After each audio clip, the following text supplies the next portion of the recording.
Hey, everybody. Whew. It has been a night.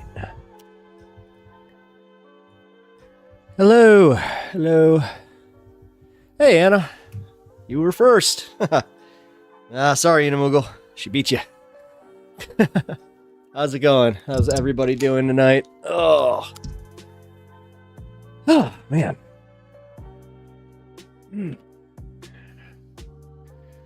Okay. Welcome. So, real quick, I got something cool to share with you guys. Check this out. We got a new layer to add to the chat here, so just give me 1 second.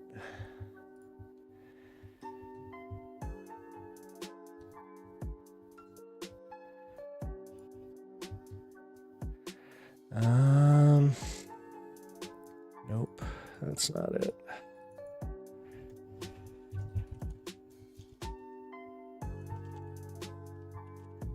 Yes. Ooh, what could it be?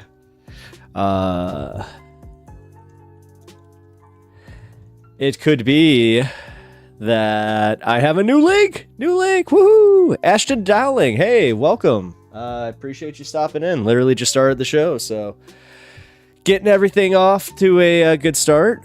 And subscribe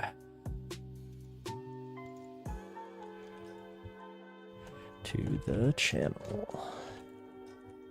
All right, so that's done. So get this. I went and did something very smart for myself. Believe it or not, trust me. For everybody here that's just like, really? Pep did something smart? Yeah, you guys have known me for about a week, so. Here, check it out. I have a funny onion story for you. Ooh, send it. Please do. I love a good onion story. You know, I need to subscribe to them again. It's been a while. But here we go. Boom! You guys can officially donate to my Streamlabs link. I finally did it. I did it. Woo!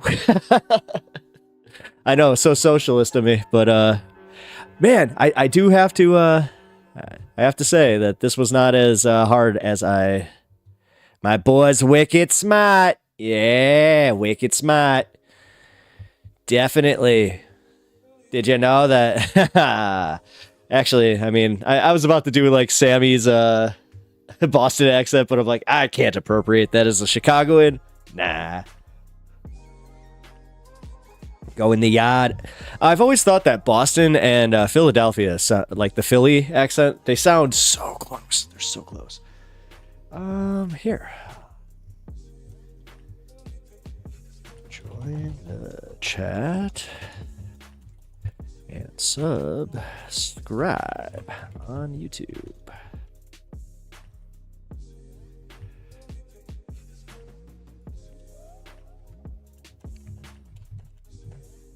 There. Hello, do I Zoom? No, not at the moment. I am using Discord to take calls. I'm also only doing audio calls only for now. Specifically, till I get some more stuff here set up here, but I appreciate the question. Also appreciate you popping in. If you can do me a favor and you already followed me. Look at you. Cool. I appreciate that. Thank you. Here. React to KRMS. Did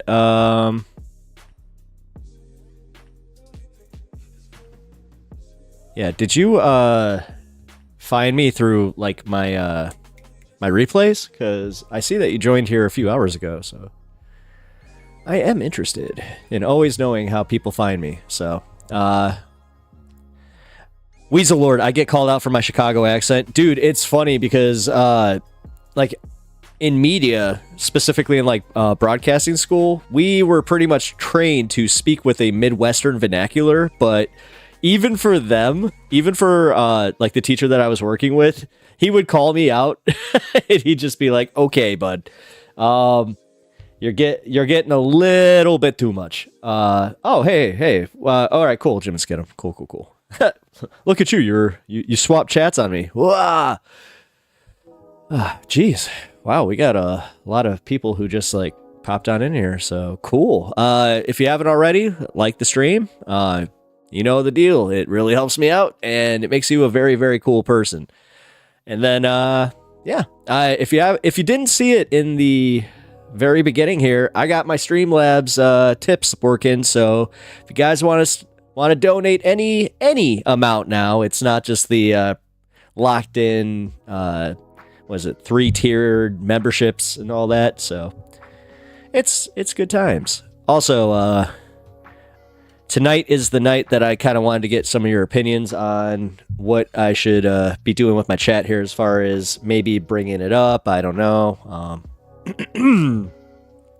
Ashton Dowling, can I ask how you would address the capital flight problem when left-wing governments are elected? A lot of economies in South America face this, and they failed. I'd like to hear your opinion on it. Capital flight, as far as here, you know what?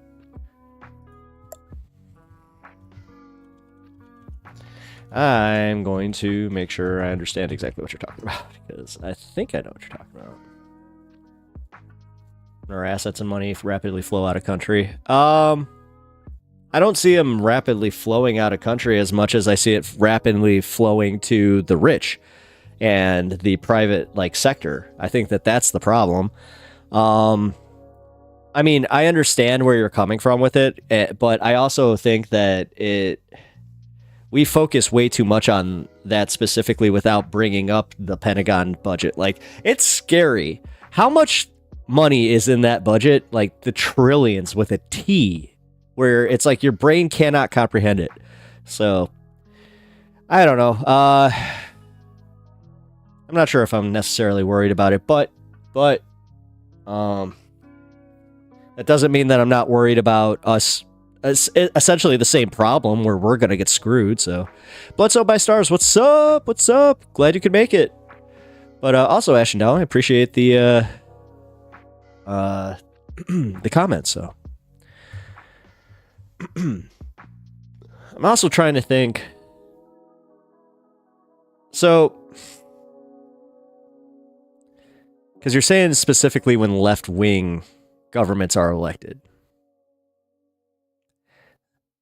I'm not sure if that's exclusively a left-wing problem. I feel like that's a framing thing where it, if you're trying to do a propaganda, sure, but and I'm sorry to call it that, yeah, they're doing the propaganda, but that's kind of what it is realistically. I'm certified in British, receive pronunciation from more than one real British person. Ooh. Yeah, it's the one accent that I have to work on. I could do impressions and accents, but there's a few of them. English accents, I really have to hear it for a minute. But once I do, I'm pretty good at it, so. God, Anna, I hope you were able to, because I did find out that as much as I wanted it to be, I did not get booted for my impression of Macho Man. It was for the Stavros video with Theo Von, which, you know what my mistake was? I played the wrong video. I had two different videos queued up, but I thought they were the same one. No, it turns out one of them was actually Stavi's show, which that one is not, that one actually has YouTube protections on it. Whereas Theo Von, he actually allows you to watch his stuff. So, it was a minor boo-boo, but taken care of. We're all good. The stream did not get canceled yesterday, so, but at the very end of it, if you go and watch the last, I think, 15-20 minutes of it, you get to hear some really, really funny banter because someone in our chat, she decided that she was going to write a little script for me because I was doing the Luigi and Mario impressions, and dude, it was gold. It was gold. It was teamwork at its finest, especially for getting the comedy out. So that was so much fun. Ruben's Train. I just saw that you typed something and then took it down. So, also Ruben's Train. Choo choo, motherfucker. Yeah, we're 11 minutes in. I can swear now. Cool. You guys can too. Just, you know the deal. Keep it TOS, please. All right. Also, if you guys haven't already, and you have a Twitch, can you just go follow me on Twitch? That would be awesome. Trying to get to 20 followers by the end of the night. Apparently that'll push me in some way. I'm still figuring out Twitch's algorithm. It's odd. Can I ask how you would address the capital flight problem? Oh, you already did that. Never mind. Yes, LOL. Ashton answered my question. What question? Wait. What? No, they didn't. Unless, wait, never mind. It's too early to be getting confused by you guys. But either way, I almost broke protocol here. So, first off, Ashton Dowling, thank you for checking in on High on Politics. I believe this is your first time here. I'm not positive. So, I'm going to act like it was. Cheers.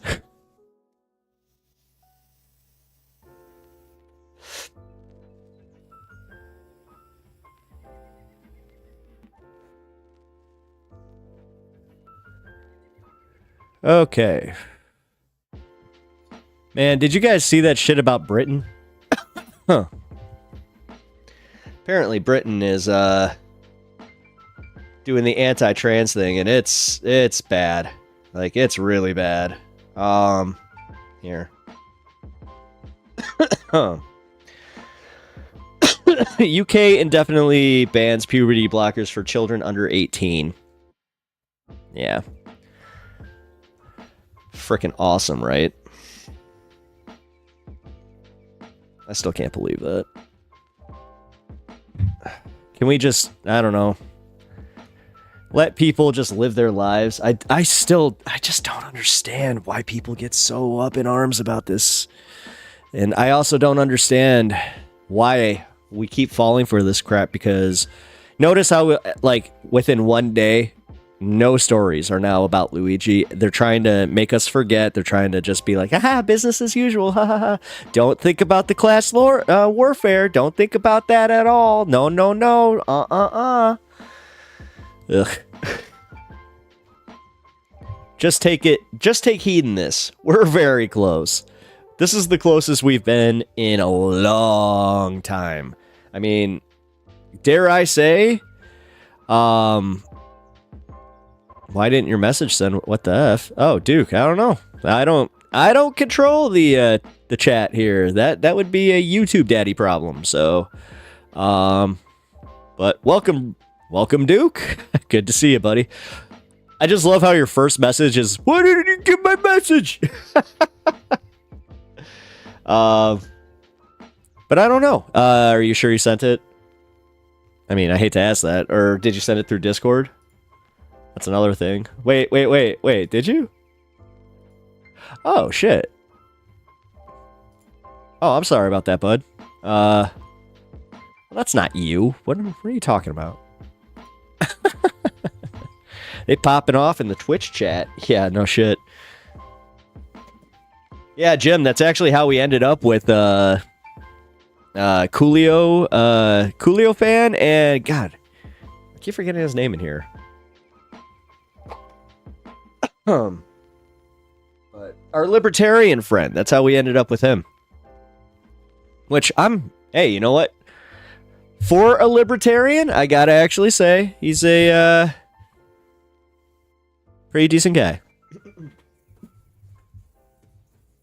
Oh, man. I hope this is the last day of this, because I have been congested for the better part of like 9 days now, and I'm just over it. Ma freeze Peach. Ma. Now every time I see Peach, okie dokie. Okay, but yes, since I wanted to just clarify that, yes, I can do my impressions. And I just kind of thought that was funny that it happened to librarian. What? Oh, those damn books. Yeah, I forgot something. Meatball. That's his name. Meatball. He thinks like a classic libertarian. And I mean like to the point where, Anna, I'm not even kidding, because you kind of brought this up in your little debate with him. And it was the fact that he was just, it's like he was sitting there with the talking points and was just reading them off like a list, because man, it was almost too rehearsed. And if he is like truly going off the top of his head, then he's literally just throwing out buzz lines. And I feel like he's one of those guys that like reads an argument and then just memorizes it, and that's his argument instead of actually formulating his own. The Mr. Meatball. Yes. Dave Under Duress. I can't stay, but wanted to like the vid and say hi. Is that the stone face? Because the eyes are red. Anyways. Yeah, actually, you know what? That works. I'm going to be making some new emotes for the Discord. I'm also going to be making some new emotes for my memberships page, because, I'm not really happy with the way that the first round turned out. And honestly, I wasn't sure what I could get away with, so I played it a little too safe. So I figured, why not just do a little bit of an overhaul? But it'll be fun. They'll turn out. I know they'll turn out. It'll be fun. But Dave, I appreciate you stopping in, and also cheers, since you can't stay.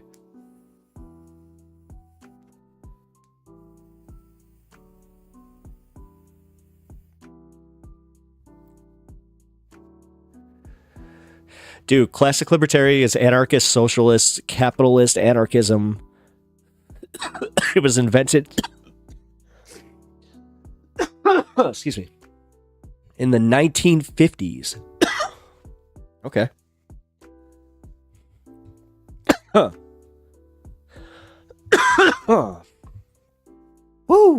Oh, that was a good one. That was my third hit of the night, guys. I've been a good boy. Mostly because I want a tolerance break and I had therapy. And I'll be honest, my therapist was a little pissed last time I came in, and she looked at me and was like, "Are you high?" I'm like, "Yes." And she's like, "Can you not do that?" I'm like, "Yes." So, man.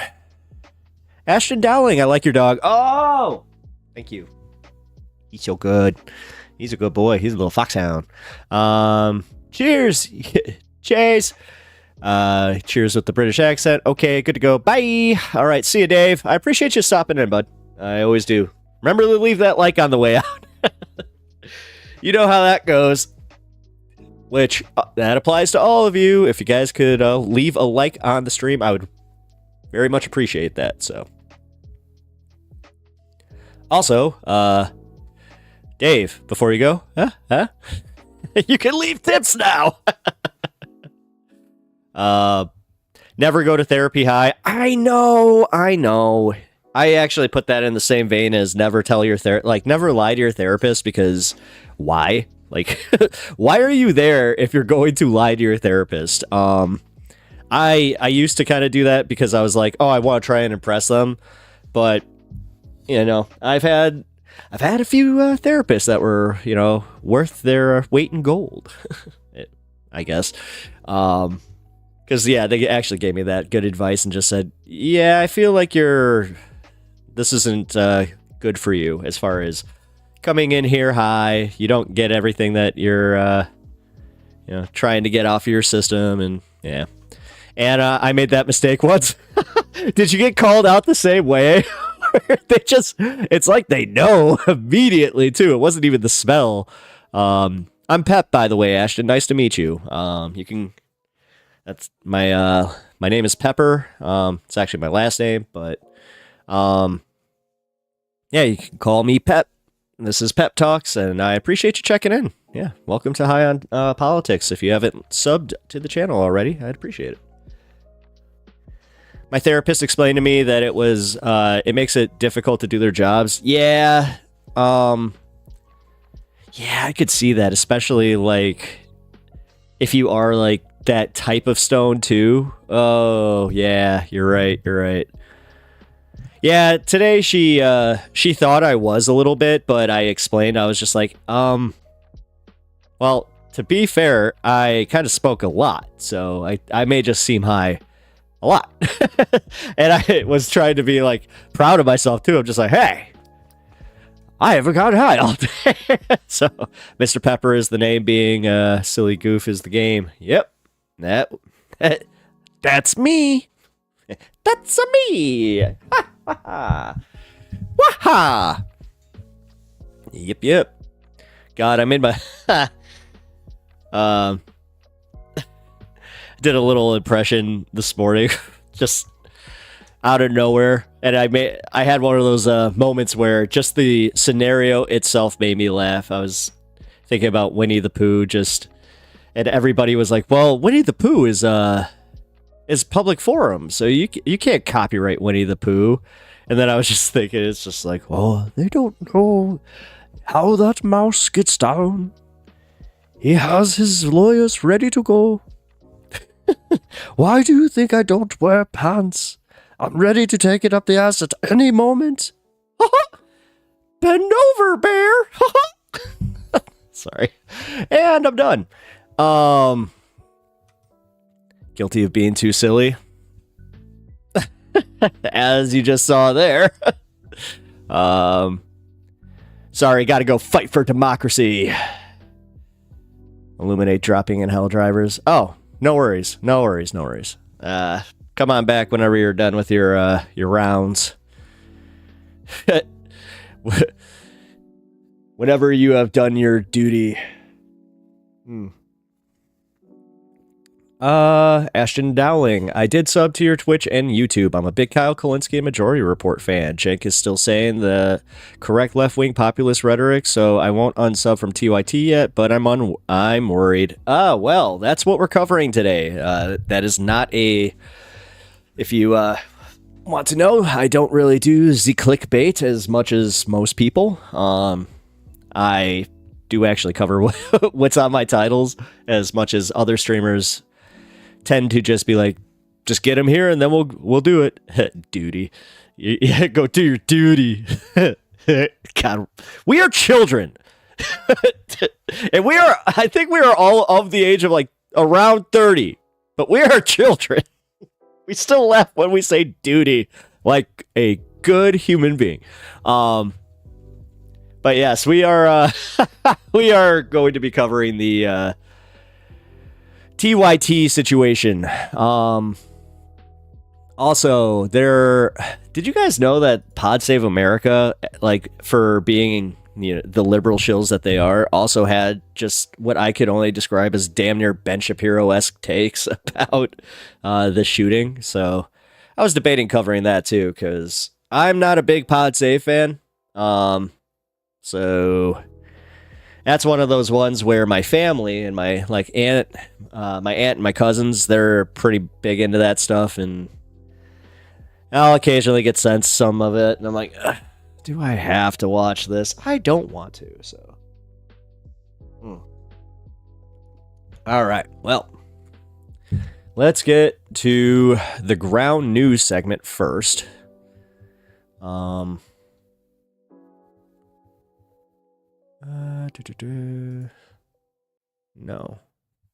that's not it. What the hell? Oh, there it goes. So, unlike most days, I actually pulled up a story that I really wanted to read, so be ready. And also, gotta let you guys know, this is the sponsored portion of the program, so be good. And I just got to say, I appreciate my sponsor, Ground News. I think you guys all know by now, if you are regular listeners of this fine program that Ground News is a sponsor, and for a good long while will be the only one. I've already been asked to sponsor another company. It rhymes with Smurf Smark. And I just decided to say, nah, I'm good. I've been trying to tell everybody, I did not really intend on taking any sponsorships because I am a socialist. So it betrays my morals a little bit, just like the idea of it. But this one specifically, because I am also trying to play the game in the stupid capitalist system that we have, that this is a company that I 100% stand behind. I wanted to use this on my stream, so I contacted them, and they decided to sponsor me. So yep, you got it, Jim. Jim and Skidum. That was them. Oh boy, are they aggressive with their agents too, man? Because they hit me up more than once. So, but yes. So the great part about Ground News is, number one, if I had it pulled up on my handy dandy screen there, it is that they break down all the bias, and I call it a news aggregator, where they pull all the news sources, they run it through the system to say, hey, this is a right-wing story. This one has, more center-leaning. But they also, they can break down whether it's, highly opinionated, if it's just straight news, high faculty. So, yeah, man, I really, really appreciate how they break everything down. And it made my job so much easier. And it made me a better news consumer, for real, because I have noticed that now that I have all of the stories, because they have a way to break everything down with this little nifty thing called the blind spot, where they will give you the other side. So most people who are of the right, they usually get stories that are curated, that are just reported on our side. So I really appreciate the way that they do that. And my biggest thing was getting past the algorithms so I could actually read the news, because I'm not sure if any of you guys really get annoyed by that. Like, dude, I can't even tell you how annoyed I get first thing in the morning when I read my Apple feed. It's insane, because it's all right-wing news now. Like, I woke up this morning, it was all a bunch of ass-kissing pieces. Like, one was an ass-kissing piece about Donald Trump Jr.'s breakup, and they were just like, his new girlfriend is a socialite, and he's trying to make his daddy proud. But they weren't even making fun of it. It was being read like legit news. I was like, this is insane. And then, of course, did you see that I'm the person of the year? Of course. I'm the only person of any year. Our side, Mr. Pepper, secret reactionary. Wink, wink. Wink, wink.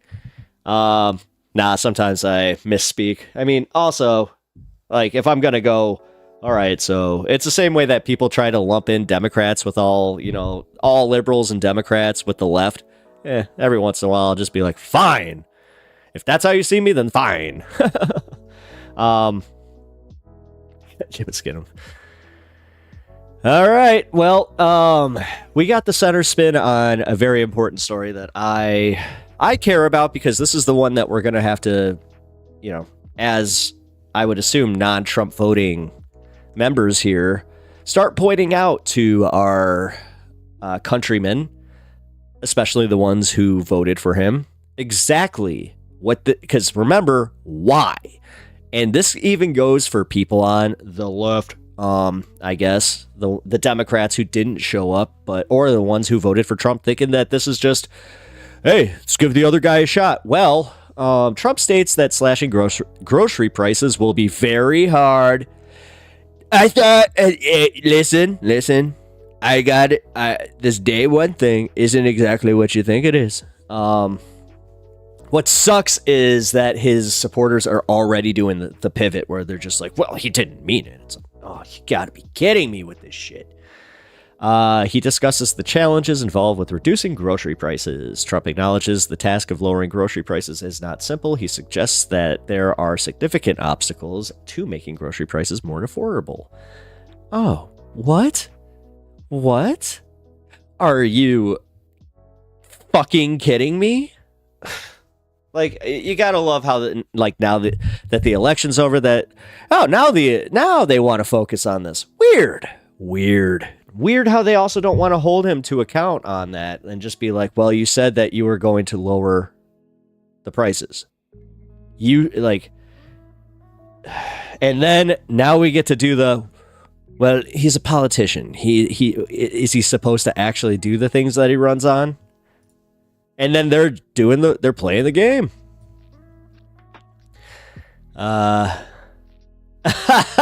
If Mr. Pepper doesn't do something gay soon, I'm afraid we lost him to the right. Well,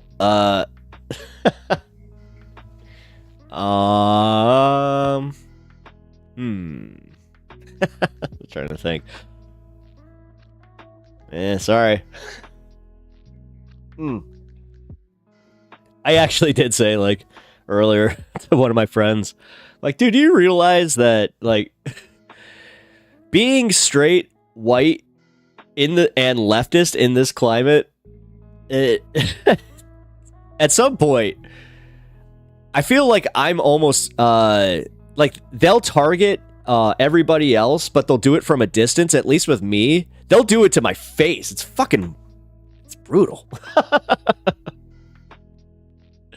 That's not very right, Wig. How dare you? Introspection. What? Yep.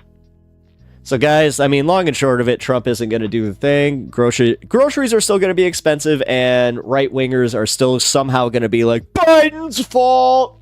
Like, whatever. Ugh.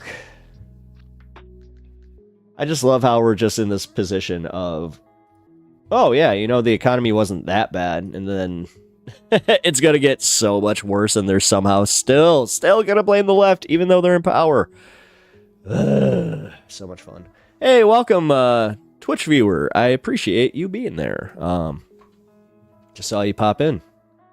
Follow and sub if you haven't already. So, all right.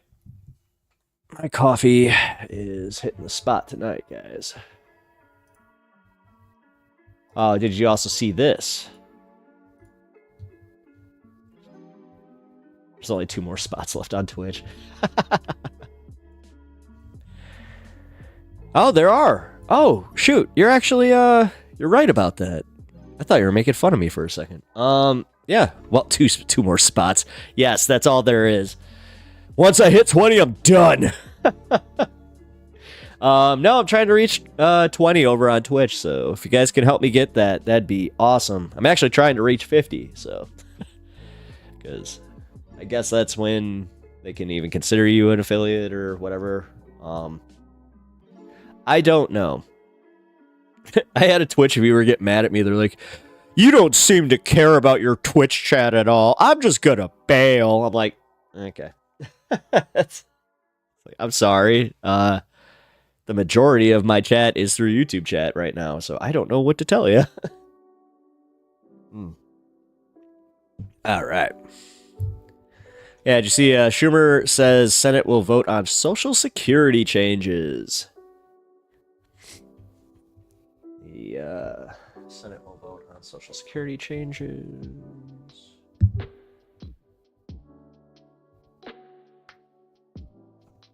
But what?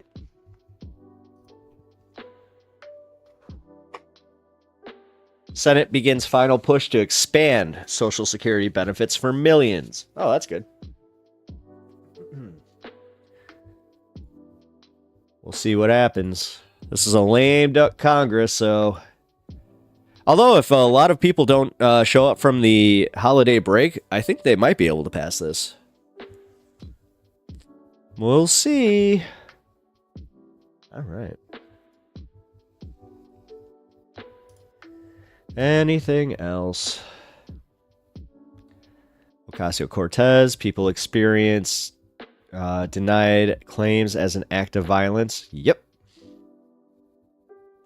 And that's being reported on by the right, guys, because even some people on the right have a little bit of the thought that, just maybe, we should not collectively just show our ass and be like, hey, we are totally for the billionaires. Come on, don't hate us. What's going on here? Ugh. You gotta love it, guys. You gotta love it. The FBI should have done more to collect intelligence before Capitol riots. Yeah, no shit. Yeah, there's only one story about Luigi today, by the way. Only one, and it's the fingerprints matching on the gun. Oh my god, I thought they were cutting Social Security. Whew. Yeah, Ashton, trust me. When I saw that, I was like... And the fact that it's like... With everything else these corporate Dems have been doing, I wouldn't put it past them just to be like, listen, we're going to try and get on Trump's good graces. Do you want to cut Social Security before we leave? And then, will you be cool? Yeah.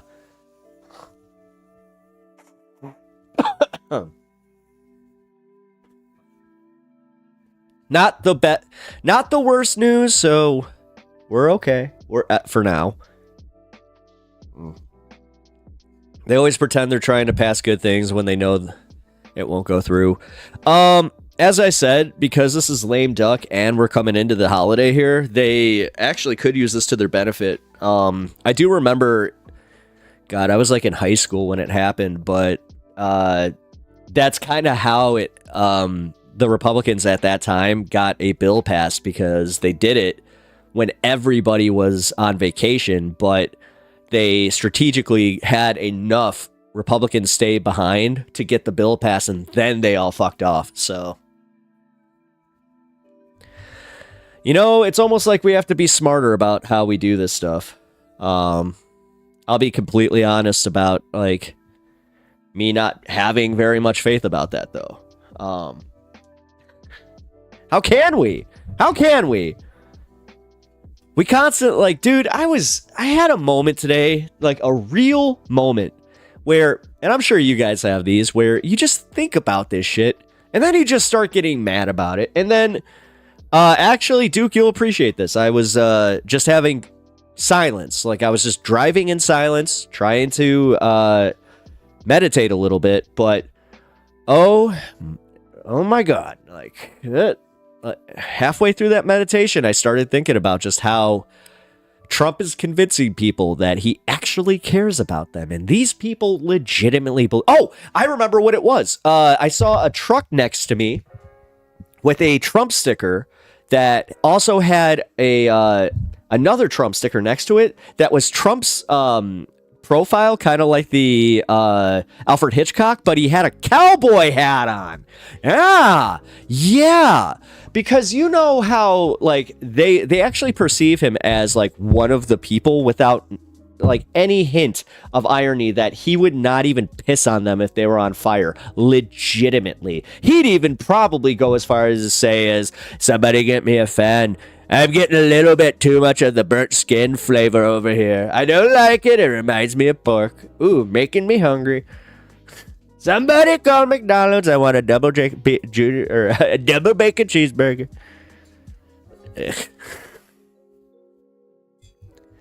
Oh my God.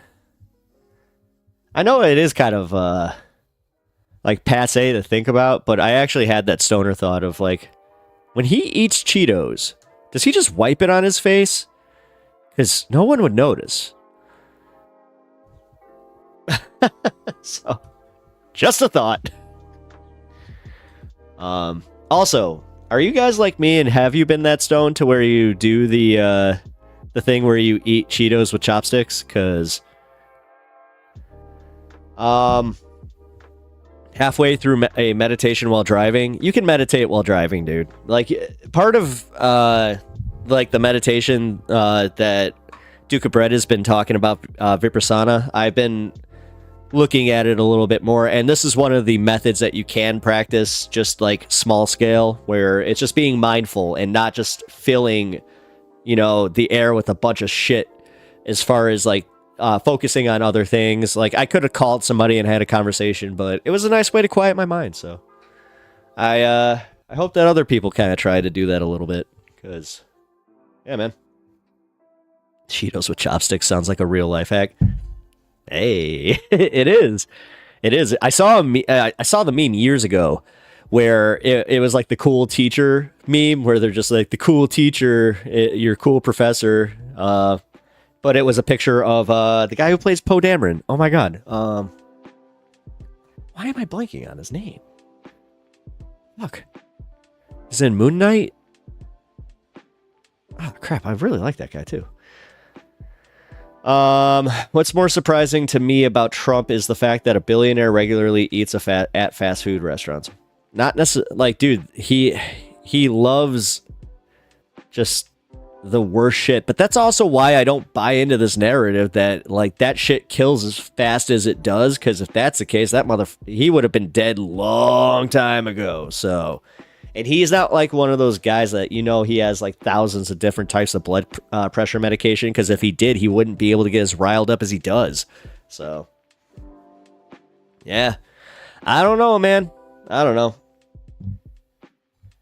I do know that personally for me, when I eat fast food, I kind of feel like shit afterwards. So that's just a personal thing. Although certain places I like more than others, like Wendy's. I like the fact that they have never frozen beef, and you can tell, so it's a little bit better. Also, I like me some White Castles. Yeah, but I think that's like a Chicago thing. I don't know. My grandpa always kind of insinuated that it was. He's just like, you can't be from Chicago if you don't like White Castles. Sorry. He didn't sound like that at all, by the way. He was a Czech. He was the son of a Czech immigrant that lived in Chicago. So he had more of a talker like. He kind of talked like this, but he had a little bit of. It was always a little bit annoyed, but he loved you. Yeah. Rest in peace, Grandpa.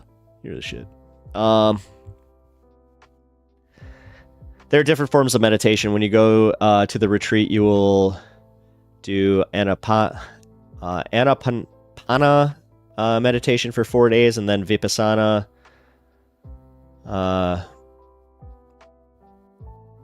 There are a lot of different types of meditation. Yeah, that's kind of... I mean, I was looking into it, and I may have done like the quick peruse of just like, hey, I like that one. Just like the general, like what you could practice in the car.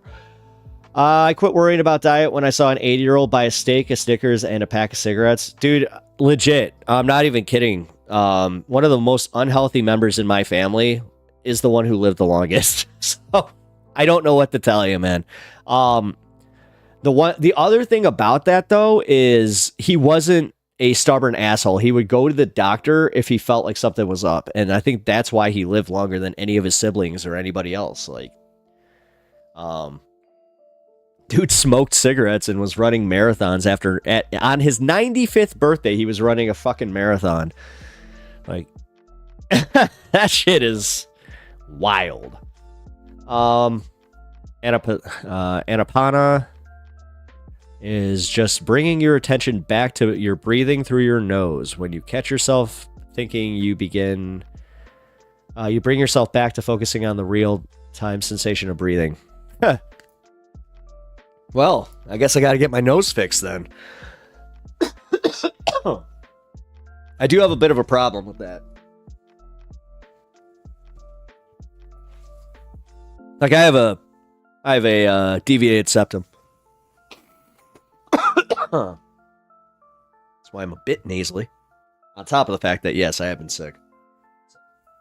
Sorry, guys. I appreciate you bearing with me. Especially for this last week. It's been brutal.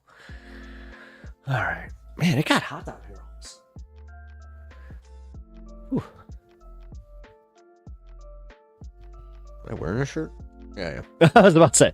Sometimes I'm not wearing an undershirt, and I'm like, huh. Alright. Well, we're going to go to a fun segment here. It is about Ben Shapiro. So Ben Shapiro's audience has been roasting him the last 2 or 3 days, specifically about the whole class battle that's going on, because you have a bunch of people like Ben Shapiro on the right that are now all of a sudden conveniently doing the spin where they're like, hey, don't go after those people. You can't solve anything with violence. And, we don't want to give in to our baser animal instincts and blah, blah, blah, blah, blah, blah, blah. Well, it turns out that even his audience has some sense, and they can see through the just blatant, what's the word I'm looking for? Like, they're trying to divide us. So, like, I did just smoke, sorry. But they want us just having our class battles, and anytime that we get close to class consciousness, this is exactly how it goes. So, now that we are this close, it is kind of refreshing to see a bunch of right-wingers also pushing back. You know, when I see his own audience pushing back and saying the same things that I'm hearing on the left, and then on top of it, you have people like in my own family who are super conservative right-wingers who are also saying the same thing of, he kind of had it coming. It was like, wow. Actually, one of my family members who really, again, we don't agree on anything, but we had a nice like hour-long conversation about this, and that was one of the best conversations I've had with this person ever, because we didn't have to agree to disagree. We didn't have to say, well, you know, that's just your way of thinking. And no, it turned out we're 110% on this one. And on top of it, I think I got them to sign up for Ground News because they really respected the way that I started coming at them, where I was like, no, I know about that. And I also know like where that was reported on, because they tried to pull that condescending crap where they're just like, oh, let me guess, you heard that from one of your liberal sources. And I just pulled it up. I'm like, is this a liberal source? Because that looks like it's your source. You see how it's got that red bar on it? Silence. Dead silence. So that was fun. But today on the Majority Report, Emma, Matt, and Matt watched the latest update on what's going on with Ben Shapiro. And they also read his latest comments. So let's take a look at what happened there. So let's do this Ben Shapiro thing. So Ben Shapiro is struggling. We played this a little earlier with the Luigi Mangione story. And he's struggling because the reaction among his audience has been pretty much like, dude, you're out of touch. I kind of understood it. This ain't it, man. I'm a conservative, but I've had all these issues with health insurance companies, with getting ripped off, with privatized healthcare. So like on the political level, this is not bipartisan. We would not get a single payer system or a public option, even under a Republican administration. They're talking about repealing the patient protection parts of the Affordable Care Act. But the regular people, it's cross-partisan, it's bipartisan. The only differences are when class gets involved. And Ben Shapiro here is representing the upper class in his commentary. So he reads Luigi Mangione's manifesto, which talks about the greed of pharmaceutical companies and calls them parasites and speaks to the pain that he was in. And Ben Shapiro wants to fact check. He has a fact check about how actually the United States healthcare system, despite your lived experience showing you that it's completely expensive and you pay I love how we all and have a Ben Shapiro impression. that you're supposedly Folks don't care about your feelings. Getting for your money when you make those payments. Actually, it's the best system in the world. So he's engaging in a mass gaslighting of his audience. And I'm very much enjoy it. This video got a lot of views. He's not doing as well as I thought he would be doing when I went to his channel. This got the most because he included Bill Burr in the title and said he was a jackass or something. He says that for around 30 seconds before launching into an ad read. But this was the bulk of it, an effort to debunk what everybody understands that's what I is don't the reality about their healthcare in this country. You know, as we discussed yesterday on the program, is that this particular person, Mangione, he had had some sort of surfing accident where he had a really bad back injury that apparently left him in crippling pain. And he had a He's just jealous that Mangione had better eyebrows than him. surgery that is very often unsuccessful that implanted a series of pins in his spine. And he presumably was having some sort of fights with some health insurance company, but that is totally unclear. And he did leave a manifesto. His manifesto is very short. It's 262 words. And it is worth exploring because it is a window into the mind of people who tend to believe that because the world is filled with problems, this means you get to shoot people, which is unfortunately a growing sentiment Israel? On the left and even some parts of the right. So Nice. here is what It's true. the alleged shooter actually wrote. Quote, to the feds, I'll keep this short because I do respect what you do for our country. To save you a lengthy investigation, I state plainly that I wasn't working with anyone. This was fairly trivial, some elementary social engineering, basic CAD, a lot of patience. The spiral notebook, if present, has some straggling notes and to-do lists that illuminate the gist of it. My tech is pretty locked down because I work in engineering, so probably not much info there. I do apologize for any strife of traumas, but it had to be done. Frankly, these parasites simply had it coming. A reminder, the U.S. has the #1 most expensive healthcare system in the world, yet we rank roughly number 42 in life expectancy. United is the, and then it's handwritten, so indecipherable, largest company in the U.S. by market cap behind only Apple, Google, Walmart. It has grown and grown, but has our life expectancy? No, the reality is these blank have simply gotten too powerful, and they continue to abuse our country for immense profit because the American public has allowed them to get away with it. Obviously, the problem is more complex, but I do not have the space, and frankly, I do not pretend to be the most qualified person to lay out the full argument. But many have illuminated the corruption and greed decades ago, and the problem simply remains. It is not an issue of awareness at this point, but clearly power games at play. Evidently, I'm the first to face it with such brutal honesty. Okay, there are a couple of key lines here that are quite amazing in this manifesto. One is, obviously, the problem is more complex, but I do not have the space, and frankly, do not pretend to be the most qualified person to... So this is the tack that a lot of our liberal friends writing for Vox or saying like, hey, maybe we should take a look at anesthesiologists too. They're trying to make this more complex than it is. And they zero in on that line because it makes the case for them without them actually having to argue it. It's not actually that complex. Frankly, he's being humble there. It's fairly clear that these are parasites. I don't care that a murderer just said that. These are parasites that serve no reason in our healthcare system. But let's let Ben go. But it is. Thank you, Ben, for reading that in full for your audience. Yeah. Now tell them why they're so wrong to maybe have related to that. Yeah. Obviously, the problem is more complex, but I do not have the space and frankly do not pretend to be the most qualified person to lay out the full argument. In other words, he didn't have a solution for any of the health insurance problems in the country. And those problems are quite real because the United States has a very heavily subsidized and regulated healthcare system. Insurance is not actually insurance. It's actually just health coverage. Insurance, as we mentioned yesterday on the show, would imply that you are making a bet with the insurance company that something bad might happen to you, and the insurance company is betting that it will not happen to you. That is obviously not how healthcare works in the United States.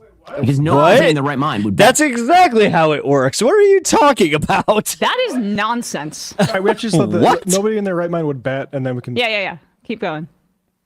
Health coverage. Insurance, as we mentioned yesterday on the show, would imply that you are making a bet with the insurance company that something bad might happen to you, and the insurance company is betting that it will not happen to you. That is obviously not how healthcare works in the United States. Because no company in their right mind would bet that, for example, you won't need a checkup next week. Right? That would be a stupid bet. So this isn't insurance at all. It's health coverage that is provided at discount based on government subsidy. Oh, which, by the way, is Obamacare. So he's counting the subsidies. Imagine if you were betting on, say, basketball, and you've bet against the Lakers. And actually, it's within your power as a bettor. You're just gambling, speculating on this stuff, to deny LeBron James prior authorization to throw Anthony Davis an alley-oop. Like, what is this metaphor at all? This is not just people look at things. And when it comes to betting, people do actually bet all the time on their health. Regarding, like, say, I am actually not going to be covered this year because I'm 27 or whatever and in decent health, and I don't want to take that pay out of my meager pay cut already because I already can't pay fucking rent to all the other people that own politicians. So, like, this is a absurd comparison. Claim. And he says it's coverage. No, that's And not the fact that they can ding our credit is insane. accurate at all, because coverage is often denied. That's what your audience is telling you, that many things are not covered. And when they are, they're often extremely expensive and require arduous work where you're calling and you're making claims. The problem is this is not universal coverage. It is just insurance, and it's shoddy insurance at that, where they use like any excuse in the book to deny you coverage, because what he's obscuring is that for-profit healthcare is incompatible with healthcare because they make more money by denying you in their insurance claim process than they do both providing you care. Because if you died, they don't have to pay any of that out anymore. Exactly. So here's some more gobbledygook from this pretend intellectual. You won't need a checkup next week. Right? That would be a stupid bet. So this isn't insurance at all. It's health coverage that is provided at discount based on government subsidy. Oh, it's and discounted. also That's nice. based on collective risk pooling. Yeah, that's actually how the system works, and the system doesn't work particularly well in a lot of ways. That's how it What should the work. fuck? But we actually. He is so backwards. Like, this just is. Oh my God. I don't want to fucking say something that his audience is probably already saying, but this shows how out of touch he is. We don't have collective risk pooling. We have a whole bunch of different risk pools that you get into based on where you're employed and if you're employed. And if you're not, you're actually not part of that risk pool. Just go to the fucking ER. Yeah. Like, I mean, and that the government should be. Matt Brunig has a great piece that everyone should read. Healthcare administration wastes $500 billion every year. It's interesting that the government sort of efficiency guide doesn't care about all this bureaucratic waste going on in healthcare system. But Brunig's one piece here. To get your head around why this is, think for a second about what happens to every $100 you give to a private insurance company. According to the most exhaustive study of the CBO in 2020, the first thing that happens is 16 of those dollars are taken by the insurance company. From there, the insurer gives the remaining 84 to a hospital to reimburse them for services. That hospital takes another 15, almost $16 for administration, meaning that only $68 of the original $100 actually goes to providing care. In a single payer system, the solution that apparently, like, Shapiro doesn't think that our killer could have arrived at, but I think probably given a few more years probably could have found out that in a single payer system, the path of that $100 looks a lot different. Rather than take $16 for insurance administration, the public insurer would only take $1.60. And rather than take that almost $16 for the remaining money for hospital administration, the hospital will only take $11.80, meaning that $86.60 of the original $100 goes to providing care. Yeah, not the best mathematician, but that is a lot better.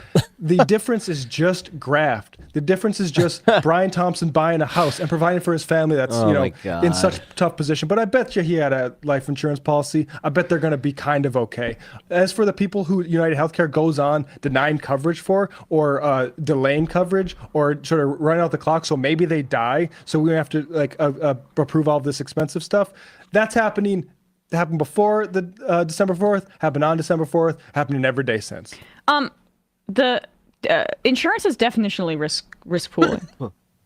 Then there should be one giant risk pool. Exactly. Of But everyone that it's needs healthcare in segmented this country. and controlled by cartels, and that's why the price is so high. He can't explain the concept of co-payments or any of that kind of stuff, which would completely wipe away his argument here. But like, I find this fascinating because he's working overtime to try to convince his audience not to believe their lying eyes. He's engaging in mass gaslighting, and he's doing a poor job of it. So let's keep breaking this down because he brings out some fancy graphs. Risk pooling.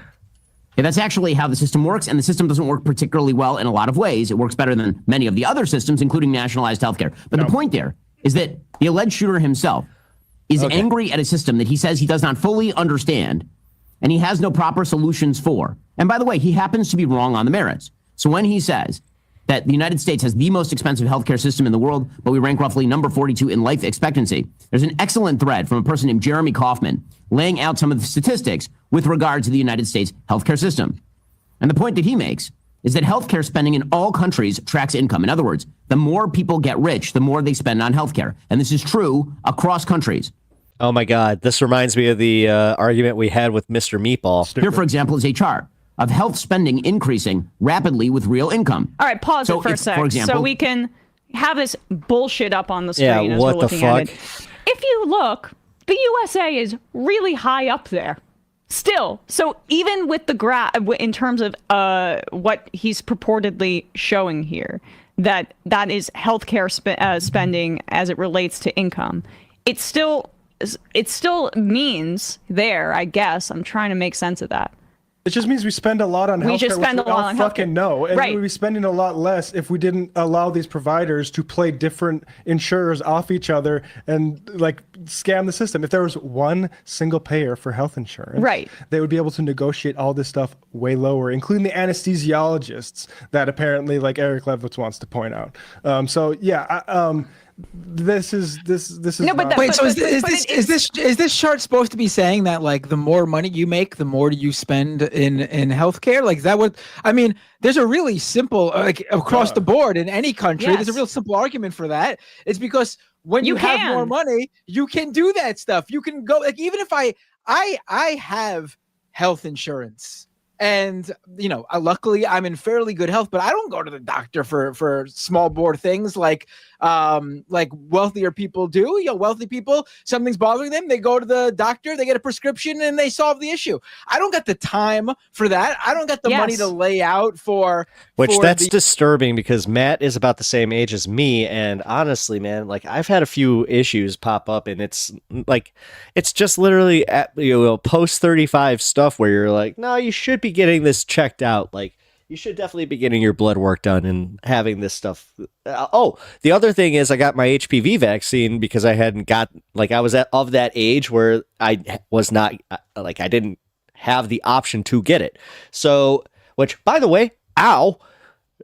3 rounds. That third round, ow. the medications. So I just deal with whatever the small problem is, and I'll if it fucks me over later in life, so be it. That's what I get for not having the money right now. Like, does he Right. not understand? Like, that's part of the problem. And we're spending more because a lot less is covered. One, we're spending more because it's privatized and these cartels jack up the prices, right? And that the amount that's spent, if we can put that chart back up there, where you see at the middle there, those countries have either a public option or a mix of public and private, or they just fully have socialized healthcare. But in terms of the United States, it's not that like people are making more money so they boutique want to spend on their own healthcare. It's the fact that so much dental, vision, all of these other procedures that people need are out of network or not half the time they're not even covered in network. covered as well. Vision, that's one of the hardest ones to actually get approved for, which is insane. It's insane. So what people are paying for healthcare is way too high, and what is This is just gonna make essentially me, like, not that covered, much I think, angrier. Sorry. Also increases that number of healthcare. Because I've been having a rough time with this. I'm not even going to pretend that I haven't, because after that shooting, I've been having more and more conversations, and the fact that we all agree on this is real. Again, I had this little just tinge of hope, but now seeing how we're being gaslit by the media I'm starting to get worried. It's starting to get me angry. So I'm just kind of preparing. Respect. I don't know what to do, because now we're hearing stories that we are probably going to lose our health care. And on top of that, they're going to be able to deny us whenever the hell they want. So they're just going to keep collecting on us, but they want to make sure that the mandates stay. So we have to keep insurance. So now somehow it's even worse, because we'll get penalized for not having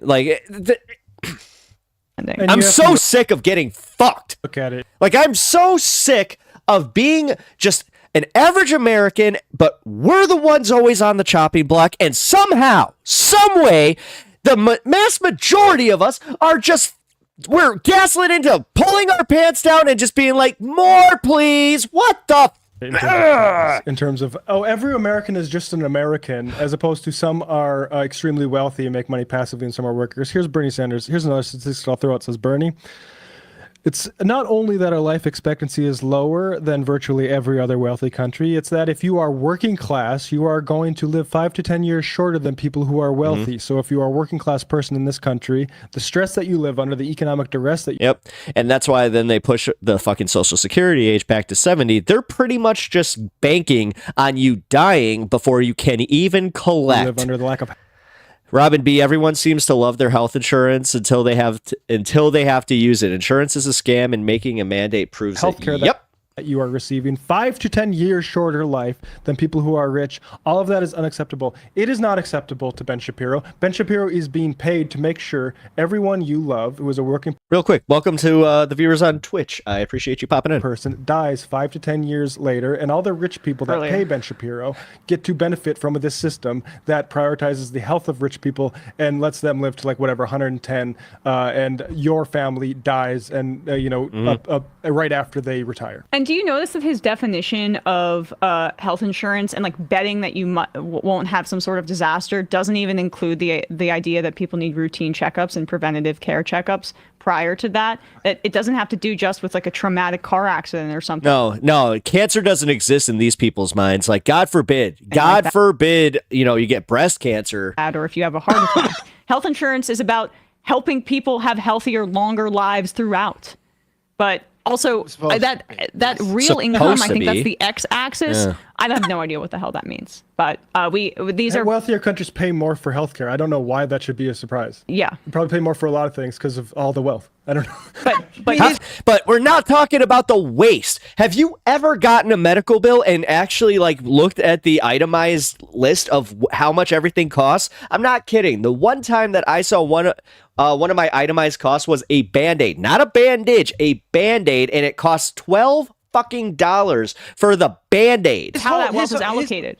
His whole point seems to revolve around this idea that Luigi Mangione did not understand how to solve the problems or fully understand how the system works in every little aspect. And it's just bullshit that you need to know. You need to have the solution to a problem to address or even come to the realization that there is a problem. It's just it is an unnecessary step. You do not need to have a master's degree in any sort of topic to say what my personal experience with it is wrong. And it's wrong. This seems to be his argument. The guy who represents conservatism in the year currently 2024. And the whole idea that the conservatives are the ones going against going against the idea that the elites or the educated or the specialists or the professors or the PhDs, those people the people who have studied these topics meticulously, they don't know any better than you. The second push comes to shove, they revert right back to that because that's truly what they believe. That's how little Robin just said that essentially. They think of you, conservative media viewers. That's how little they think of you. They don't just go to the experts for advice or their expertise because they don't want to give you that. They simply say you can't have an opinion on things because you aren't an expert. They don't use the good that these people can actually give to you.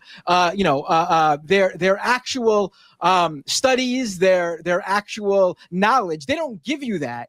They simply say you aren't them, so you can't have an opinion on it. Yeah, at the same time they'll say, but don't.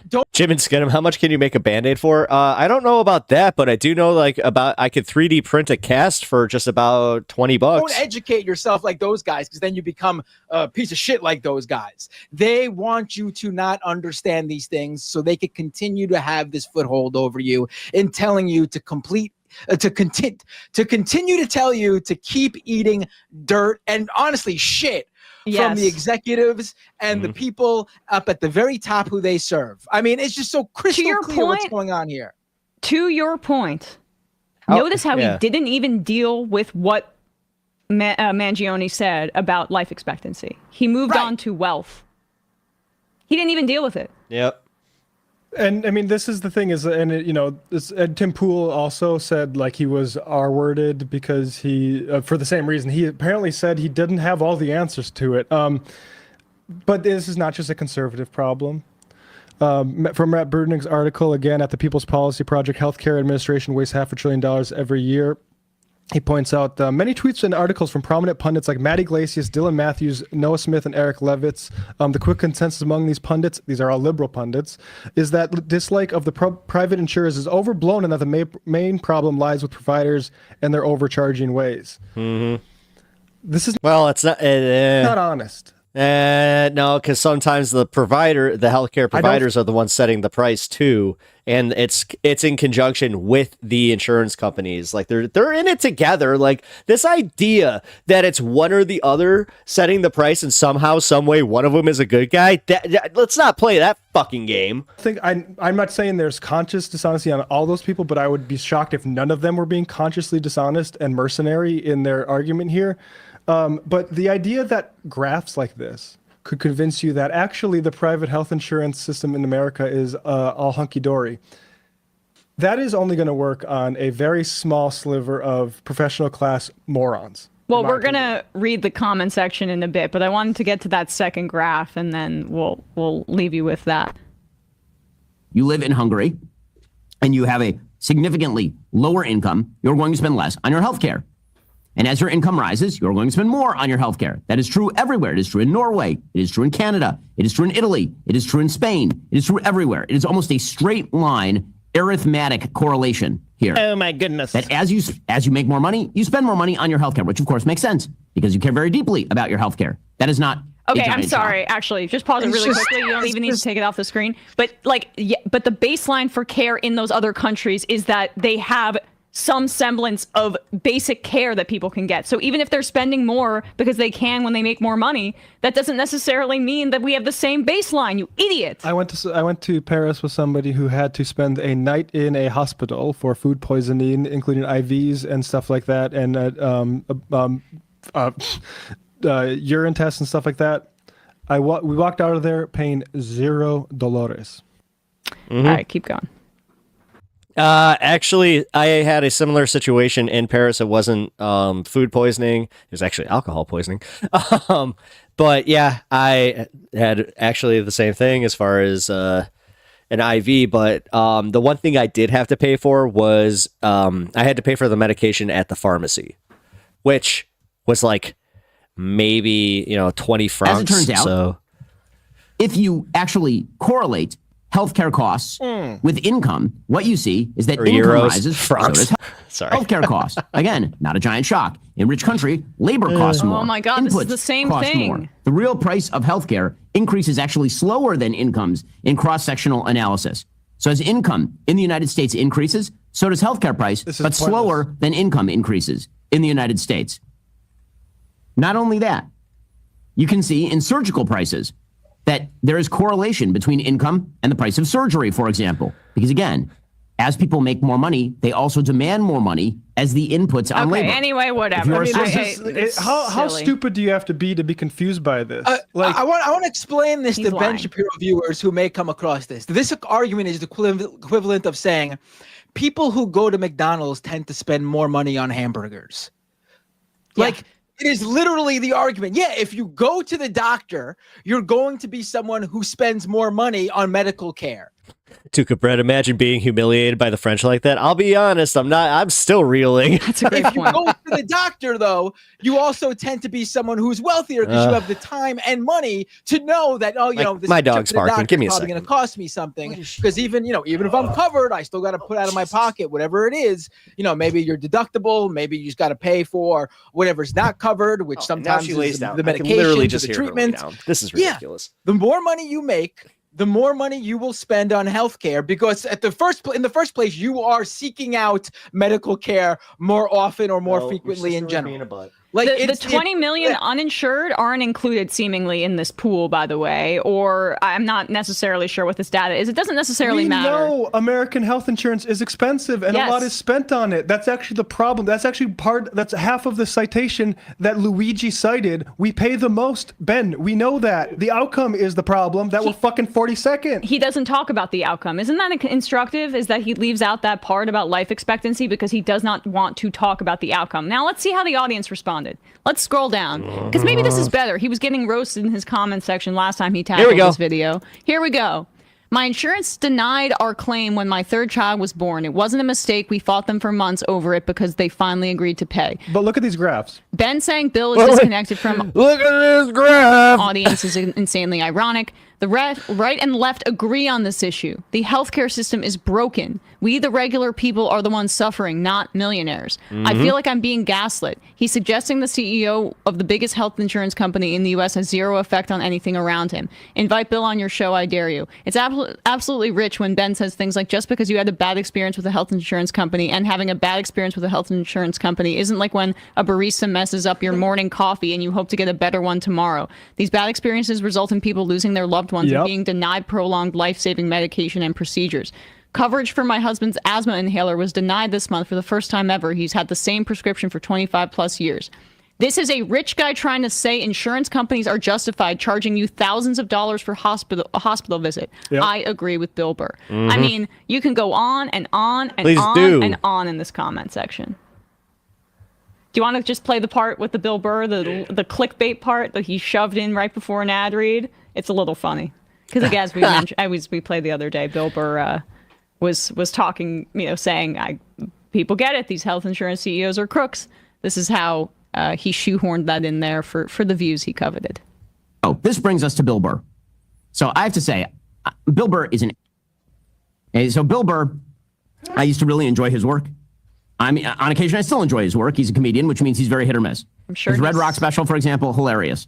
I used to be, I'm such a Bill Burr fan that I actually bought a ticket for me and my wife and two of our friends to go see Bill Burr at the Hard Rock Casino down here in Hollywood, Florida. And I have to say, it was one of the worst shows I ever saw in my life. Because you got to be fair, casino shows from comedians kind of suck. The bigger the room, the harder it is.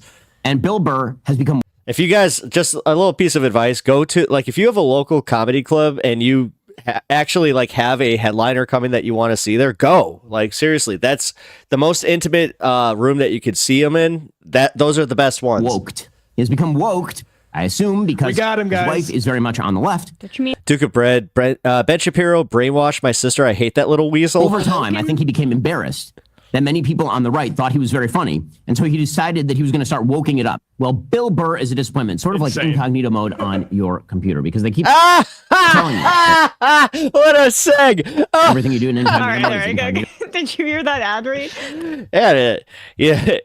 It's a disappointment, kind of like I am to my wife. Bill Burr's in disappointment, kind of like your incognito mode.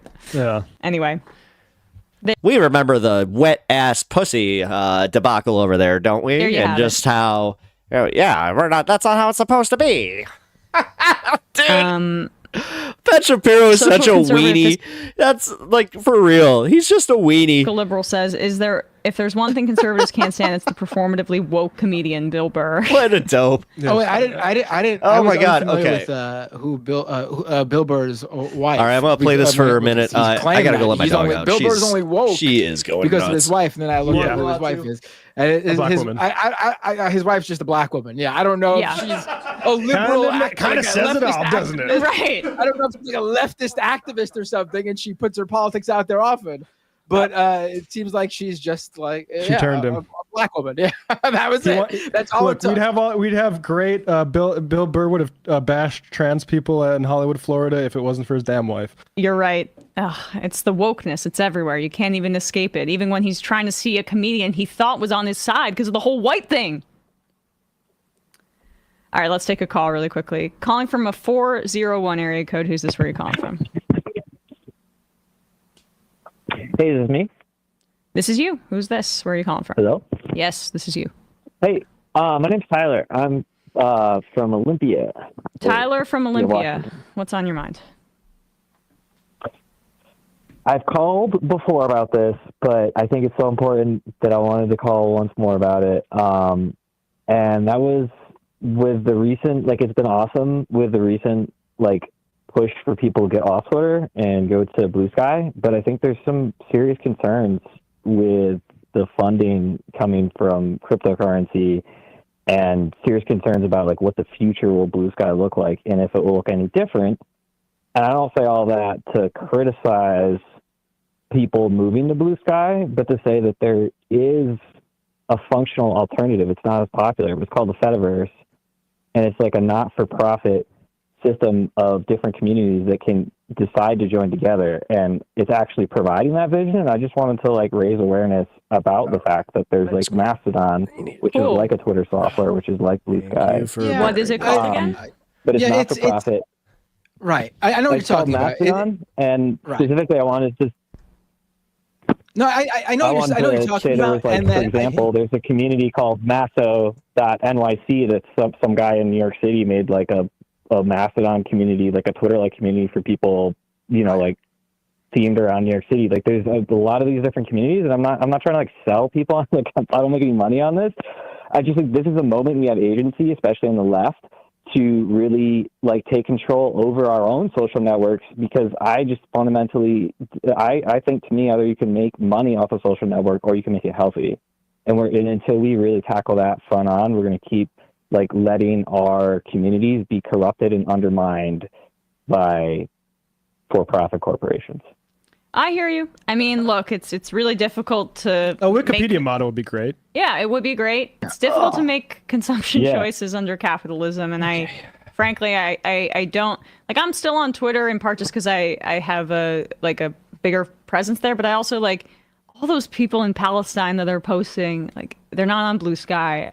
You know, I need. You have to go where the network is. I'm not like where you operate. I'm sorry, this is a little bit of a cop out because this all started because of the protest Twitter movement, and now they're doing the guys. I just can't because it's no. This kind of shows it's all bluster because I think that, like, they tried to do this with another platform too. Like, wait, this is getting ridiculous. If you cannot even get behind Blue Sky now and then just be like and use that as your primary, I don't know it's ever going to work. You're always going to be on Twitter. You might as well just say, all right, Daddy Elon, I'm here for you. On the platforms I agree. And I have a Mastodon. I don't use Twitter. But I think you can do both.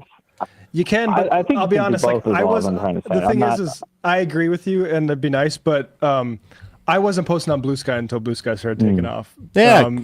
My use of Way Blue to Sky help. is that it has captured the network effect. Yeah. And, you know, it'd be nice. I think certain efforts toward trying to get that going on other platforms are useful, but I think intentionality is difficult on that, especially like with Mastodon. Like, I feel like this is kind of ripping on Matt Binder a little bit because he did that, like, live watch of subscribers to Blue Sky when there was the mass, like, exodus from Twitter. It's just too complicated. But I mean, this right here is part of the problem. Like, Blue Sky's too damn quiet. Worried about.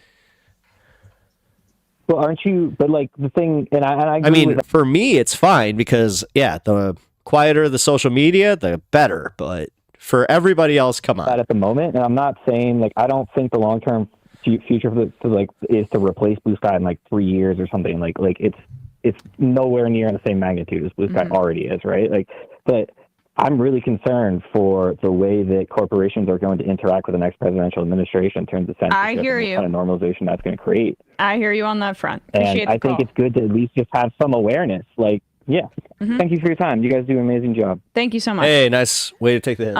Let's see if we can do another clip before we wrap up. Oh, I wanted to do this. Okay, two. This is not a clip, but Brian Stelter posted this. This is a document that I guess was a pitch.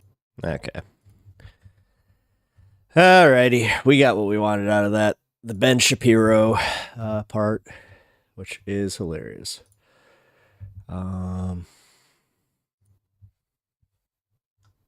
Which does that lead to the Pod Save America? You know it does. So let's lead into the Pod Save America guys having a surprisingly really bad take. Now I have to preface, not a big fan of Pod Save. They are like, it's not even the centrist angle. It's just sometimes they're not enjoyable to listen to, just in general to me. So there's only one John Favreau to me too, as far as I'm concerned. But let's take a look and see what they had to say. Earlier this week, we talked about how Ben Shapiro's conservative audience responded very negatively to his video about the evil left celebrating the death of a health insurance company CEO. But now I actually want to look at the reaction to a liberal podcast, in particular, Pod Save America. Now, while the response to them from their audience wasn't as overwhelmingly negative compared to Ben Shapiro's audience, I will say that their audience was still pretty blunt at telling them that they were very out of touch with regular people. So we're going to talk about their reaction, and I also want to address some of the points that they make in that video, because what they say is actually pretty insidious, and I'm going to tell you why. But first, let's look at that. Duke of Bread, being active on social media would help my streaming career. Yes, but at what cost? I'd rather organically just grow my audience a little bit slower. Like if you get too addicted to that growth and like that whole like growth mentality, like, yeah, I could see that. But realistically for me, I'm just happy to have all you guys here and be organically growing the way that I am without sacrificing my mental well-being. I do have a Facebook page for my channel. I also do have my TikTok, which I guess that's social media, but realistically, Twitter, dude, I'm not doing Twitter. Blue Sky, I will post. I have been posting more on because I want Blue Sky to succeed also, but did you not see that piece that just recently came out? I think it actually came out like yesterday, where they were talking about how social media and how just posting our mundane thoughts is damaging our mental health, and how it's just the idea of putting those thoughts out there and then just sitting there and being like, let's see what other people think. Oh, and then it's the dopamine pings just from getting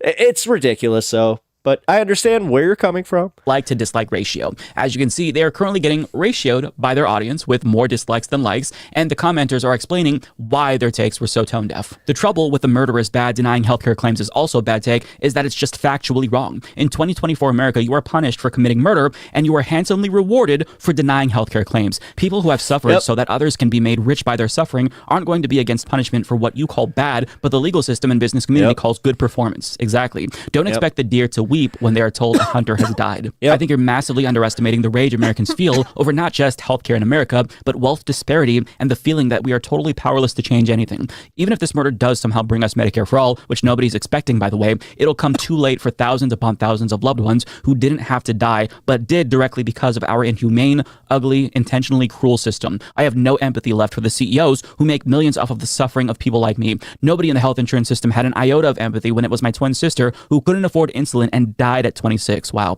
So my empathy is reserved for the hundreds of thousands of grieving Americans like me. It didn't have to be this way, but the 1% are the ones who pushed it all this far. This person says, as a breast cancer survivor, I know firsthand how terrible the insurance companies are. I was denied. I had never missed a payment. They fought me for 5 weeks until my daughter started to contact news agencies. Finally, my plight was taken up by a local television station. Once my story was aired, the next morning I got a registered letter stating that my insurers had decided to cover my treatment. All well and good, right? While going through chemotherapy, I was only able to work part-time due to my reaction to the drugs I was receiving. That insurance company raised my premium every quarter. It got so expensive that I had to move in with my son. My story is just one of millions. Americans are screwed if they need healthcare. The richest country in the world has a criminally corrupt insurance system. This is so tone deaf and frustrating. It isn't just about healthcare. If you guys will pay attention, it's that people, working class people, are tired of being screwed over by private industry, by government, by the wealthy. This is a class issue. And last but not least, I am so sick of the "this guy had kids" line. So did all the people he knowingly let die by denying their claims. Those people had kids too. Yeah. So based on this small sample of comments, it's evident that these privileged rich dudes just don't get it. But I actually think that they know more than they're letting on. A Gallup poll was released this week that found that 62% of Americans believe that it is the federal government's responsibility to ensure all Americans have healthcare. And that sentiment is even more widespread among the Democratic Party's base. Now, I promise you that these nerds are very much aware of the fact that this is indeed the case. They know that the Democratic Party's base supports single payer. But they have covertly tried to undermine public support for Medicare for All in order to get people He's like the most broy gay guy I've ever seen. to think that it's more realistic and practical to keep the for-profit model in place. Let me show you what I mean, though. As journalist Lindsay Blount explains, in 2018, when Medicare for All was gaining momentum, pro-insurance industry advocates founded a nonprofit called United States of Care to explicitly fight against Medicare for All and propagandize for pro-business-friendly ACA policies. Guess who's on the Founders Council of that M4A PSYOP? And as you can see, she shares a screenshot showing that John Favreau of Pod Save America is on the Founders Council. Now, if you look at the policies that they push, it's all in line with the talking points that we've heard from Democratic Party politicians about expanding access to healthcare and lowering the cost of prescription drugs by expanding eligibility for Medicare and Medicaid. I hate to say it, though. I'm not surprised by the fact that this is Pod Save saying it because John used to work for the Democrats. He used to work under the Obama administration. So, of course, he's going to have more of a centrist take. And all of these policy recommendations are good, by the way, but notice that they conveniently allow the current for-profit model to stay intact. They don't even mention a public option, by the way. But back to Lindsay, because she's going to explain that we don't hear much about this group anymore since they accomplished their goal, which was to suppress support for Medicare for All among the Democratic Party's base. Now, she also points to an episode of Chapo Trap House where they break down the moneyed interests behind this consultant grift, and we don't have time to get into that now, but I'm going to link to that episode down below if you want to listen to it. But just know that these people are deliberately trying to get their liberal audience to believe that they should accept less than every other comparable OECD nation that already guarantees healthcare to all of their citizens. Now, I don't know why they're doing it. I have no idea what's in their hearts. Maybe they genuinely believe in our for-profit healthcare system. Maybe they're trying to alleviate the pressure Democrats feel from the base, because we all know that the base wants Medicare for all, but politicians don't want to do that because their health industry donors wouldn't be too happy about the politicians that they've bankrolled supporting a policy that would existentially threaten them. Either way, it doesn't matter what their intent is. Just know that the Pod Save Bros are bad faith actors subtly pushing a corporate-friendly agenda to the detriment of their own fucking audience, which is really disgusting. But thankfully, their viewers saw through their bullshit. Well, yeah, but they're also kind of just going in line with what he kind of said it, that they're going in line with what the Democratic Party was already establishing during the election there, too. Like, dude, they were a little too comfortable with, the pivot, right? Because they were like, yeah, this makes sense. Yeah, you know what? If we could get those disaffected Republicans, I believe those numbers will help us. With that being said, I do want to dig into some clips here so you can see why their audience was so angry about their commentary. So first, let's start with John Favreau. He said the pot johns were created in a lab. Party primary, which is very interesting now that we have some additional context about his backstory. Fast forward to the 2020 Democratic primary, where the central debate in the primary was over Medicare for All. And what happened there? Medicare for All ended up less popular than it started at the beginning of the primary, because when you ask people, should the government guarantee health insurance, people say yes. Like 60% say yes. When you ask people, do you think it should be a government-run system or a private insurance system, more people want private insurance than they do government. That number has narrowed now, but it's still. So it is a problem with the insurance industry. It is a problem with their lobbying. It is a problem with the money in politics. It is certainly a problem with the Republican Party, but it's also, we have work to do convincing people to change this system. I wonder why Medicare for All was less popular by the end of the Democratic Party primary. It's almost like some pro-insurance nonprofit popped up in order to drive down support for Medicare for All at the behest of for-profit insurance companies. Interesting. No. I wonder why that happened. What?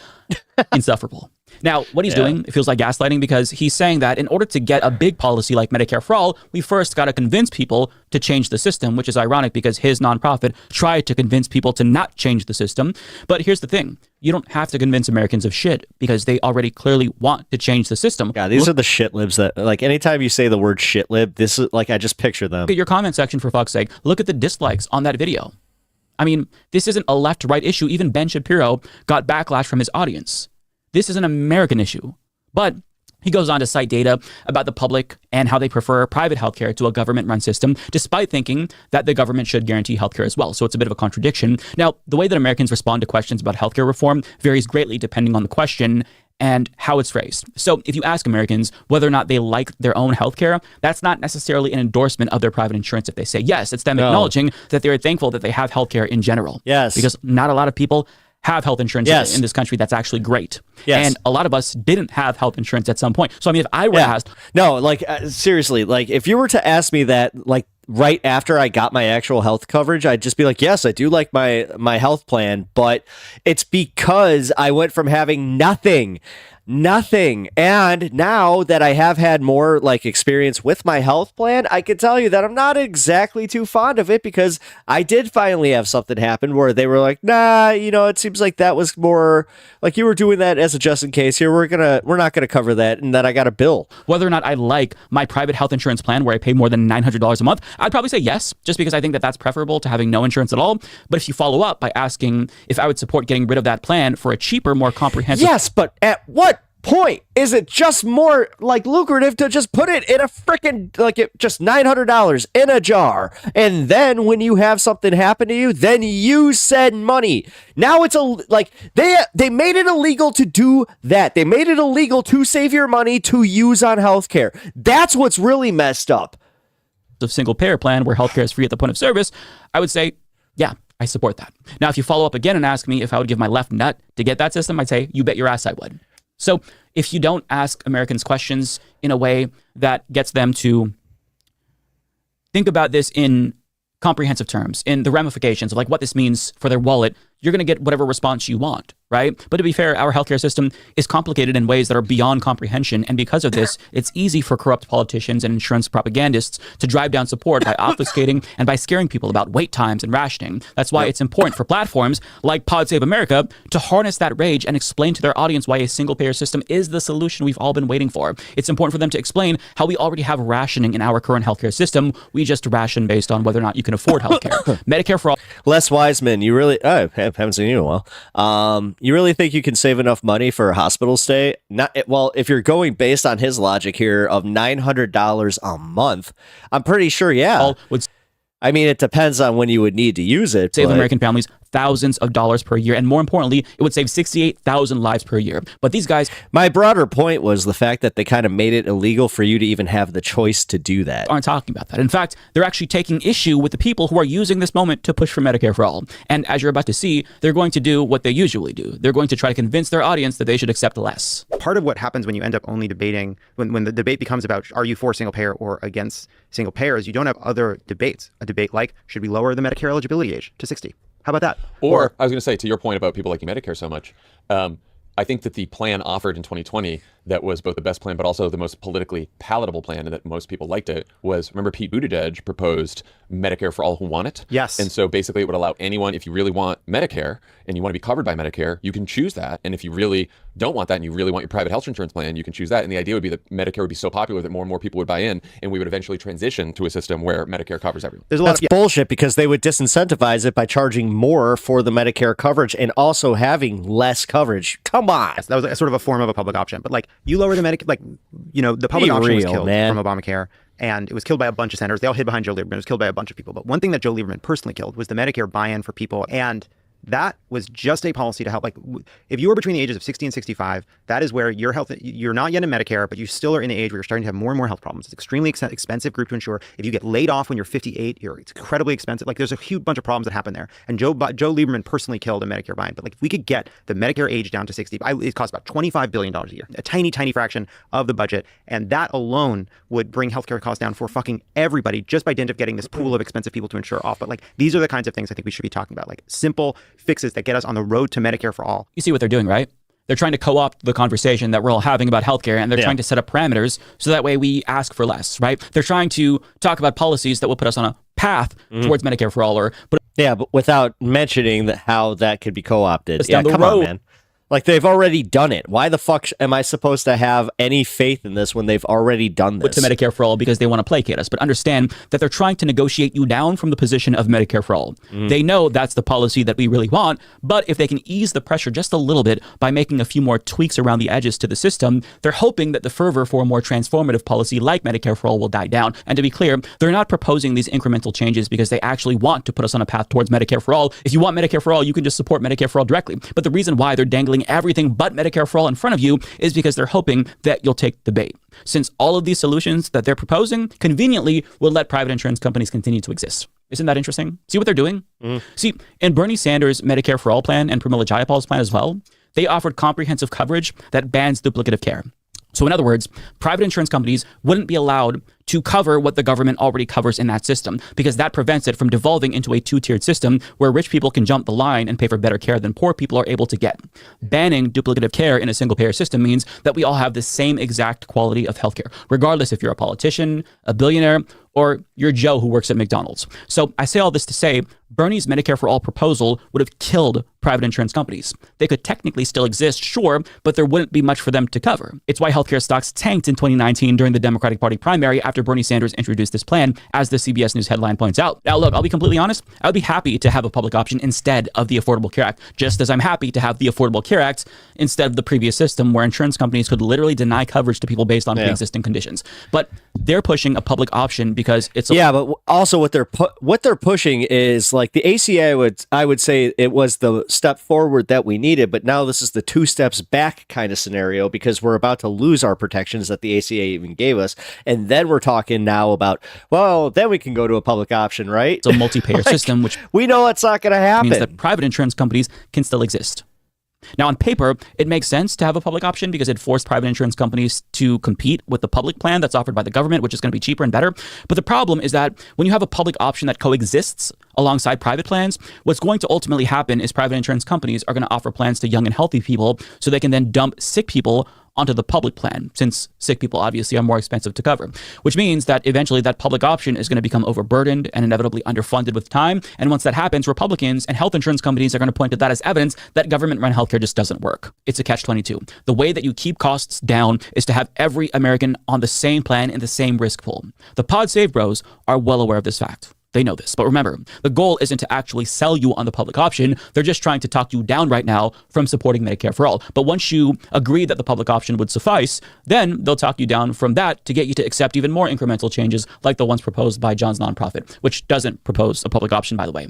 It is incredibly disingenuous. But listen to the way that they talk up the public option as if it was even on the table when we all know it wasn't on the table. Nonetheless, here's what they said. If we had won the Senate this time around and won the House and won the presidency, then we'd be talking about a public option for a second term. And these should be part of the, like, when we talk about, like, what are Democrats for? We spent a long, what is our big agenda for the future? Like, these kinds of big changes have to be part of it. Hey, asshole, a public option isn't the big change the base wants. And I don't know why you're pretending like Kamala would have delivered us a public option. She did not support a public option. She supported an expansion to Medicare to cover long-term care. Now, again, I support that. That would be great. But it certainly falls short of a public option, wouldn't you say? Furthermore, even if Kamala Harris did support a public option, I'm sorry, I just don't let's be real. Either way, like, they're going to call it socialism from the other side. trust that she would have actually fulfilled that promise. You know who ran on a public option? Barack Obama. You want to know who else ran on a public option? Biden. But once he got elected, we never heard about it again. So don't lie to your viewers and pretend like it was ever on the table in the first place when it wasn't. And even if it were on the table, John's nonprofit would have driven down support for it at the behest of insurance industry funders that support that nonprofit. But I think that this tells me that we just need to improve our negotiating position when I hear them say shit like this, right? We say we want Medicare for all, and these guys counter with a public option as an offer. So you know what? Our starting position should now be a national healthcare system like the UK, where hospitals are nationalized and doctors and nurses are public employees. How about we start there? That's what we should do, because from there, they then have to counter-offer Medicare for all. He's not wrong. So it'd take them longer to talk us down to the shittier position that they're trying to force on us. So, if we start off in a stronger negotiating position, I think that might help us in the future. But I want to get to their commentary on Luigi Mangione, because unlike Ben Shapiro, they were aware of the real anger that Americans were feeling, and they were taking notice of the lack of empathy for the CEO. The problem is that even though they know it exists, they're clearly irritated by that anger and even called it performative. The kind of like performative, the way you demonstrate you really understand what's broken in our healthcare system is by performing this lack of empathy. That's how you demonstrate you really get it. And if you don't have that lack of empathy, that means you don't really get it. All of that, I was just sort of waiting for, and of course, like, unfolded actually worse than I expected. It was all pretty ugly. The thing that there was a lot of like earned vitriol. Like, insurance companies, some are better than others. Plenty play games, even break the law to try to avoid paying. We have a cruel and broken system. Like, that's what we have. Like, this guy, well compensated, is a tool of a broken system. This insurance company exists and benefits from a broken system. And like, that to me, like, I want to have a debate about the broken healthcare system and why we have this ridiculous system where half the people get insurance through work, which creates these incredibly convoluted and broken incentives, where we have publicly traded companies that exist to create a difference between how much they pay out in health benefits versus how much they recoup in premiums. Like, their job is to maximize that differential. We built a whole system around it. That's fucking stupid. That is terrible. That causes all kinds of harms. But like, the idea that we're going to associate the murder of a health executive with Medicare for All, to me, does not bring us anywhere closer to Medicare for All. We're not going to shoot our way to universal healthcare. And it ends up becoming a kind of vicious and negative and divisive debate. A debate we can win without kind of needing to resort to this sort of like ridiculous kind of performative, I don't know what you'd call it, theatrics, heroics, I don't know. So on one hand, I will give him credit where it's due. He's explaining specifically why the system is bad. It stems from the profit motive, which conflicts. Rumdog, we were watching the Humanist Report, taking down Pod Save America's really crap takes on what we can do to not have the next Luigi Maggione. The obligation to provide people with healthcare. So it's important that he says that. But what's interesting to me is that he'll acknowledge that the system is broken, but then try to keep that system in place with milquetoast solutions nonetheless. And I think that that is actually the ideological difference here. He thinks the system is broken, which means you can fix the system, whereas everybody else in the comment section is saying, actually, the system isn't necessarily broken. It's working as intended. So that's where there's this disconnect between him and his audience. But when he talked, you could just hear the contempt ooze from him towards the people who were vocalizing their lack of empathy. Like he was irritated by them almost, as if they were a nuisance, because now he has to try to talk about why Medicare for All isn't the best solution, even though everybody wants it. But listen, nobody thinks that assassinating the CEO is going to get us Medicare for All. No. Nobody thinks that. This is a systemic issue that requires a systemic solution. But the reason why people and gauge it's almost whether or a not cop-out for them to even try and say that crap. somebody gets it based on their level of empathy is because it tells us a lot about your rich privilege or luck. Right? People have no empathy for the CEO because he had no empathy for them. His company has inflicted a pain and irreversible trauma on countless Americans. And this pain and suffering has been inflicted on Americans during the worst times of their lives. Companies like United Healthcare made things worse for these families and never cared at all. People have gone bankrupt and died because of this company. So yeah, I think that a lack of empathy is a pretty good indicator as to whether or not somebody gets it. So if you find out, for example, that a serial killer was killed, are you going to feel sad? Of course not. You're going to view it as justice being served for all of his victims. Now, you might not want to kill the serial killer yourself, but you're not going to shed a tear for them or cry. But I actually think that's probably not a good comparison because odds are the CEO killed far more than any serial killer, even the most notorious ones throughout our history. But the Pod Save Bros, they're... But it wasn't done so sensationally. So the old people of the country who are watching Fox News and all the news networks, they don't think like that. They just it's perfectly okay. Both ways. It's just normal. They're feigning sympathy and trying to understand people's reactions here, but they're fundamentally misunderstanding and misrepresenting them at the same time, which kind of proves that the sympathy that they're showing towards their audience is phony. I'm going to take the neo-lib squishy centrist position that murder. Let's hear it. Murder is bad. Yeah. Also denying people life-saving healthcare because they can't afford it. Bad. How about that? Wow, that's incredible. How about that? Isn't that Incredible. crazy? Incredible. Just out there. Incredible. Hope all the murderers are caught and punished. Also hope we pass more laws to make sure that everyone can get the healthcare they need without the insurance company putting them through hell, which insurance companies frequently do. Yeah, I feel like the other question, like, why do we have a system where all these people have horror stories, like terrible stories about what it's like to engage with these companies? These companies exist to deny claims and make life harder. And Barack Obama used to tell stories about what it was like when his mother had cancer and how you're dealing with the worst moment of your life and you're on the phone with insurance companies. Like, why does this system exist? And the debate online, fine, it's not real life. But I do think it captures something that is real about the healthcare debate, which is there are all these people that are screaming like the system is fucking stupid. It is stupid, right? Yeah. And yet when you try to change it, you run into this buzzsaw. Now, part of that is because the insurance lobby donates a lot to campaigns. They run a lot of ads. There's a lot of anti-government, anti-Medicare propaganda. There's a lot of right-wing propaganda about this. But the reality is when you ask people, do you like your insurance? The vast majority say they do. Even when a majority of those people say they've had problems with their health insurance, that 1 in 6 say that they... Again, missing the fact that we're just happy to even have anything. They've had claims. Like, dude, no. They could it's also the way that they frame those questions, man. Never resolve. Yeah. They could never resolve. Now, they go on to cite some more polls to prove, I guess, that Americans actually love their health insurance. Now, they're framing this as, Americans like their insurance. We don't agree, but that's kind of just the way that it is. But they're saying this in a climate where everybody is screaming about how bad our climate is in this country for health insurance. So it feels kind of tone deaf for you to say that. But I mean, they clearly want to have it both ways. Yeah, they're literally playing the devil's advocate for the 9% of people that decided, you know what, we're going to have the contrarian opinion. I can't tell you just how much I've been seeing it in my own life, like in real life, anecdotally online, on the few social media, things that I do follow. It's universal. Everybody hated that guy, and everybody was kind of bummed when Luigi got caught, even on the right. And I can tell you that my most conservative friend thinks that this is phony. He doesn't even think Luigi did it. On one hand, they want to pat us on the heads and tell us that our anger is justified, but on the other hand, they want... And Duke's got a great point here. The ruling class is scared. That's what we need to focus on here. They're terrified. And look at the way that even the ones that they gave the breadcrumbs to, the ones where they have the fame, they have more money than you, like you or me, but they can afford a nice cushy life. So they don't upset it because then they might come after us too. Want to reinforce this idea that people aren't. Yeah, I'm glad that the ruling class is scared. Actually angry, and they love their health insurance, and just a couple of quick fixes are going to make things better. See, the polls say they like it, so they like it. It implies that, the angry people are actually the ones that are out of touch, not them. It's duplicitous as hell. And they can cite polls to prove their point, but guess what? I can do the same thing. I can cite polls to prove my point. Boom. 70% support for Medicare for all. This was the second poll, by the way, with that result around the same time. Yep. Now, yes, these polls were conducted in 2018, so they are outdated, and public support has since fallen, in part thanks to the efforts of John's nonprofit. But they're insinuating that we shouldn't make sweeping changes to the system because Americans wouldn't want that. Now, public opinion is important, don't get me wrong, but what ultimately matters is that we implement solutions that work, regardless of how popular they are. Gay marriage wasn't very popular at one point. Does that mean that we shouldn't have gotten it, or that we should have waited to implement gay marriage until everybody was like, okay, sure, they can have civil rights now? No.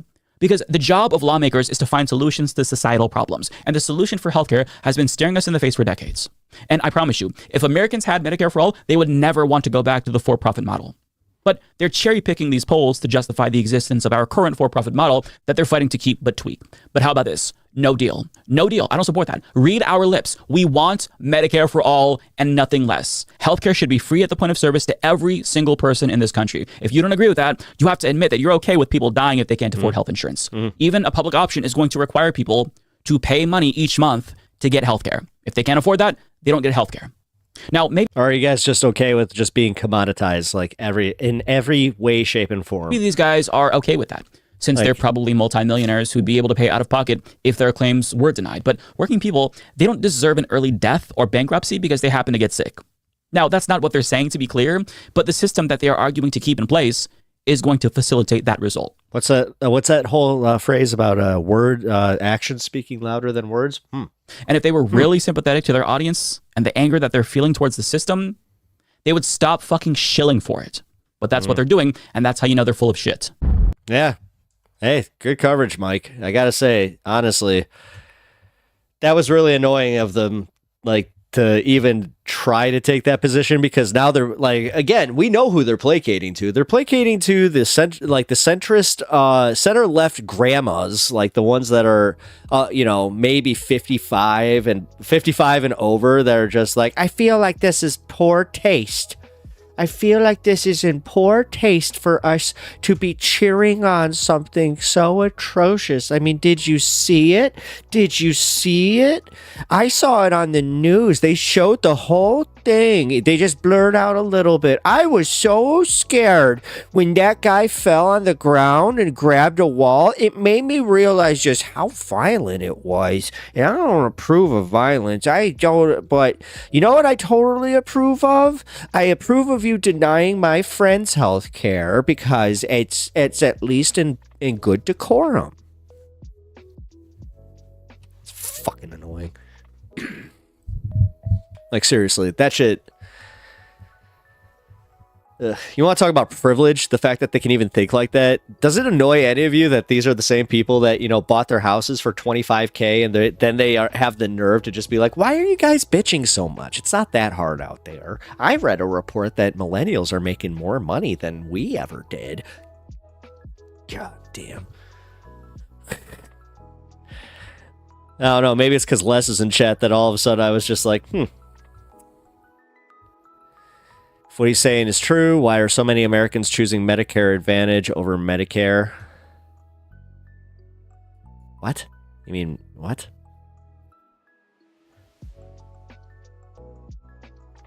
What he's saying is true, dude. The problem is a lot of people don't have choices. Like, even with the ACA, the choices are bullshit. That's partially why United Healthcare was under the microscope that they were. Because they were manipulating those plans too, man. Like that guy was, dude, he was being investigated for stealing millions from his own company. That's why people thought it was a professional hit. Oh, Les, do you feel so much better? No, I don't. You could. Do you ever like think before you say something like that, like you don't know the difference, do ya? It's just typing it out, you know, saving yourself that whole or no, I forgot. I can't take away that special feeling of feeling smug, especially popping into a millennials chat. Forgive me for not, knowing the finer nuances of Medicare and Medicaid and all that, because, I'm totally on it. Fucking asshole. We have had this fight since Nixon versus Ted Kennedy. And you somehow still didn't do anything? Doesn't that scare you sometimes? Doesn't that scare you to think that your like, if we're going to play generational games, because I know you like to do that occasionally, your generation was that ineffective. Like, that's how fucked up. My mom? No, she's on, I think she's on Medicaid. She's not on Medicare. But yeah.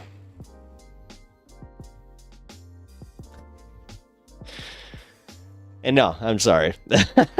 Didn't mean to go there, but it isn't.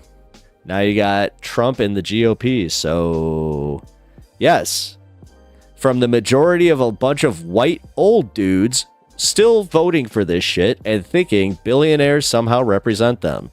I mean, again, you want to talk about ineffective messaging? Somehow, you were like the leftists of your generation, and somehow, some way, a bunch of guys who seem to think like you, trust me, I talked to enough of them.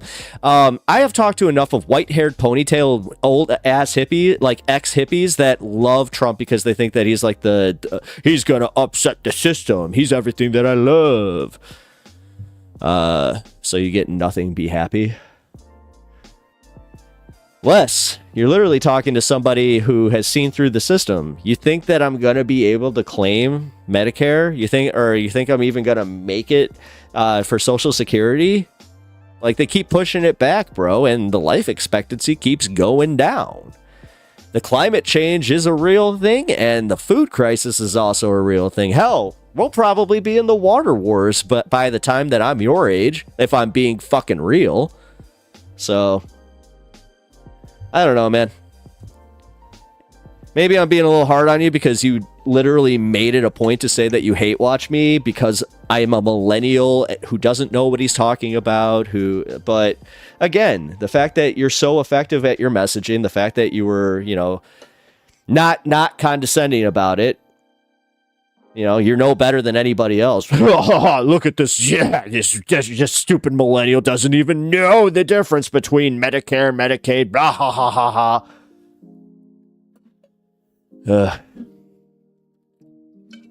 Or Medicare and advanced Medicare or whatever the hell you were talking about. Honestly, I'm just not in the mood for the shit right now. And I'm a little over the, your generation doesn't know anything, while completely ignoring the fact that your generation has put us here. I love the fact that, again, like even people my parents' age, or my parents even, when they start bitching about the millennials and the state of the world, it's just like, you were the fucking teachers. You were like, it was the participation trophy argument where it's like, these kids and they all got were participation trophies. Ha ha ha, we never had those. Without looking at the irony of who was giving said trophies out. Bunch of asses. As I said, if you can't tell, a little sick of it. But at least you get to feel good about yourself, right? Anyway. Let's cheers and we'll move on.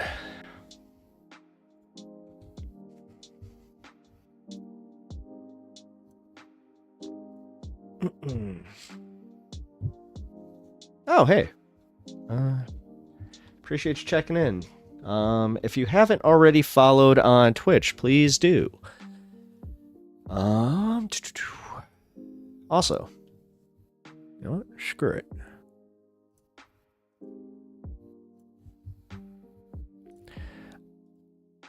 I would not mind. And you guys can donate on that link if you so choose. Gotta support leftist content creators, honestly. I mean, even I've started donating to some of the creators that I kind of owed it to, where I was just like, you know what? I owe some karma, so. But either way, I appreciate y'all checking in on this nice late stream. And sorry, Les, if I was being a little touchy. Yeah. Occasionally, it's like you hit a point, you're like, I'm not in the mood for your shit right now. Like, I get it. You're superior. Ooh, Fire Fist, what's up? Look at you joining the Mile Club. Ooh. Hey, I know, dude. We're getting there, man. We're getting there. I know it's crazy. We're pushing, but what is it? Like 30? I think it's like 34. If we get 34 or more, then we're good. Fire Fist. Actually, I'm not sure if you already did this. Can you also do me a favor and just sign up on the Twitch side? I'm not sure if you did that yet. I'm almost to 20. I'm at 18, so. Lex and Fire Fist. Oh man, I feel like you guys are sitting in the chat just high-fiving each other, just like, yeah, Star Club, Star Club, yeah, woo! I love you guys. I really do. You rule. Oh, Fire Fist, I mean. I'm sorry, Lex. Fire Fist is a little more special to me.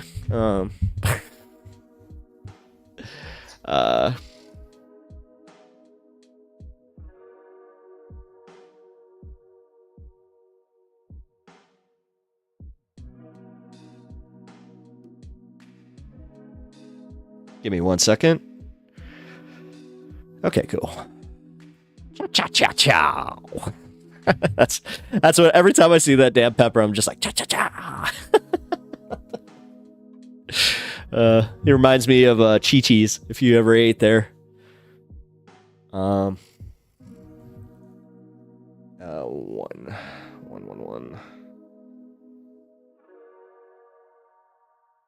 Okay. Oh, thank you. Thank you, Fire Fist. I appreciate you doing that, buddy. Also, Lex, if you have not gone over to the Twitch side, although I think you did, so, but either way, guys, I appreciate it all.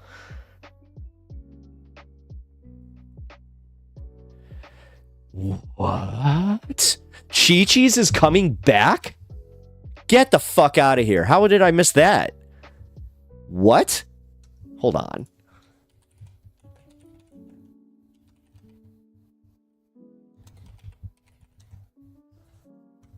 Oh, 2025 Chi-Chi's is returning. What? No. Okay, fans of a long-time closed Mexican restaurant chain received some potentially unexpected great news. After a 20-year absence. It's been 20 years. Oh, man. Yeah, we had a Chi-Chi's in the town I grew up in. My grandma loved that place. They had a really good buffet. I'll just say that. They had a great buffet. Hormel Foods bought Chi-Chi's trademark. They've been using it to sell in grocery stores, but... Oh, that's so cool. Hell yeah. Thank you for that update, Firefist. That's awesome. Okay, cool. That makes me so happy. Well, if they, I can already tell you right now, man. If they come back and they're local, we got a date night. We got date night coming up. God, yeah, Chili's was definitely one of like the better like chain places. Their salsa was so good, still is. That's why I'm so excited, because I've actually bought their salsa, or I was all like, yeah, woo! All right. So, if you guys haven't already, also, if you haven't signed up for the Discord, my Discord link keeps, like, resetting. So, which I turned that setting off, by the way, and maybe it just needs to, reset again, and then that'll be the final one. But yeah, it sucks. There we go. Cool, it worked. All right, so I'm gonna cheers you guys, and then we're off to the races for the next segment, which it's actually kind of fun because especially I'll just say it, like the Rupert Murdoch thing is hilarious. Now, full disclosure, I've only seen like a few episodes of Succession, which I've heard it's great. I've heard everything. It's just one of those things. I didn't have time to watch it when it was on. So, I am interested in the story behind what's going on because from what I was reading earlier, it's really interesting. I didn't know that there were, number one, I thought he only had 2 sons. I didn't know that there were more kids. And I didn't know that they all were fighting over the equal share portion of the trust, which, yeah,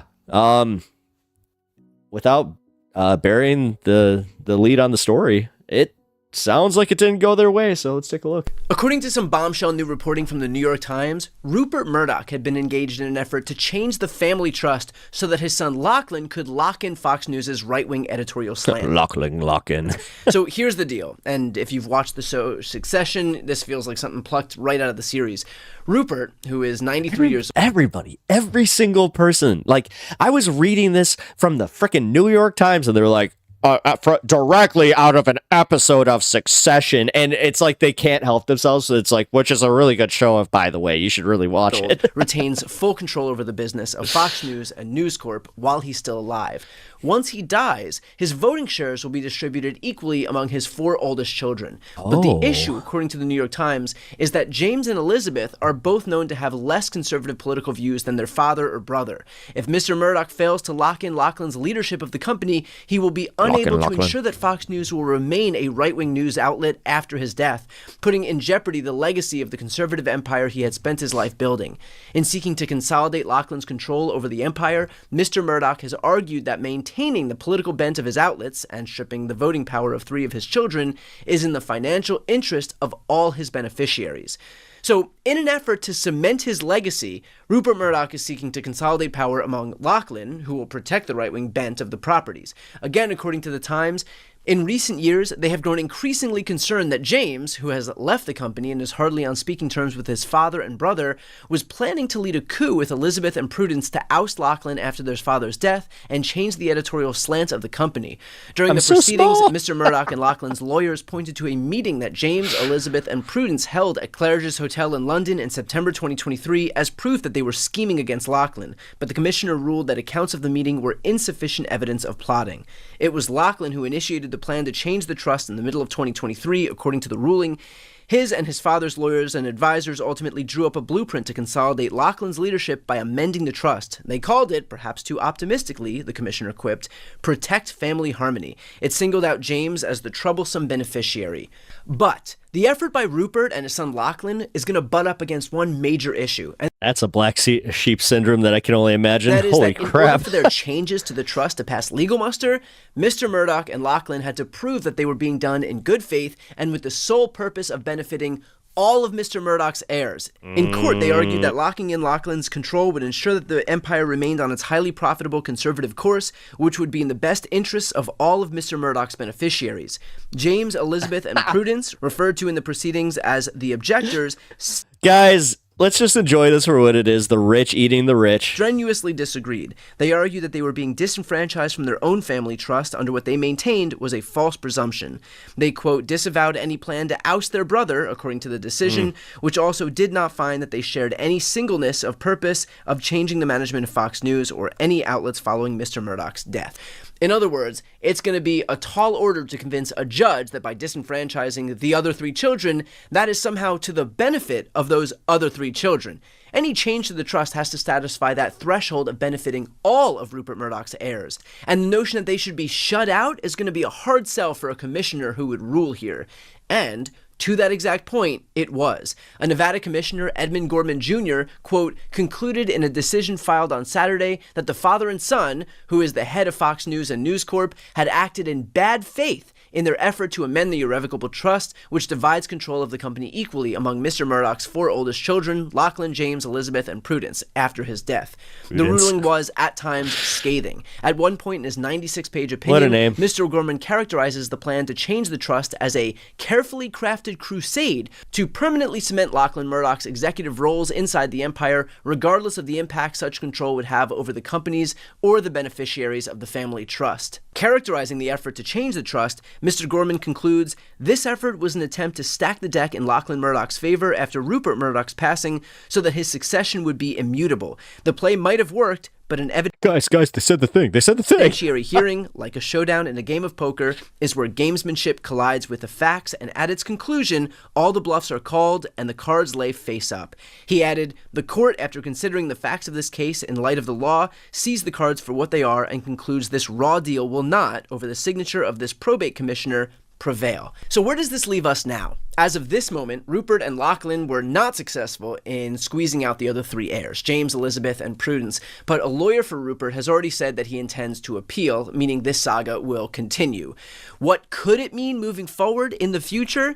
If Rupert dies and the voting shares are distributed as they are right now, then it could mean that Lachlan could be outvoted by his own siblings, and that could possibly have an impact on the political bend of Fox News and News Corp, which again... Yeah, but let's be real, like, if they actually do look at the profits and they determine that it's more profitable to keep it on course, they're not going to change it. And also owns the Wall Street Journal, the New York Post, and other major newspapers and TV outlets in Australia and Britain.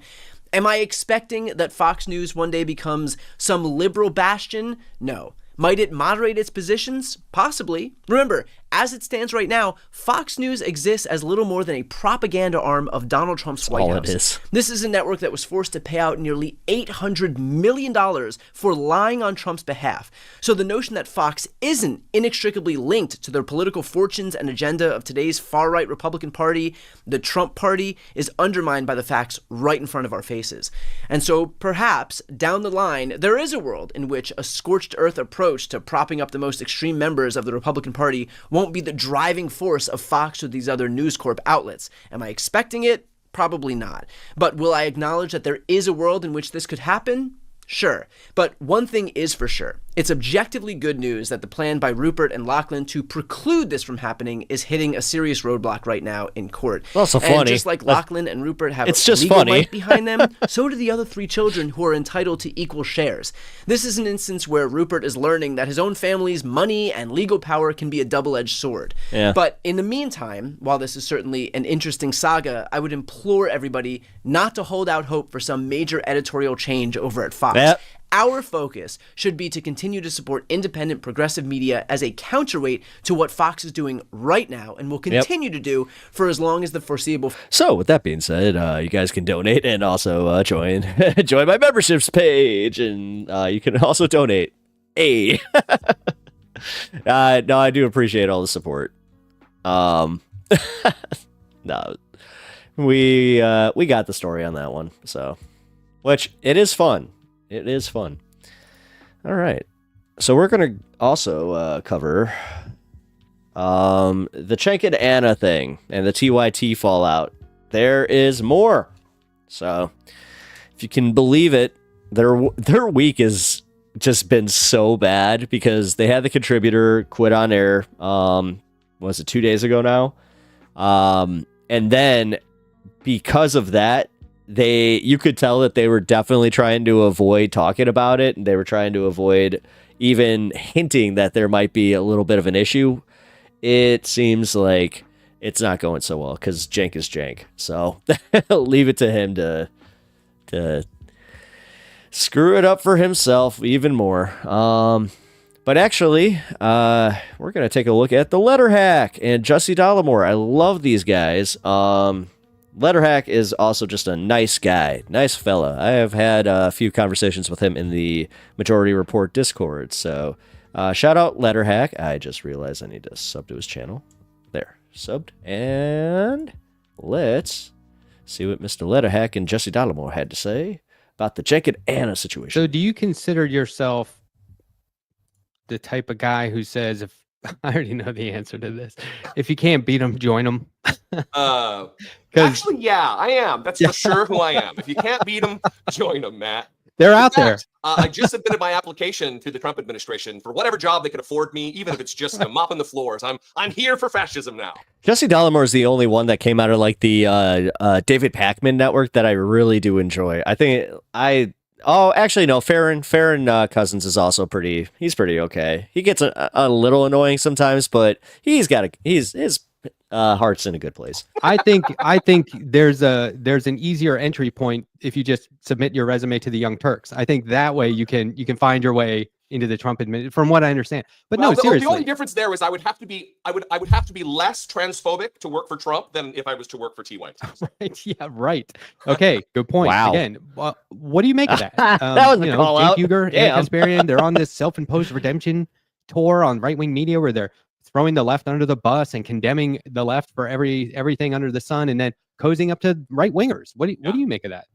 Is that grift, as they say? Yeah, it's for sure grift. It's yeah. When I mentioned, it's funny we're here. When I mentioned audience capture as a phrase that gets thrown around by content creators, it's an interview Cenk Uygur did where he talked about audience capture and explained it. I didn't even know the term or exactly what it was, and then he explained it like, oh yeah, I totally get that because I could be leaning into that on my own channel, and I could have grown far faster.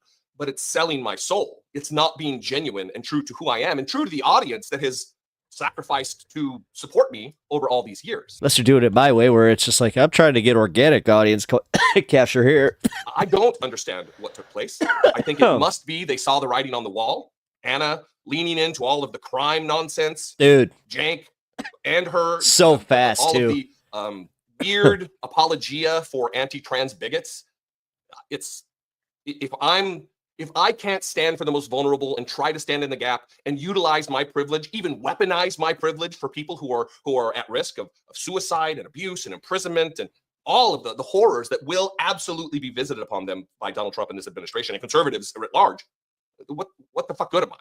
So they're failing their audience. They're failing the country. They're serving as, this is the first time I've ever talked to this public. Every once in a while in the podcast, I'll make a reference or something, but I've never gone this deep.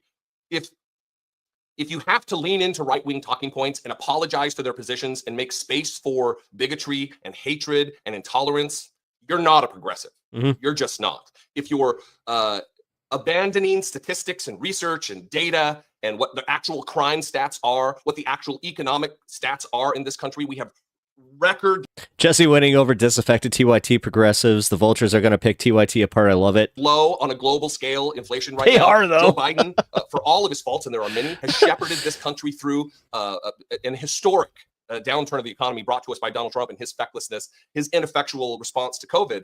And rather than talk about it from a factual basis, they just throw bombs at the Democrats, throw bombs at elected officials. They want to critique power. This is not my saying. Someone said it. I'm going to fuck it up when I paraphrase it. But all they want to do is critique power. They don't want power. They don't want to gather power. They don't want to accumulate power for our side, for the left.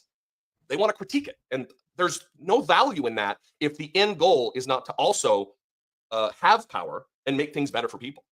As far as I know, what do I know? I'm a dumb fuck, you know? I mean, I am too. I mean, hack is in the name, but that's very well said. Look, I think that, we talked about this a little off air. This channel is not known for this sort of commentary and critique, but it is very transparent what's happening here when you depict the any criticism from the so-called online left or independent left-wing media commentators. You depict all their criticism as crybaby whining while legitimizing the likes of Dave Rubin and Glenn Beck. Thank you. If you're going to drag yourself through the muck, thumbnail of Anna on Glenn Beck show. Of what I got wrong or whatever. It is embarrassing. Glenn Beck for years demonized our first black president of the United States of America as someone who was born in a foreign country solely based on the fact that he was black. Solely based on the fact that his skin tone is darker than Glenn Beck's. Demonized him. He's a racist troll and Anna racist to his platform. There's no one else you can go to talk about what you got wrong. You got to go to fucking Glenn Beck. Gross. You have millions of subscribers and viewers. Yes. You could just look at the camera and say this stuff. Right. That's exactly right. There's a it's for all I know they do. intentional. I don't really It's watch. by design that she's going there and she's having conversations with others. The things that she says. I've been Twitter, saying. It's not just firing off a tweet after she's had. As I said, Fox News is next. She's gonna be on. God, they don't do Red Eye anymore. Well, she would be if it was still a thing. But like, if she pops up on Gutfeld, I would not be surprised. Wine. These are manufactured moments meant to engagement farm and also lead slowly to the point where she's just off to the other side. And then I guess in another 4 or 5 years, then be doing interviews, hopefully with you, she would think, saying what I got wrong about when I left the left. Oh, maybe. The invite's out there anyway. I think that, if you're going to do self-analysis and it's not meant to generate clicks and revenue, you would log off and do that. But if you want to shift your perspective while condemning the things that you used to say and the positions and principles you used to stand on, that really does feel phony to me. That feels like you're doing that online, on air, intentionally for revenue, for just especially when new audience. When your new position isn't backed up by the facts. It's not backed up by people's lived experience, whether you be trans or whether you be a homeless person. All they're doing is just being demagogues about the same. You could just read a transcript of something that Tucker Carlson has said, and then tell somebody it's Tucker Carlson, but it could just as easily be one of those two, and no one would be the wiser. It's dangerous. There are, it's not going to harm me, but there are a lot of people out there who have changed their minds or bowed out of the political process and didn't vote at all, who could have made a difference in this election. And this election was the most important election of our lifetime. That we are facing now an 8-1 Supreme Court. We could end up with an 8-1 conservative Supreme Court. And look what they did with a 5-4 Supreme Court. Look what they've done with the 6-3 Supreme Court. It's absolutely disgusting to abandon the people who lifted you up to where you are today. It's only because of luck and people resonating with their earlier ideas. Yeah. Yeah, TYT, I mean, dude, I feel like as a left winger even, like they just completely have been abandoned, like moving farther and farther to just abandoning their platform entirely. I don't know, man. Shakesgiving really kind of made me see it for what it was. Let me pull up the next thing because honestly, this plays right into it. But I do want to take just a small break because as much as also follow the Letter Hack and sub to his channel if you enjoyed that because he is awesome. Frequent contributor to the TYT fan base, and there's just a lot there. So, all right. Duke, every time you sell out and go farther right, it only goes in that direction because you lose credibility to the left. She can only play fake leftists for right-wing media now. I mean, she doesn't see it that way. You know that she's still, in her view, her principles have not changed.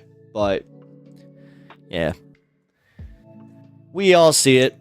Eventually she'll see it and she'll see that she, like you were just saying, she can't go back. And when she realizes that she can't, that's when she's just going to make the full pivot. I'm also not putting it past her that contracts have something to do with this. It's the same with John Adirola. That's why once contracts start going up, I have a feeling TYT is going to get real lonely. I have a feeling, guys, because I know Ben Glebe has had it. His days are numbered. Him and Jenk have had multiple on-air fights to the point where, they almost came to fists. So, I know JR has had it. He barely shows up, to the studio. I know that he's working from home now, so. Brent, I know that he hasn't actually gone into studio for a long-ass time. So. Who knows what she thinks, but I think she is entirely cynical. I wouldn't say entirely, but she's definitely the more and more that we keep doing this and the more and more coverage that there is about it, that's what's going to push her towards that that fully, in my opinion.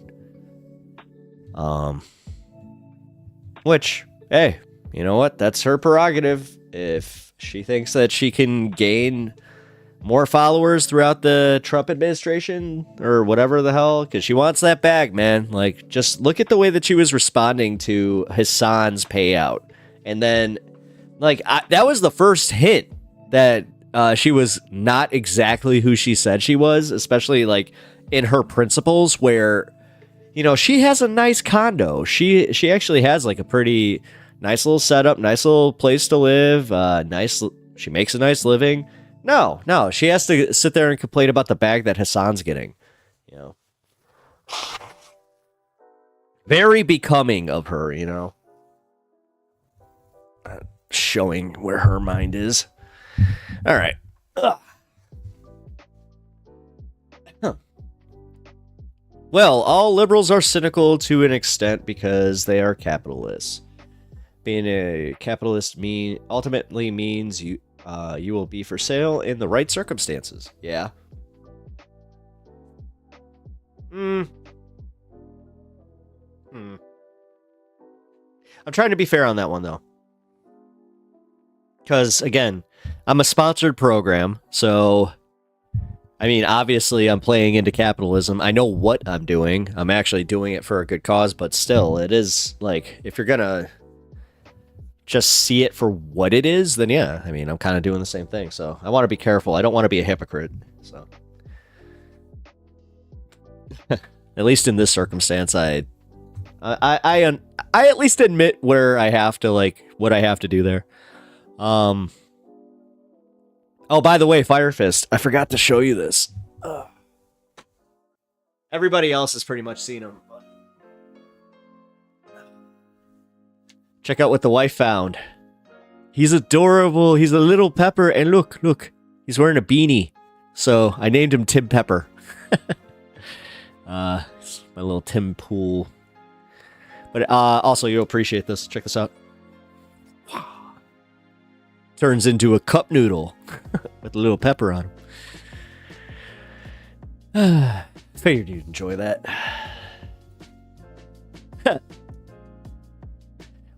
Ruben's train, we all gotta eat. Well, yeah, exactly. And honestly, yes, I knew you'd love it. I knew you would love it. He's perfect. He's so, exactly, right? He's perfect. I love it. It's little stuff like that that just makes me so happy. All right, so I feel like we haven't done enough of the fun activities here that we are usually doing. So also, Fire Fist, since you popped on in, I also haven't cheersed you, so I will give you the special cheers. Just gotta turn it on. You good?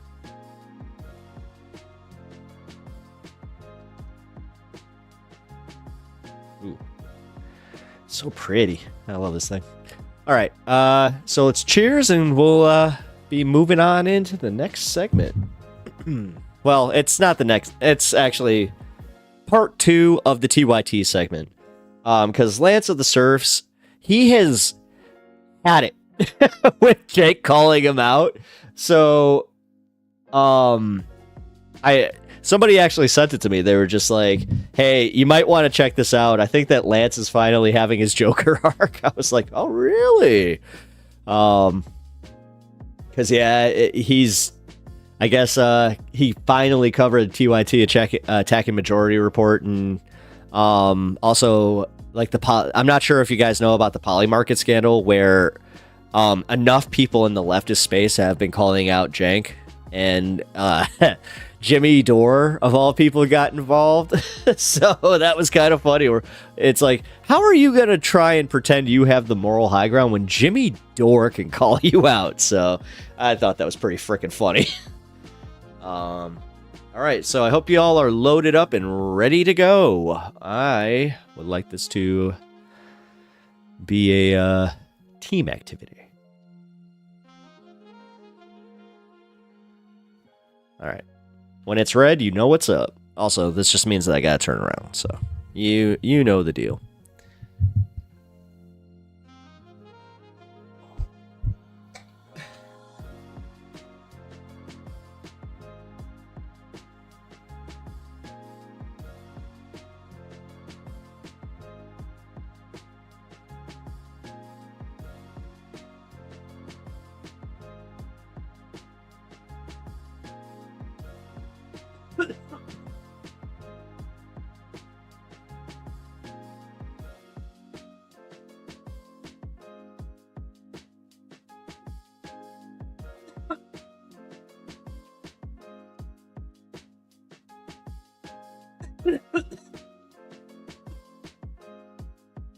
Oh, man. Cheers.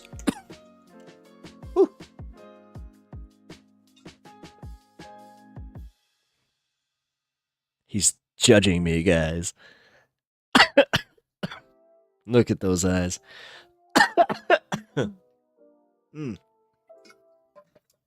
Hey, welcome to the Twitch channel here. If you are new to the channel, I am mostly on YouTube, but do still interact with the Twitch side of things, so appreciate you popping in. Also, trying to get to 20 tonight, so you have the opportunity to be that 20th. God. The shill is on.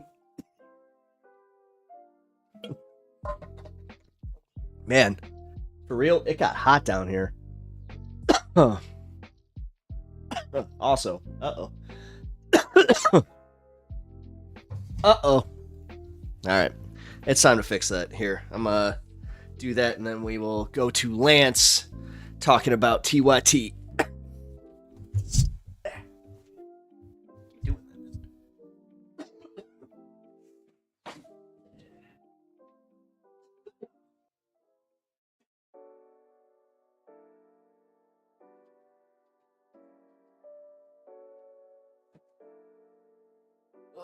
Reset the fan.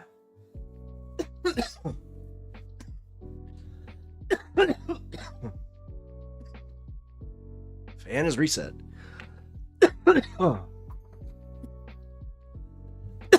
Oh.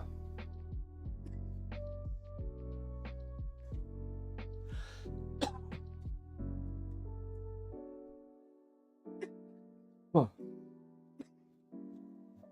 All right. That was a good fun. That was a really good one. Holy crap. That one sent me in the moon. I haven't hit that thing in about a week, so. Definitely hitting right tonight.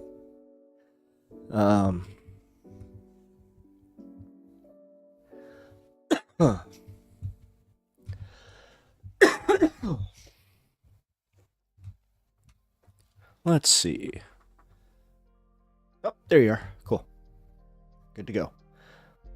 Of course! That about poor Jimmy Dore. I can't believe you're saying that about poor Dave Rubin. I can't believe you're saying that about poor Sam Cedar. I know. Poor Sam. Okay? So, anyways, yeah. And what did Sam say to him? And I love how Sam plays that game of, I don't know why Jake is so angry, but then he kind of had a moment where he's like, well, maybe there was something I said to him in private. Never elaborated on it any farther, so now I'm weighted with bated breath, just like, come on, just tell us. So look, they claim to be more left wing, and then they'll work. Hold on, let me finish. And then. This is wrestling. The band Vanguard. Vanguard Pod posted a video that says, lol, so no one is allowed to criticize Jink and Anna for taking Polymarket money because Emma Vigland used to work at TYT. So let's check it out. All right, welcome to the Young Turks, Jink Ugranicus. Right off the bat. Beginning of the show, eh? All back in the studio here, Polymarket Studios in LA. Thoughts and prayers. Look. Polymarket Studios? They call it Polymarket Studios now? I didn't know that. How long has that been going on for? Or is that a joke? The last thing is about Peter Thiel. So apparently he put money into Polymarket, right? So that people are holding that against us. Now, I didn't know that when we did the deal, but doesn't matter. I'm going to say something revolutionary. No. How the hell is your audience going to know that, but you don't? And then you have the balls to criticize other people for not looking into who's funding them, i.e. Dave Rubin? What? It doesn't matter. Why? Okay. It's not a joke they're sponsored. No, I know they're sponsored, but are they sponsored specifically to say we are TYT reporting? I'm just going to say from my point of view, there's nothing wrong with being sponsored. So here, I'm going to move up here and then we can continue. And also, I'll chime in a little less. Live from Polymarket Studios in the same way I've got Rogers Arena here in Vancouver. Is it the same thing? Like the way they sponsor stadiums, you sponsor studios? They say it every time now? What? Hey, Peter Thiel also financed PayPal. Did anybody ever use PayPal? If you did, guilty. Okay, hold on. Okay, Peter Thiel also financed Facebook. Did anybody ever use Facebook? I know Emma did because she used to make videos for us on Facebook. Emma, I can't believe you work with Peter Thiel and Peter Thiel funded organization Facebook. Hey, guys, this is just showing his insecurity. Give me all that money back from all of your videos on Facebook because Peter Thiel financed Facebook. You're going to do that? No, you're not going to do that, right? So you do. Okay, hold on. Like you see that this is members only, right? I do not have membership. I can't. This makes me wonder. Does Lance still have his membership just for content? A lot of things to dissect here. First off, I didn't know that they were now live from Polymarket Studios on a regular basis. If you didn't know, Polymarket is a cryptocurrency gambling site that makes predictions on politics, which I believe Americans are banned from participating in. The investigation pending, but certainly a little bit odd. Of all companies to be taking a large sponsorship from. I'm not entirely sure if it is, what to the tune of what, but that comparison is ridiculous. Yes, I'm streaming right now on Twitch as well as YouTube. Twitch, a company that is owned by Amazon. Amazon's a bad company. That doesn't necessarily mean that I endorse, love, and support Amazon. Emma Vigland, working for TYT, uploading videos on the behalf of TYT to Facebook. Again, the social media company that they are trying to get their videos out on is not in any way the same thing, is directly taking funding and rebranding your studio by the name of the cryptocurrency gambling website. That's unbelievable. That's trying to basically pull Emma into something that she has no involvement with whatsoever. Yes, a lot of social media companies are run or funded by very bad people. That's not the same as directly taking their money and then trying to discount a call out of that.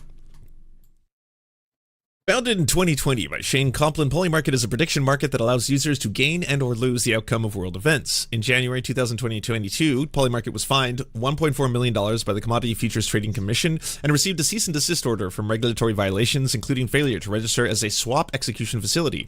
According to the CFTC, Polymarket offered substantial cooperation throughout the investigation, which resulted in the company receiving a lower fine. The market comments section was modified to filter comments by holders only due to the increased abusive content within the comments. In May 2022, Polymarket appointed J. Christopher Giancarlo, the former commissioner of the CFTC, as chairman of its advisory board. In May 2024, the company announced that it had raised $70 million across 2 funding rounds. These rounds include investment from Vitalik Buterin, the co-founder of Ethereum, the Founders Fund, a venture capital firm founded by Peter Thiel. In June 2023, Mother Jones reported that interest around the company had increased after a tweet about the outcome of the Titan submersible went viral. The premise of the bet was whether the submersible would be found by a certain date, rather than a wager on the fate of the passengers. Polymarket had over 60 markets available at the time of the submersive wager, including the outcome of the Guatemalan presidential election, the likelihood of Twitter suing Meta, and the likelihood that Russia would use nuclear force.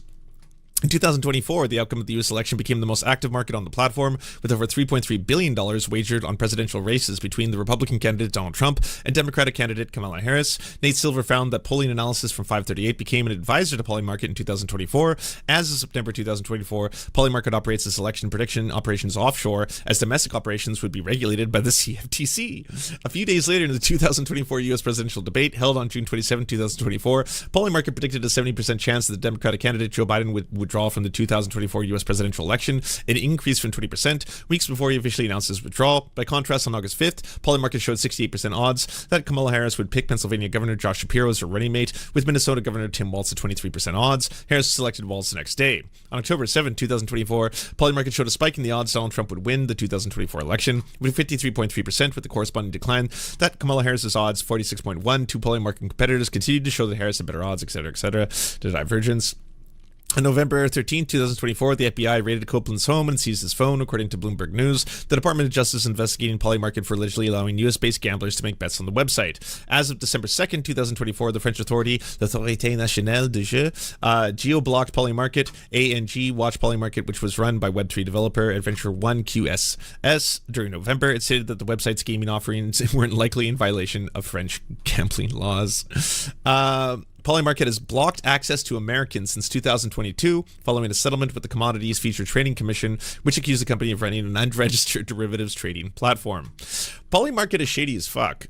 Oh shit! Yeah, I don't have a better way. Although all these online gambling platforms are, let's be real. Putting it essentially, like, if someone was to advertise stake.com, which is a cryptocurrency gambling website, as a result of them taking large amounts of money from stake, in addition to, like, this is what XQC, as well as Trainwrecks and a lot of other the Gambler people were doing, right? They would get a certain amount of money to do online cryptocurrency gambling, do slot machines, highly addictive, that kind of stuff, and then promote it through their own platforms. And by doing that, their own people who had a parasocial relationship with watching them would in turn want to win big when they won big, and that would create more gamblers and really facilitate people getting addicted to gambling. Polymarket is not slot machines, it's not roulette, it's not that kind of cryptocurrency gambling. It's being able to gamble on the outcome of U.S. or global elections, or prop bets, as you're seeing here. But once again, it is cryptocurrency gambling. That's what Polymarket is. I was really disturbed during the 2024 U.S. election how there was a lot of people consistently posting Polymarket links. Steven Crowder was doing it, Tim Pool was doing it, as if they were some kind of authority on the upcoming U.S. election. Wait a minute, Jim and Skidum, I just realized that you didn't follow me on Twitch yet. Dude, you could be my 20th follower. What are you doing? Because I was like, come on. I'm going to assume that a lot of them are getting sponsors for doing this, right? They're being sponsored to post that, hey, by the way, the latest odds really show that Donald Trump is going to win the U.S. election. Check this out.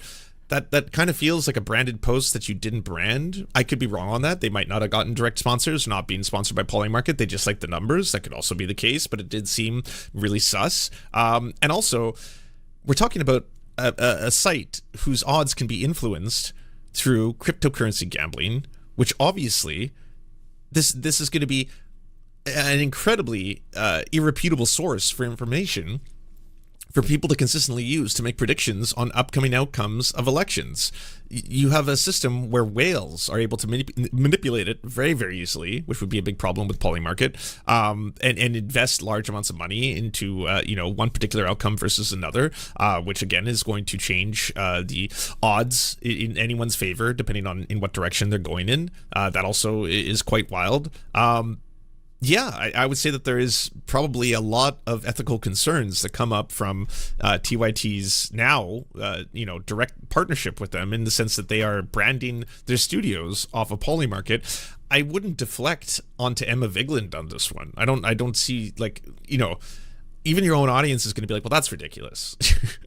Like if someone's like, hey, by the way, huge TYT fan, love the show, just getting a little concerned that it's called Polymarket the Studios, yeah. and how much does Polymarket influence perhaps reporting? Are you going to be using Polymarket outcomes to try and say, hey, by the way, this looks likely, this doesn't look likely, what's going on here? To then take that and be like, well, I mean, if you're angry about the whole Peter Thiel thing, because we have talked a ton of shit about Peter Thiel and all the evil he's doing upon the world, I do want to point out that who's an investor of Facebook, Peter Thiel, who uploaded videos to Facebook, Emma Vigland, who Emma Vigland worked for.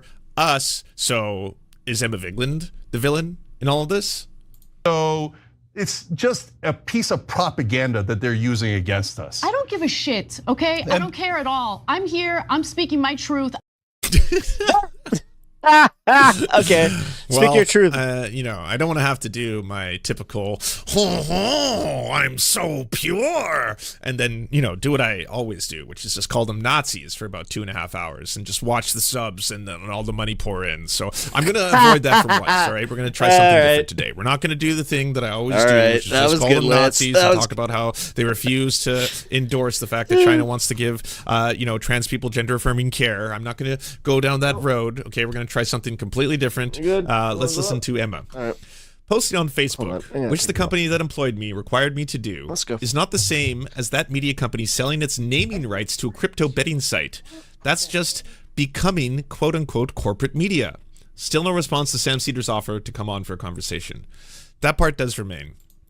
I noticed there was a site on TYT, tyt.com/polymarket test, which now is a broken link, but previously showed this link to will Donald Trump win the 2024 U.S. presidential election? 100% chance. Obviously old now. We're in the past, but I don't know what the purpose of having that testing link on TYT was. There's, see, now it's 404. The page you've requested cannot be found. So that's unusual. There's this from the join.tyt.com/polymarket. Polymarket. Frequently asked questions. What is Polymarket? Polymarket is the world's largest prediction market. We use the power of markets to create accurate real-time predictions of the events that matter most to you. What do the prices mean? Prices, odds, represent the current probability of an event taking place. For example, in a market on whether Donald Trump will win the 2024 Republican nomination, if yes shares are trading at 72 cents, that means there is a 72% chance that Donald Trump will win. How do Polymarket users make money? In the above example, this is on the TYT site, by the way. In the above example, if a trader believes the true odds of Trump winning the Republican nomination are greater than 72%, they would buy yes shares for 72% each. If they're right, meaning Trump wins the nomination, each yes share would be worth $1. That's a 28-cent profit per share. Conversely, any trader who owned no shares would see their investment become worthless. Positions on Polymarket are tradable. Our users can sell their shares at any time at the current market odds. Kind of sounds like gambling. Gambling, right? Sounds like gambling. I mean, sounds like fancy gambling. How accurate are the odds? Research has shown prediction markets to be considerably more accurate, on average, than polls and pundits. Traders combine all available information, news, polls, and expert opinions, and make informed trades based on that combined knowledge. Their economic incentives ensures that more savvy traders participate. The market's price, i.e. the probability, will change to more accurately reflect the true current odds. That's why prediction markets are the best source of real-time probabilities. People around the world use Polymarket to get the most accurate odds of any event they care about, thereby gaining the ability to make informed decisions about the future. If you're an expert on a certain topic, Polymarket is your opportunity to profit from trading based on your knowledge while improving the market's accuracy. Polymarket is the future of news. As a sponsor, does Polymarket get editorial decisions at TYT? No. Very clear. What else is part of the sponsorship? As part of the sponsorship, Cenk will be doing some additional content on YouTube live twice a month. He'll dive into some of the charts on Polymarket. They're super interesting and help us better understand public opinion. Find out more on polymarket.com. Oh my God. Ooh. I mean, there's literally nothing I can say at this point. You don't need my whippy comments or my posturing about being the most pure leftist. I'm just, I'm not the biggest home of independent leftist media on the internet, and I just don't get these kind of offers. Who's to say how I would let them influence me? I can't. You've worked for him. Like, he was a contributor for him for a while. That's how I found him. Polymarket investigated by the DOJ for allegedly letting U.S. users bet on the platform. The U.S. Department of Justice is investigating crypto predictions betting platform Polymarket for allegedly accepting trades from U.S.-based users, according to a person familiar with the matter. The Federal Bureau of Investigation executive a search warrant on Shane Copland, the Polymarket's chief executive officer, and seized his phone and electronics, according to the person who asked for anonymity to not discuss the public matter. Under agreement with the Commodity Futures Trading Commission that they reached in 2022, Polymarket is to prevent U.S.-based traders from making transactions on the platform. Polymarket surged in popularity in the lead up to the November 5th presidential election, touting itself as a more accurate predictor of political outcomes than traditional polling. The platform's users are able to What sucks about that is they were not far off. Wager an unlimited amount of money on their favorite candidates. Unlimited, you say? Oh my, that's so nice. Whereas competing platforms have betting limits. No limits. You want to bet everything. You want to bet the car, the house. There's not much you can do when people argue from pedantry and dishonesty. You see that with less. They implement talking points that take long explanations to show that. Show the dishonesty. Kids in college fund, you can do it all. In Les's case, though, I think that it's more so coming just from, like, he's so set in his ways kind of thing. Only on Poly. Like, Les is right. Do not tell him otherwise. Market. Massive trades in the final days before November 5th. You whippersnappers. Trump's favor brought an additional scrutiny on the platform. Opponents of political prediction markets accused the wagerers of potentially manipulating the underlying market by skewing public perception in Trump's favor. Polymarket said in a statement that the company would stand up for ourselves and our community, and alleged that the FBI search was politically motivated. Polymarket is a fully transparent prediction market that helps everyday people better understand the events that matter most to them, including elections. Where have I heard that line before? It sounds kind of like copy. Copeland posted on the social media platform X on Wednesday saying, "New phone, who dis? Lol." The New York Post earlier reported on the FBI's actions. The company led by Copeland settled an enforcement action with the CFTC 2 years ago and paid $1.4 million penalty in addition to agreeing to block U.S. users. The company has said recently that it's taken additional measures to verify and block users it suspects may... I don't know why this just came in. Ruben's train.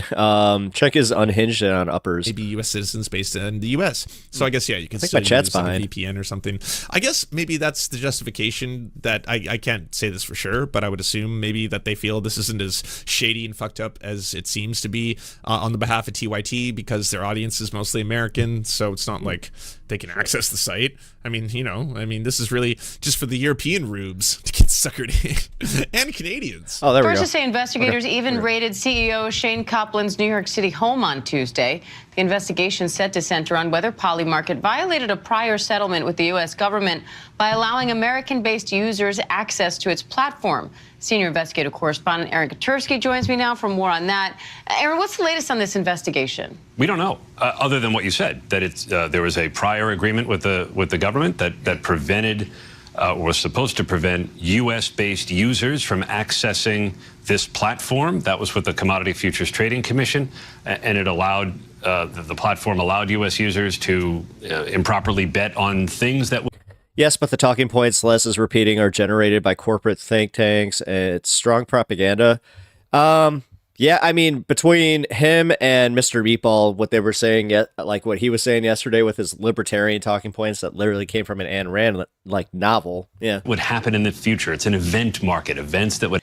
I think it's more disturbing because I know that Mr. Bread is like he's around my age, so it's kind of like how are you already like that swayed by propaganda? Happen in the future, like a presidential race. Who's going to win, for example? Although Les would probably, sorry to pause so much, but I know that Les would probably say the same about me though, where he'd be like, well, you're just swayed by super far leftist propaganda, these soy boy propaganda. And they weren't supposed to do that.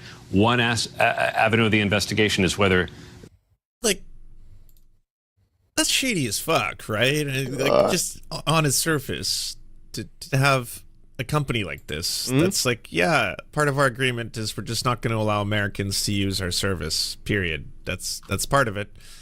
But all you Canadians, giddy up. You can bet on the American election like no one's business. No limits. No limits to how much you can bet on American politics or global politics. You know, is there going to be the second that they made WWE betting legal, I was just like, this is the worst thing ever. Oh my God, so many people are going to have a lot of problems with this, and the fact that yes, come on, Guatemala, it's you wrestling. Can bet on that. We got bets for everything. It's fun. Just fun. It's informative. It's the best way for people to be able to become informed on very important topics through the Poly Market. They maybe were secretly allowing U.S. users access to this platform, but oftentimes, Diane, as you know, a raid or a search is just the beginning stages of an investigation, so they can see what evidence they can find. So what happens next? We don't. Let's take a look at what kind of stuff Cenk will be covering. So you can gamble on the Romanian presidential election, the Fed decision in December, what price will Bitcoin hit in December, which Trump picks will be confirmed, TikTok banned in the U.S. before May 2025, sorry. That has a 28% chance, according to the Poly Market. Israel versus Hamas, ceasefire in 2024. Seems like a highly ghoulish thing to want to put and spend money on and then gamble on, you know, genocide. But that has a 46% chance. A 46% chance, everybody. Right there. Again, seems highly unethical. Come on, guys, you got to parlay. Profoundly fucked up. But the 46% chance. South Korean president impeached in 2024. That has a 63% chance. Yoon out as president in South Korea in 2024. A 19% chance. Hard to say. Hard to say what's going to happen, but it's really exciting to look at the Poly Market and then learn about world events and things. Oh man, they got everything. There's is Jay-Z going to be charged for the potential sexual assault of a 13-year-old? Lots of sports Wait, that's betting, on there? you know, who's going to win? Those ones are pretty classic. Who's going to win the Stanley Cup? No that way. kind of stuff. When some going to be impeached? The Bitcoin, Ethereum votes. A lot of those. Will Luigi Mangione stay in his... what will he say in his manifesto? And so you can bet on Kaczynski. Did you not? Will he talk about crypto and Bitcoin? Wow, some pretty incredible odds there. You can talk about global warming and gamble on it. The global heat increase, which is ironic because by gambling on it, you might actually perpetuate global warming and exacerbate it. But that's fun. How many times will Elon Musk tweet in December between the 6th and the 13th? And you can gamble. Is he going to tweet 250 times? 250 to 274 times? That one's neat. I'm going to take the under. When will the manifesto be released? Well, I mean, Ken Klippenstein released it today, so I guess that one's already had to have been a cash out. Who will replace Larry Fink as the BlackRock CEO? Okay, the normal ones. Trump ends Ukraine war in the first 90 days. They believe it's a... the Fink one, I would like to know. 47% chance. Will Biden resign in 2024? A 3% chance, but probably really good money. You know, you can see how much volume is in each one of them. This particular gamble has about $836,000, so probably really good odds if it's only a 3% chance. Look at that. A lot of them are based on who's what is Bitcoin going to hit. You can gamble on the Grammys. That one sounds fun. What's the Jay-Z? Oh, Let's look at the yeah, that's Jay-Z the one. for a second. That's the one I want to know about. Will Jay-Z be arrested in 2024? There's a 6% chance, but if you want to throw money at that, you get a cool pot of $14,000. What? Will Jay-Z and Beyonce divorce in 2024? A 3% chance. Will Jay-Z settle with his accuser before April? 23% chance. Will he see jail before April? A 15% chance. Again, it seems highly inappropriate to want to place bets on whether or not someone did or did not sexually assault a 13-year-old. But hey, there's a market for everything and no limits. We're living in the RoboCop reality, guys. No limits. We really I wanna are. stress that as well. It's getting so that one doesn't have bad. any volume yet. It's brand new though. This one just dropped, so this one is brand new. You can get on the ground floor of that. And then if you haven't really picked up on my dry sarcasm, do not ever put money on that website. Do not gamble on Polymarket. All right. Do not gamble on cryptocurrency gambling websites. It just seems like a very quick way to lose money. Yep. I would say taking your money out from the bank in the form of cash and burning it would give you warmth and more entertainment than whatever the fuck is going on there. All right. Yeah. And that, you know, even for the ones that aren't just like morally disgusting, such as betting on genocide, like, again, I just think you are dealing with a highly unregulated market that is saturated with people who manipulate it, those who have lots of money and power, aka when you hear the term whale, that is like cryptocurrency billionaire or multimillionaire, someone who owns a lot of crypto, who has the ability to manipulate markets in their favor in a way that you can't even do on the stock market, because these are 24/7, they're unregulated mostly, and yeah, people who want to can just suddenly jump in there and completely change the game because they have the money to do that. It's very dangerous. It's a quick way to lose money, and gambling in general is just not a healthy practice. You'll not only lose cash, but it can cause depression, anxiety. It increases the rates of suicide, all this kind of stuff. Like, I would avoid gambling altogether. Of all the vices, particularly. Norm Macdonald has one of my favorite jokes where he's just like, I went into rehab and, for gambling addiction, but I met a guy who was in there for heroin. And he looked at me and he was just like, well, at least I'm not here for a gambling addiction. So I mean, maybe I'm lucky. It pleasures me not. I just get sad. I don't get the gambler's high. I'll the few times I've tried it, I'm just like, that's nothing for me. I'm like, I could have spent that money on drugs. Not that I never do drugs, but I'm just saying that I could have spent that money on drugs. I would actually get, I think, a lot more rewards for my bad habit in that regard. We're like, all right, fuck it. Here's who's doing it, and fuck them, right? Yeah. And then everybody's like, oh no, I can't believe you're saying that about poor Jimmy Dore. I can't believe you're saying that about poor Dave Rubin. I can't believe you're saying that about poor Sam Cedar. I know. Poor Sam. Okay, so anyways, yeah. And so look, they claim to be more left-wing, and then they'll work. I don't give a shit. No, hold on, let me finish. I don't care. And then this is wrestling. Like, honestly, this is wrestling. This is professional wrestling at this point. None of. Oh yeah, Cenk Uygur, he doesn't understand what he's just called out. Yeah. This is true or happening. What the fuck are you talking about?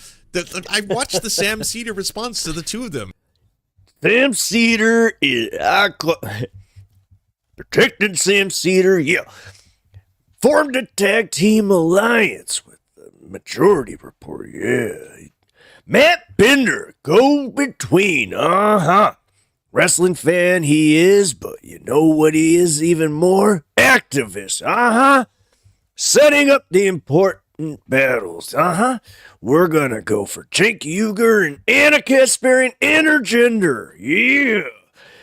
I'll make sure that Lance doesn't have to actually tag in, if you know what I'm saying. Quick 1, 2, 3 from Cenk Uygur. Yeah. He was very clear. He said for the drama aspect, the tea, all that other stuff, or the name calling, he doesn't care. That was his exact words. He's like, oh, I don't care. Sorry, you said wrestling. When it comes to the issues, if he wants to talk to me about trans issues, if he wants to talk to me about Venezuelan gangs or crime rates, he's welcome at any time. I will come on his show, or if he wants to, if he doesn't want to host me, if he doesn't want to platform me because he thinks I'm problematic, I will host him on my show. He is welcome anytime. We will set it up. He won't do it. That was it. There was nothing about, he's not left. They're not the true left. I am the true left. And then they had the audacity to say that about me. Well, you know what I say about them? Huh? Have you ever wondered why they look so much like Mussolini now? Huh? Has Mussolini and Cenk ever been in the same room at the same time? Curious, that. Huh? Like, no. None of this is true. I could play that game as Lance. Have you guys ever seen the Alice in Wonderland live show from the 90s as him and the Mad Hatter from that show? You're I know it's a stretch, but a wrestling show about politics in the Poly you guys Market really Studios. should see. I'll pull it up. The Poly Market Studios. Live from Polymarket Studios, we got political wrestling with Cenk and Anna. What shit are they gonna throw at the fan? Will it stick or will it fly and hit other people's faces? We got the Serfs in the corner. He's a scumbag who calls them Nazis and blames them for not, like, I still don't get why he was bringing up China. He's like, oh, the Serfs, that's scumbag, talking about China. Mm-hmm. Like, I don't think I've ever mentioned you in China in the same sentence. What is this wrestling shit? Then they'll go around and be like, oh, corporatist politicians, yeah, it's establishment Democrats. Kamala Harris. What happened? I thought Kamala Harris was a cop. Now all of a sudden, oh, Kamala Harris lost. What happened? Again, this is all made up. What is he? Yeah. Like, okay, so the whole, all right. Somebody in my comments had said that he's on uppers. Yeah. The majority report. The rest of the people. I always thought it was just his personality. Maybe. Well, myself Maybe it is included. the uppers. None of us were saying, we love her. She's amazing. No, not a we single were one of memeing us. When the coconut tree shot was happening, that she was, like Mamala and stuff. Those were memes. Those were jokes. Everyone was saying the same thing. She sucks. She still sucks. They're trash. The Democrats are trash. The Democratic Party is trash. It was always, if I had a choice between the two, not being an American, I couldn't even vote in that election, but if I had a choice between the two, as a leftist, I think it would be easier to fight against their policies than against Donald Trump's.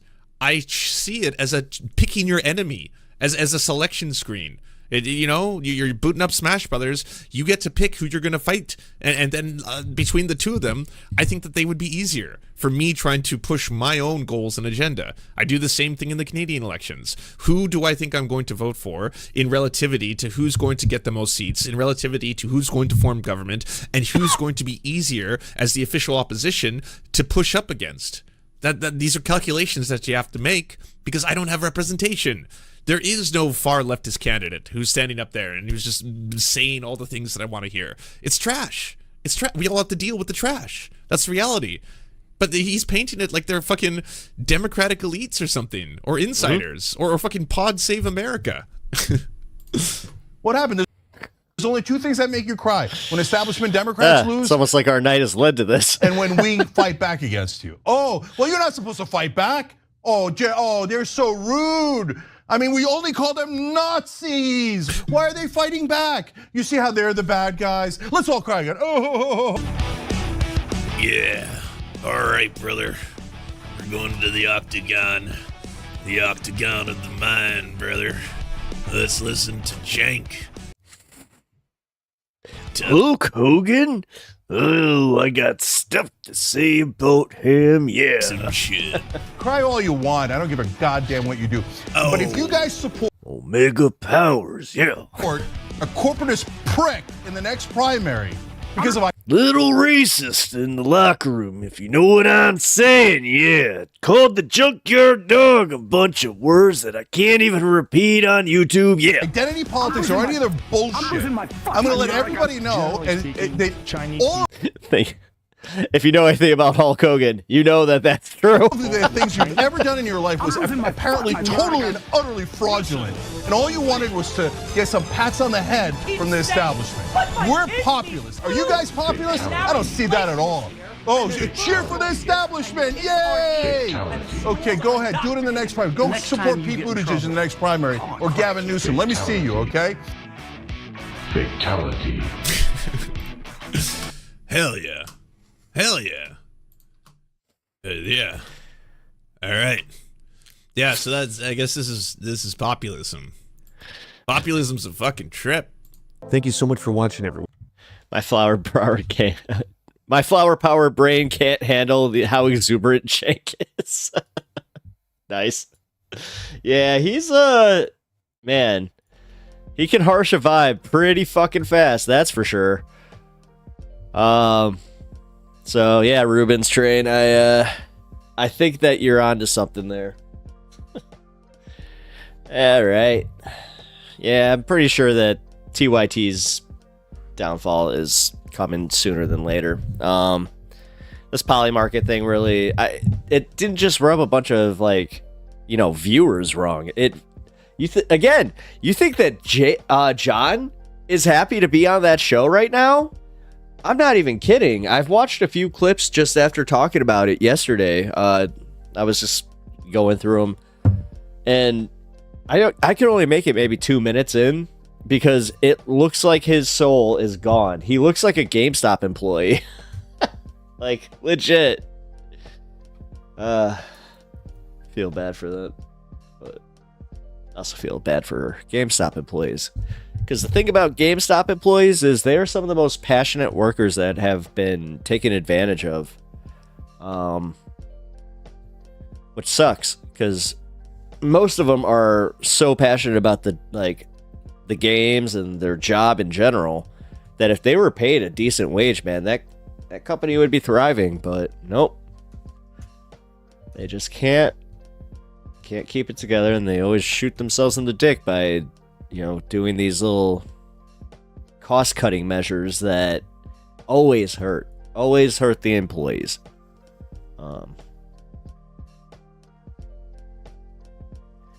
Duke, Chunk is gonna do good. Chunk is gonna do good on the right. The way he communicates is like a child. He is. It's like he is trying to make sure elderly people comprehend what he is saying. I don't know about that, man.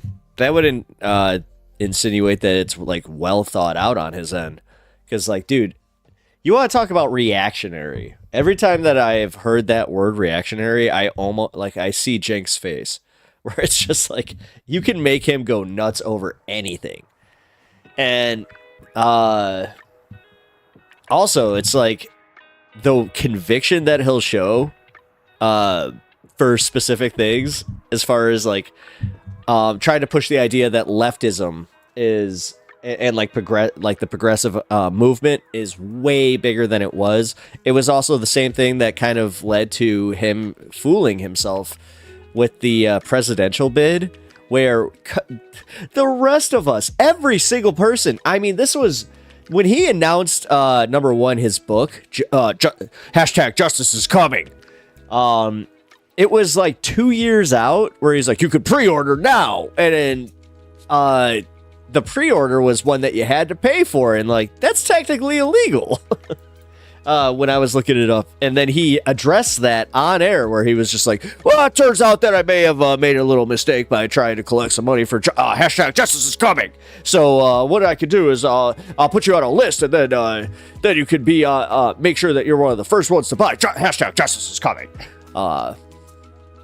Then all of a sudden, his book, like all these years later, because that was also a running gag, was he was just like, soon my book. And then when it was finally time for the book, guess who had a presidential run? Weird. And then also, guess who had a lot to say about guys like Vivek Ramaswamy, where he's just like, oh, look at Vivek Ramaswamy. He's just trying to sell books. Watch, he'll be on a book tour. It's just like, yeah, because you know from experience. Like, dude, you want to talk about projection? Holy crap. But yeah, I don't know about the one with the elderly people comprehending what he's saying, because I don't know a lot of elderly people that actually watch TYT even. Although, there are more. You know what? No, there are more. Even my mother-in-law, like, she's not old, but she's, up there, I guess.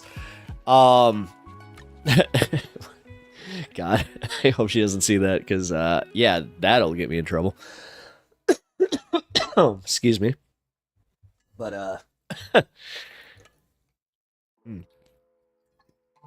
oh, God. Hey, Swirly Nightmares! Hey, dropping by to drop my like. I appreciate that. You know what? Here, I'll welcome you properly and then get back to my points on Jake.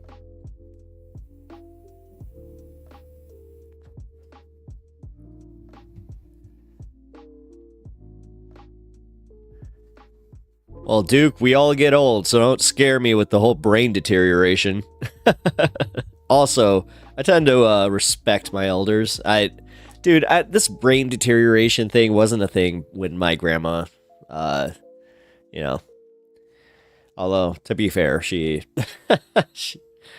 now it's kind of weird. Like, what is it, 70s, the new 50?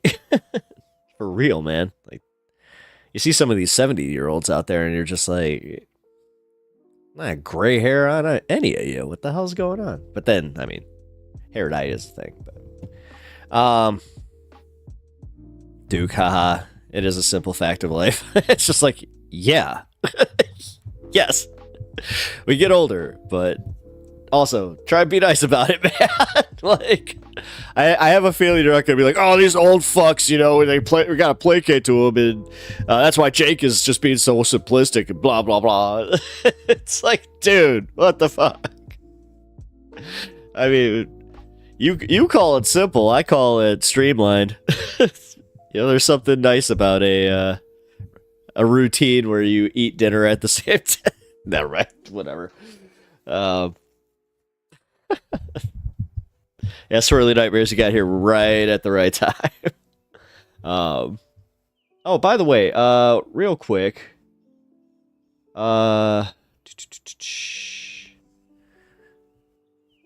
Is Jim and Skidum gone? I think so. Which sucks, because he owes me. He owes me a follow on Twitch. I don't know what he was doing there. Pops in and doesn't follow. That's so rude. By the way, over on Twitch, we are at 19 followers, and I was trying to get to 20 by the end of the night, so if you are following on YouTube and also have a Twitch, feel free to hop on over there. How's the streaming going? Sorry, I was watching Dan to Dan. Oh, man, I gotta... that show is so, like, waiting for me to watch it that most of my social media thinks that I've already seen it because I don't I want to get the memes. So yeah, I saw the first episode and have just been not able to watch the rest of it. So Brandon, let me know what you think. I heard episode 9 is fucking fire though, so looking forward to getting down on that. Duke of Bread, ha ha ha. You are choosing to interpret my analysis like that. I don't mean anything by it. He is a performer. Dude, I know. Kind of busting your balls a little bit. I'm just also making a point where it is like, yeah, just respect your elders. Come on. But not like that. I mean, okay, so let's be real. In Jake's case, this is one of those situations that we all see it for what it is. All the pivots came at a very convenient time. Anna's pivot came at a very convenient time. This idea that he's all of a sudden cool with being sponsored by a cryptocurrency backed gambling site of all things. What? Like, when did the left become very cool with gambling? I'm just saying, because, like, Anna she went on a long spiel about how like, gambling is based and, you know, we should get behind it more, and it's essentially like the sex work angle where it gives power back to the people kind of thing. I'm like, not really. Not when you're using DraftKings. What are you talking about? Like, that's ridiculous. But... yeah, what do I know? On that one, all I know is that I have been a Young Turks viewer was a Young Turks viewer for about 6 years. And man, it was awesome at its peak right before 8 years, damn. Because yeah, I started watching them right before the start of the 2016 election. So yeah, wow. TYT stands for the Young Train Wrecks. I mean, at this point, yeah, nice one. Simple, but I like it. Oh my god, she said that shit. Wow, yeah, dude. I mean, dude, she's. I don't know, man. All right. I'm over it. All I can say is I'm over Anna's bullshit. I gave her so many damn chances. The homeless one, I hate to say that I overlooked it because I did just go like, oh, she had an experience. You know what? Going through something like that is very traumatic and blah, blah, blah. But, dude, her, especially this last one, the way that it's just like, you know what? I know this guy, Jim. And this guy, Jim, we were good friends and we had these chats and he's my neighbor, blah, blah, blah. I mean, she really did make it seem, I read a bunch of comments that were just like, it seems like there's something going on with this Jim guy. Hey, for first time chatter and Twitch, Chartablat?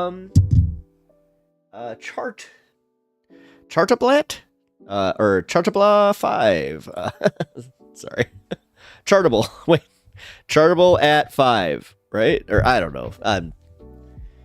I can't see it because my glasses would need to adjust right now. I'm a boomer. I'm not a boomer, but hi. I appreciate you popping in. Just so you know, you are I am at 19 followers, so if you want to be that 20th follower, that was my goal for tonight. So it's up to you. Also, this is exactly what the name implies. Welcome to High on Politics. This is this is the first part, but we are kind of talking politics. We're talking about Jake Uger's shift to the right. So, what is the topic of the day? Well, right now, we are discussing chunk yogurt. I love how you called him that, or Duca Bread, you called him that. But, yeah, Cenk Uygur and TYT's move to the right and just how disingenuous it is, how quickly it happened.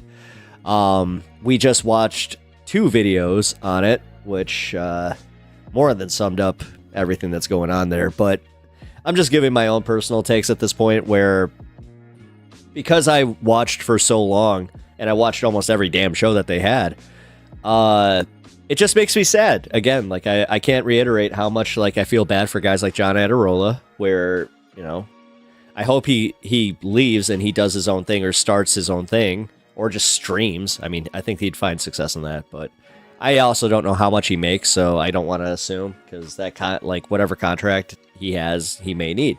So I also wouldn't begrudge him that. Are you opposed or in support of a move to the right of him? I mean, it kind of sucks to see. I'll say this, like, I'm not supporting it because he cut his teeth on being like the head progressive, because he was even saying this in this video, like he's making himself out to be like, I was the original, I did this first, like everybody was copying me and then they wanted to ride our coattails and now they're playing the holier than thou and meh. But that's honestly what bothers me, is the hypocrisy coming from it. As far as like just also seeing like TYT like lose its sense of morals, because it's more so not even the shift right that I was talking about that was bugging me, although that does bug me, but I almost feel like it's disingenuous to say it's a move to the like a pivot to the right, because it's not. Like they're being just more charitable to Trump supporters than I'd like. Realistically, they're just going center, and they're just kind of being like dicks about it. I don't know, like it's a weird thing. But as I said, like this is the real reason that I imagine thinking you're the original rad lib. His ego is out of control. Exactly. That's my point. Like he was so up his ass with that shit. And that's what I was just saying before I started reading the Twitch chat, was like during the 2016 election and up through like the Trump presidency, dude, it was like, of course, like all the time. Of course I'm the original progressive. Dude, don't you know? Come on, you gotta follow the Young Turks. We're the only progressive network. We're completely... It's just like, wow.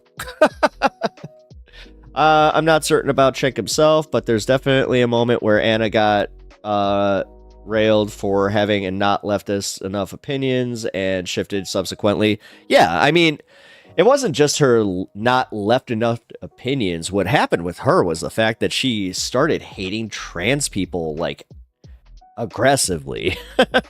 Like, it went from a little Twitter misunderstanding because she misunderstood the birthing person discourse, and all of a sudden she started making it like it was a thing that she was called, but she misunderstood what the argument was. Like, I think we all kind of caught that halfway through it too. Well, at least I did, where I was just like, I don't think she understands what she's arguing against. And then she just like, this was actually the funniest thing is people who don't even watch the Young Turks that much, who were kind of just who know who they are, but they don't watch every day. They had started hearing about that, and they're just like, what's going on with Anna? And yeah, then all of a sudden she did the hard pivot where she was just like, and that was after Benny, who is a trans TYT contributor, started calling her out, and man, oh man, did she just go. She went for it. She just went for it. And now she's on Glenn Beck, guys, so yay. Hey, we reached the 20 follower goal over on Twitch. Let's take a little celebratory scaredy bear puff, and yeah. Thank you so much for Brandirium, and also Chartabla.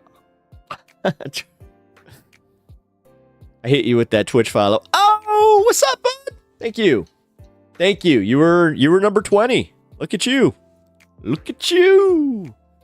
All right, I appreciate that, man. Thank you. For my Twitch viewers here, I've only been on Twitch for, I think this is my 3rd day, so thank you for checking me out.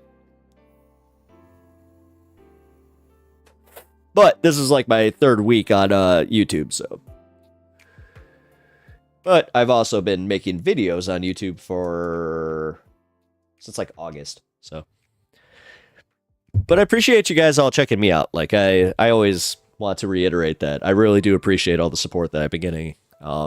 This community is awesome. And if you guys, over on Twitch here, I have a Discord linked in my description if you guys want to hop on there. We have a really cool community. Also, follow me on YouTube. Again, we got an awesome community over on YouTube chat, which is rare. I know, trust me. I'm one of the rare YouTubers that actually has a solid YouTube community, because yeah, man, I don't know what it is about YouTube chat on certain other ones. Like Majority Report's got a good one. They got a really good YouTube community, but holy crap, there's like TYTs. Whoo! Good luck. Disclaimer, I don't follow TYT themselves because I think poorly of their character. Nice. I appreciate that. Yeah, dude, like the fact that they seem, it's so much worse. Oh, okay. This is the point that I wanted to make. It is so much worse because of how they railed on Jimmy Dore and how they railed on Dave Rubin. Like, realistically, because now I kind of feel like it was like they were mad that they couldn't do it first, kind of thing. You know, and then the other hint that I started having was when Anna was getting mad about Hassan getting the bag for the house. Like, dude, I'm not sure if you guys saw that. And at that point, I was a member, because I remember that was part of the members only hour. And she spent like a half hour railing on how Hassan's not part of the left. How dare you say Hassan is part of the left, because he's not a socialist. You guys hold him to a totally different standard. It was so ridiculous. And then you fast forward to where she is now. She brought it up again. She totally brought it up again. She brought it up around the DNC. Duke, I once said something in the MR chat that disrupted the show, and I felt so bad. I don't chat there as much anymore. That's weird because they don't usually look at YouTube chat. Usually they just look at the whatever the ones from mr.com. Yeah, which honestly I don't blame them, but they also are ballsy, man, for their call-in portion. They do not vet. Like, I tried calling in once, just didn't get on. But yeah, there was no screener. I've called into so many radio shows where they'll just be for instance, thank you for calling Opie and Anthony. What is the topic? And then you would just answer kind of what they're talking about and then what you wanted to add to it. And they'd be like, okay, well, they would kind of let you know where you were in the queue. And they'd be like, just have your topic ready. And once they get to you, they'll say your name and your number. It's like, cool. That's why it's so funny when it's, you don't hear it much anymore where it's first time, long time. I miss that. I miss the old radio lingo. It's kind of fading out. This is a first time, long time. God, I remember when I called into the Man Cow show because I was trying to do a prank phone call. Because of the Opie and Anthony show, there's a radio war going on. I just ended up on hold. They pretty much forced me to listen to his show that day. It was like 45 minutes that I will never get back. Turd! Man Cow sucks. Oh god, he sucks. He really sucks. He is a prick. And I know just from a personal experience with him, so. Bro, that drama was hilarious. So you're socialist, yet you have a house? Dude, exactly. Dude, it's bad. I mean, it's bad. Video killed the radio star, which is weird because now radio is the... now it's just radio, video, radio. Which, I'm not sure if you guys ever watched the Howard Stern show on, the E Network. That's how I saw it. And I was more than enamored. Like, I love radio. I love what I do. This is fun. I couldn't imagine doing this without an actual radio tower. That was the weird part when I was in like traditional broadcasting. The problem I had was somebody had told me, like, I just asked out of curiosity. I was like, so if I go intern here and I start, doing mornings and I start, just as like, or not even in mornings, like if I started at like night, just kind of, running music, I was like, how long do you think it would take for me to get my own show? And after they said like over a decade, I was just like, I was so dejected.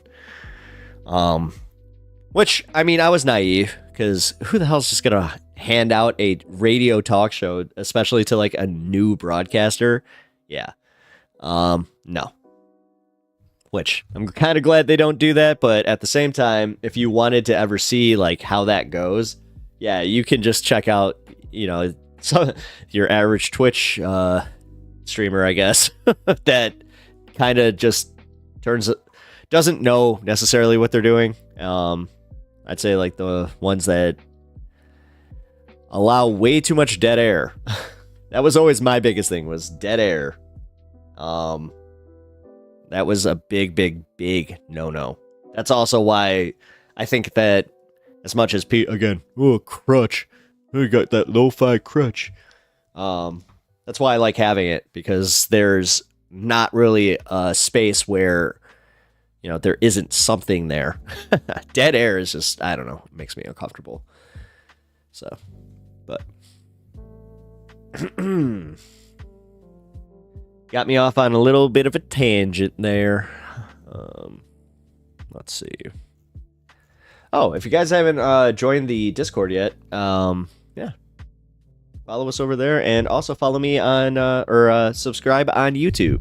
I'm trying to get to that 1,000. Actually, let's see, where am I at? Give you guys the update. Uh-oh. 9:55. Somebody decided they didn't like me. Damn it.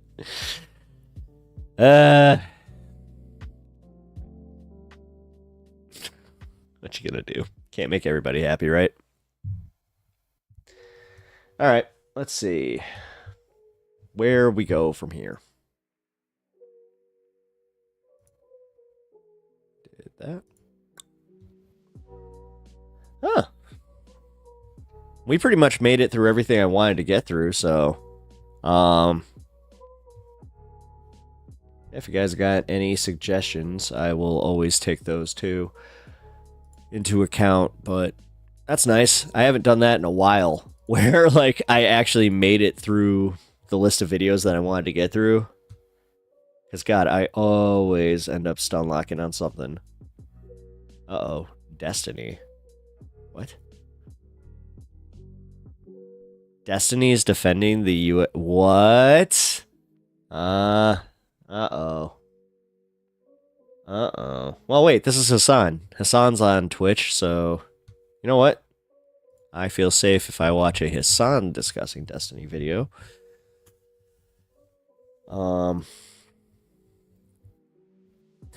feel like that's kind of the way I'll get around that, is like, alright, did Hassan cover it first? But then again, you know what? No, he's the biggest guy on Twitch. You know what? Bad barometer, because they'll come after a guy like me. It's kind of like how we, you know, the billionaires get to cheat on their taxes, but the second we do it, you know, IRS is on our asses. Don't you just love that logic? So great. So awesome. But, all right, let's, in his own house. This guy, so many people here think that he has good policy ideas. His ass is getting cooked in his own house. Okay, this is also a no-no. This guy, so many people here think that he has good policy ideas. He's making a complete straw man in order to defend the U.S. insurance system. I just hate when people talk with their mouth full in general. Okay. Let me know. Okay, that's you a sit pet at your peeve of computer, mine. And this is what happens. A thing comes in and it goes, oh, doctor is requesting this. Okay. And then they have another Wait a screen, minute. and it I says- thought we couldn't play Destiny on Twitch. Wait a minute. What is happening? Okay, somebody explain the new TOS rules to me, because I thought for sure, right, I'm going to be on my way. I have a different topic on my mind, and I don't want to pollute your chat with it. Have a good rest of the day. Oh, thank you. Yeah, leave that follow, and I mean, if you wanted to, leave me the topic. You're not polluting the chat. Dude, don't be so self-editing. Throw it out there. I'm not gonna make like seriously, dude. I'm not gonna make fun of you unless it's like, are you trolling me?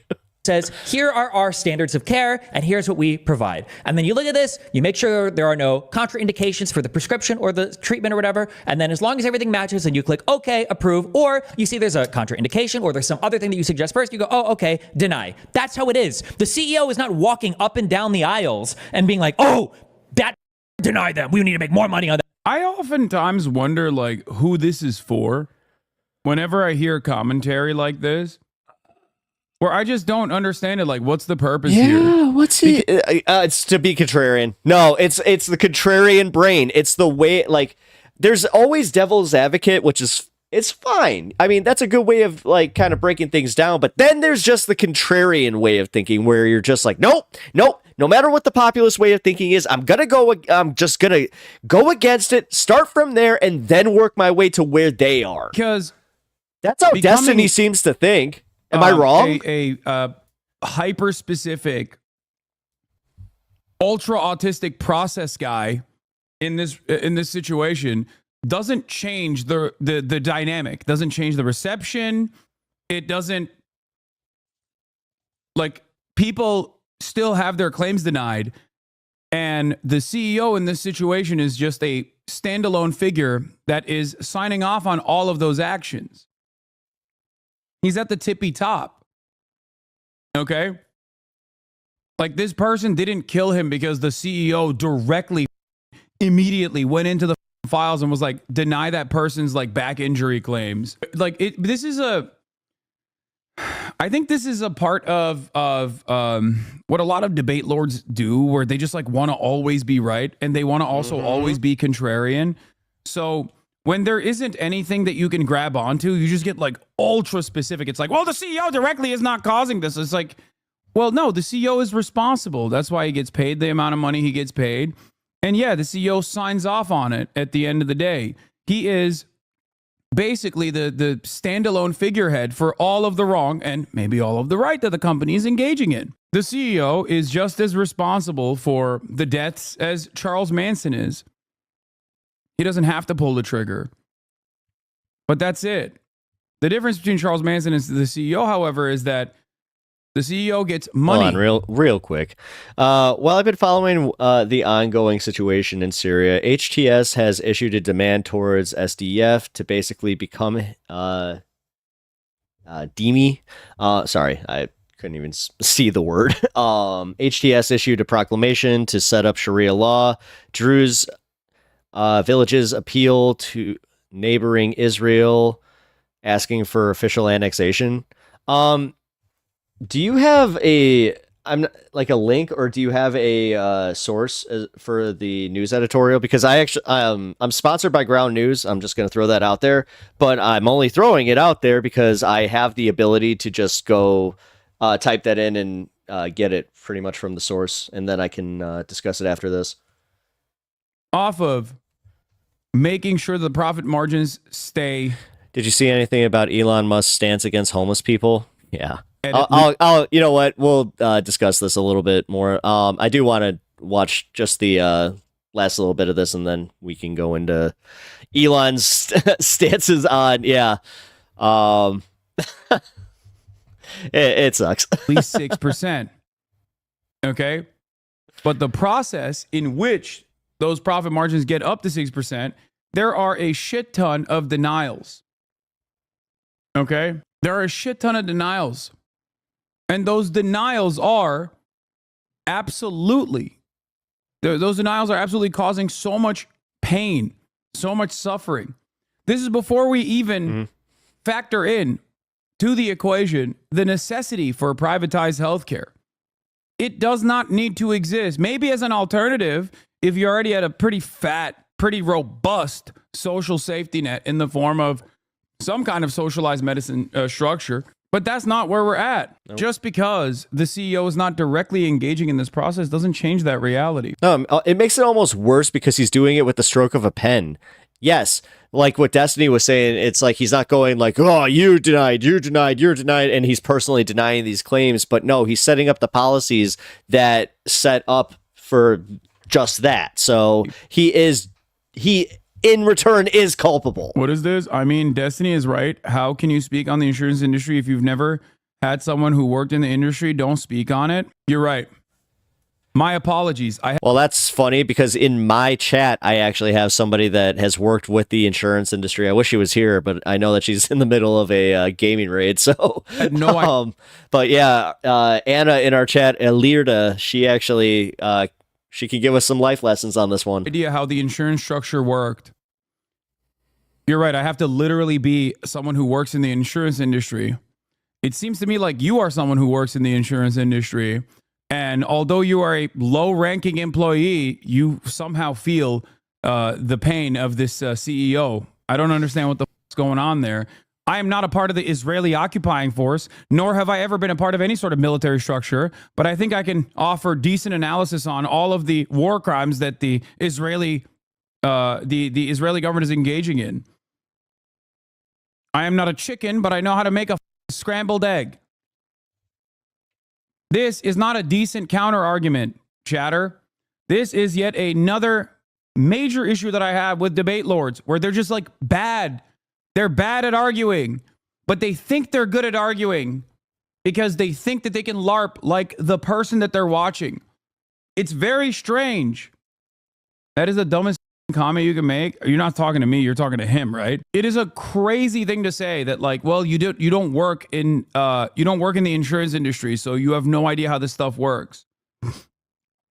You could turn around and tell me what is wrong about my analysis, but just simply hitting it with this blanket statement might make you feel like you have made an intelligent point of contention, but it's not. It's very stupid. It is directly at odds with what I do as a political commentator. Insurance is just a collateralization of risk. Profit should not be a part of it at all. It kind of seems like what you're telling me is we should socialize it, like a singular pool. Also, the irony here is this conversation. Like, the irony here is you think I have never talked to someone who works in the insurance industry when perhaps one of the people that DM me the most frequently is Warren Gunnels. Like, literally nonstop. Warren Gunnels is the majority staff director for Health, Education, Labor, and Pensions Committee chairman for Senator Bernie Sanders. Warren Gunnels, in his past at least, was an insurance executive. Like, literally. Perhaps the person who DMs me the most frequently. You shouldn't speak on matters regarding trust busting because you're not the chair of the FTC. Yeah. I don't know why this person has not responded. What is this? Balls in your court, Hasanabe. I'm so down. Oh, hell yeah. I'm down to... Anyway, let's continue with this take. Like, today, guys, lottery day. If the person that There we go. I work in healthcare and have dealt with insurance for my entire career. Even worked for United Healthcare at one point. Hated it. Approving or denying care for, if their name Thank you, starts with the Sorely letter Nightmares. D, we deny today because D for denial. Making more money today. Or, guys, it's December. You want your Christmas bonuses? Highest denial server or highest denial worker gets a bonus for $40,000 on your paycheck. Like, this doesn't happen. The parts of these systems and the employees that work on Dude, they literally use AI. They use the AI with a 90% failure rate specifically to increase the amount of denials that they were engaging in. And they don't have to do it directly. Yes, it is an indirect form of violence. It's just such a weird thing to shadow box against, because I don't think most people are making this argument. You're either voluntarily misunderstanding the argument that people are making, or you are deliberately making up a different argument that you think is at least weak enough.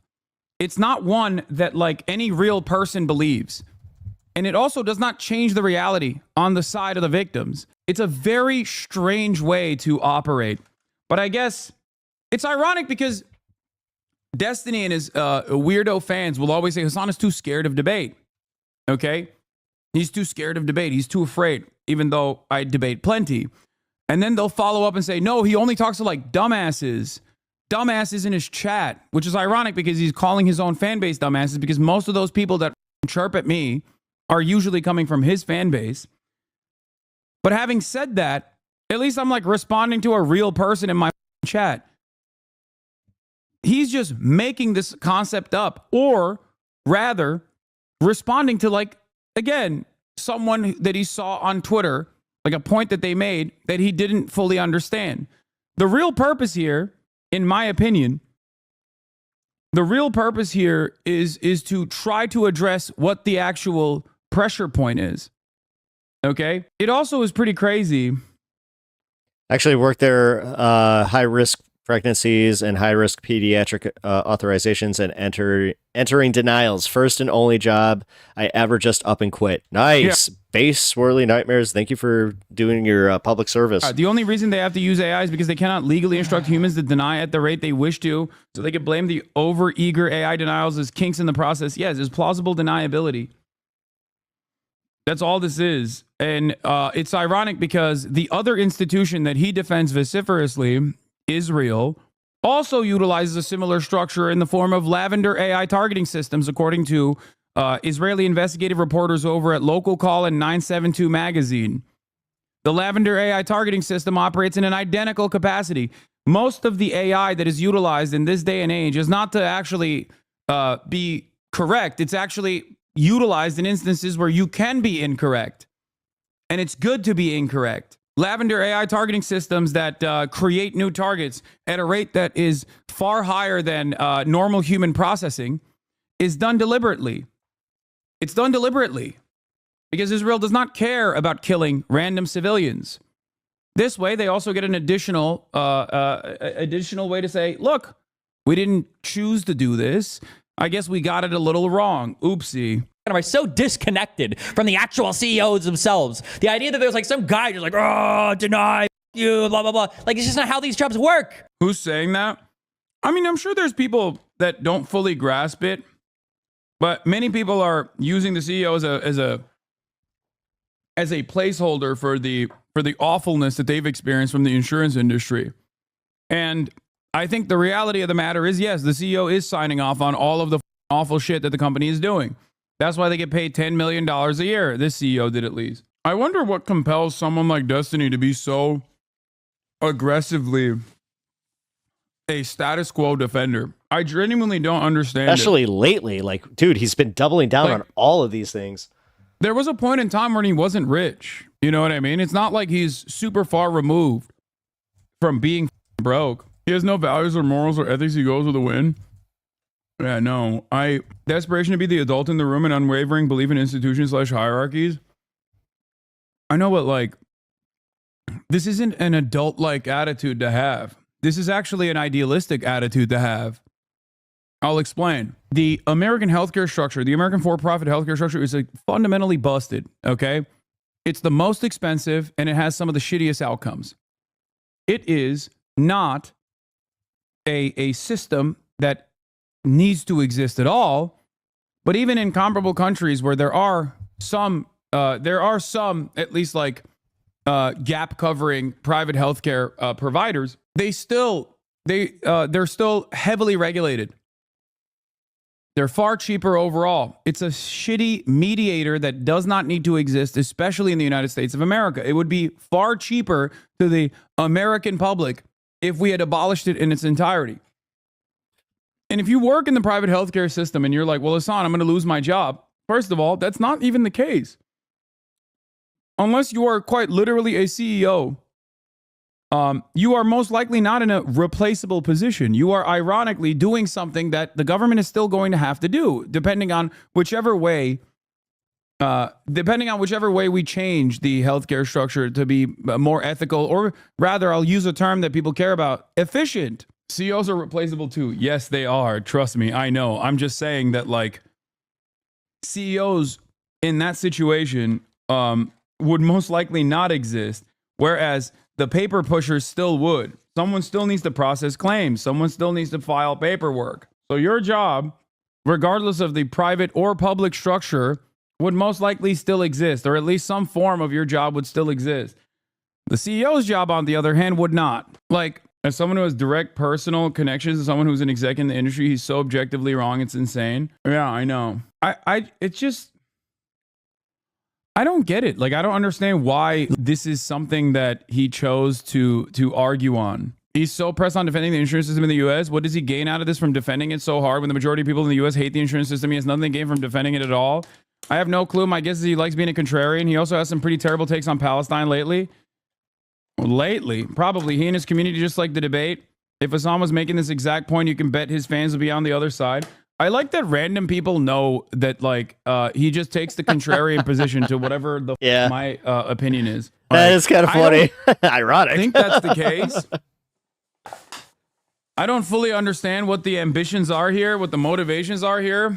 I don't think I'll ever understand it. It is a very strange way to operate. He's violently afraid of being wrong,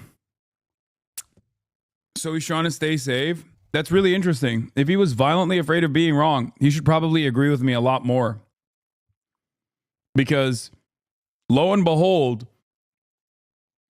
you might not agree with this, but I feel like I'm vindicated quite frequently. It takes time, but it always happens at the end. But yeah, he is just wrong in general. It's just how you make money. This is how private healthcare works. They make money by doing everything in their physical power to make sure you don't get the proper coverage. Anyway, I've seen his fan claim he earned millions a month on Twitch only. That she made me laugh. Yeah, they also claim that my dad is a billionaire because they saw some AI articles. That, like I said, being pro-Israel after October 7, once again, you're just going to always have to hold that permanent L.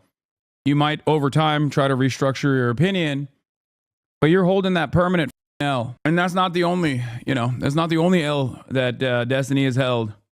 I mean, he's held other things too. Potentially the hand of a Nazi. and maybe some other stuff from a neo-Nazi, but I don't know. Something that I always try to explain. You mean they made AI articles? Yeah, I don't know. But I mean, it's so stupid. You want to know why it's stupid? Because if my dad was a billionaire, like those AI articles suggest he is, he would literally be on every list. He'd be the second, third, fourth wealthiest person in the country, in Turkey. Okay? He would be on lists. And it's really interesting that no one even exercises a little bit of critical thinking because they're so invested. Here's the meta-analysis. Here's the meta-conversation, okay? When you get very passionate, and we do this in this stream as well, I urge you sometimes, when something seems so perfect, when something sounds so good, my immediate reaction to it is like, I'm going to exercise caution. Certain things are too good to be true. Socialist with a billionaire father. Sounds like... You know, it's kind of weird. I'm kind of dealing with something like that right now. Something that... Where it's just like, that's almost too good to be true. It's almost like you're hearing exactly what you want to hear, and you're just like, yeah. Might be too good to be true. Now, I am my own person. So regardless of my father's opinions, beliefs, or financial status, that still wouldn't really matter in this conversation, but at least it would matter for the memes, right? And what these people should do is maybe engage in a little bit of critical thinking, but they can't because they're so excited. They're so excited and so invested, right? That they don't realize that this causes many people to lose sight of that muscle that you normally are supposed to exercise, the critical thinking muscle. That's the problem, okay? So these people who are very invested, in like finding the truth, and the best possible way to find the truth is through spirited debate, like they end up shutting off certain parts of their minds that under normal circumstances would cause them to be a little bit more critical with certain narratives that sound too good to be true. Okay? That's it. That was a nice little surprise video. All right, now I can actually let you guys know what's going on in, in Twitch chat here. Yes, I was splitting my attention. Give me 1 second.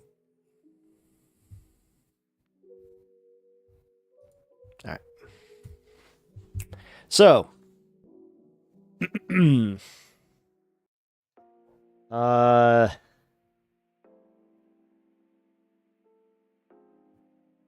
don't know how it devolved into me. Well, obviously I do know how it devolved into me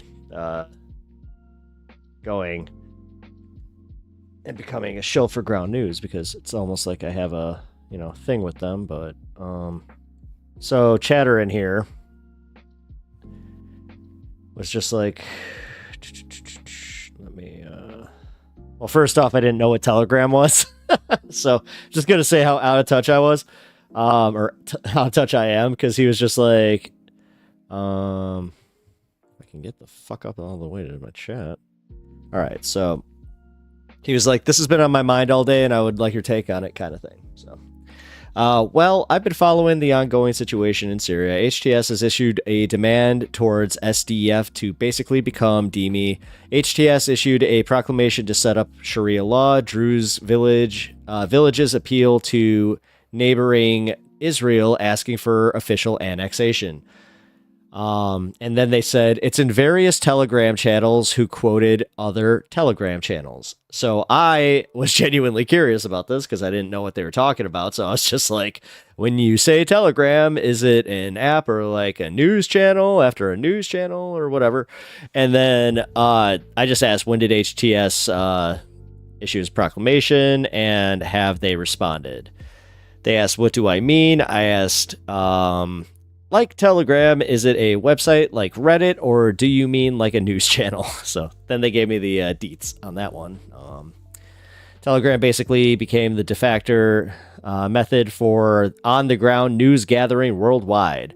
And there are news channels there from people who collate shared recorded events and report on them. So I just said, so like a news aggregator. And then they said, what I mean is a news reporting channel that lives inside the Telegram messaging app. I just said, okay, I'm out of touch, but most of them are very heavily biased, but also heavily reporting primary sources. So admitting that the biases are there, where what you call traditional news media doesn't report primary sources at all. I just made the point that I'm like, that's why I like Ground News. It collects every story about topics and shows you where the bias is. Sources are a protected class in journalism, so I feel conflicted there. Then they started arguing a little bit about Ground News, where Ground News will tell you what CNN said about a topic compared to what Al Jazeera or Fox News said. It doesn't show you the raw footage and that both of them chose to editorialize. Yeah, they do. I was making that point. I'm like, no, they do. Like, if you want to try it out, go ahead. I have a link on my YouTube, and I also have a link on my my Twitch over here, I think. If I don't have that link, I'll get it to you. But you can try it out, man. You can also, yes, you can try it with my my code, but you can do the free trial, and I highly recommend doing it before you sit here thinking that you know everything about it. Because you're wrong. I'll show you like here in a minute, because I've seen what Ground News is capable of. You're talking about things that are so far beyond what Ground News is capable of or doing. It's not even funny. It's just like, wait, what? So it's just like taking a bunch of shit from that you hear on social media and just going, see? So I just said, so social media posts, now I'm confused. They literally report on every independent news source. To some extent, yes, we're talking about a primary report, which is like a video of a village hall meeting where somewhere in Homs, I don't know, being filmed and uploaded to social media and then shared it. Yeah, the problem with that, how do I say your name? Charterblatt? The problem with that is I've seen freaking doctored footage from even those things, like from the primary sources, like from the moms of, like, look at the way that the moms who go to these like school meetings and all that shit act. Like, come on. You don't think that some of that can get doctored? Or not even doctored, just the way that they report on it? Or, I don't know, man. The idea that you're just like, well, the direct sources said so. Of course they could be biased, though. Like, again, this is why there needs to be that fine line in reporting, because you can't just have every asshole out there just saying whatever the hell without any vetting. I'm just saying, man, like, as much as people are like, oh, traditional media, blah, yeah, there is something called journalism, and act like now everybody with a fucking phone thinks that they're a journalist, just like how everybody who has a microphone thinks they're a radio host. Hey! Yeah, I'm calling myself out. Duke of Bread, sorry, I had a phone call back. I don't know why I wrote that, but hey. Swirly Nightmares. Wait, how long were you in the healthcare industry? Because I know you mentioned your age before. I know we're around the same age, so like, if you counterpoint, is Jenk a good vetter? No. That's why, honestly, like TYT like is running into the problems that it is.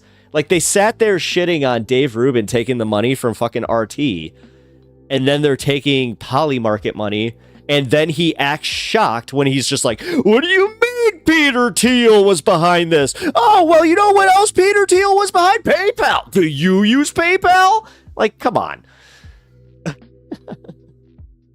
So, but no, I'm not trying to argue with you, bro. Sorry, I call everybody bro, dude, man, whatever. Don't know your pronouns, but yeah, realistically, I agree with you on this one. But like, I would actually, Duke of Bread in my YouTube chat just brought up a good point. Sam is excellent at choosing good people. So Sam Cedar, yes, I would say is a good vetter. If you want a good vetter of news and like calling out like the BS kind of thing, Sam Cedar's the guy to go to on that one. But realistically, also, here, I'll just show you real quick, since this is a good, you gave me a good opportunity here. This just sucks because I was going to do a little bit of the what I call this on politics, but the core problem we're running into now is that a lot of news agencies have decided to become shitty vetters. That's why stuff like Ground News became a thing. Cenk being a bad vetter is not a standalone thing. Yes, but you can cut through that. Like here, dude. Actually, here, give me a second. All right, I'll be like literally right back. Just give me 1 second.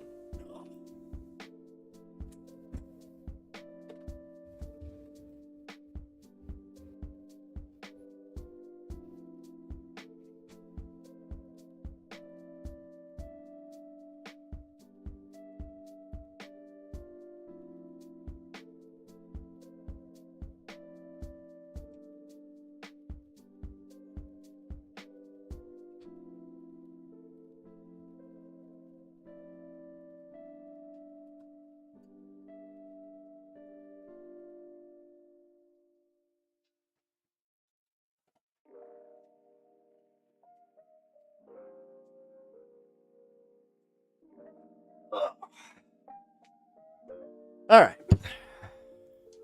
Sorry about that. Here, I will show you a little bit of what Ground News does, okay? Since I guarantee I kind of see where you're coming from here. Because you seem like you think you know more than you do.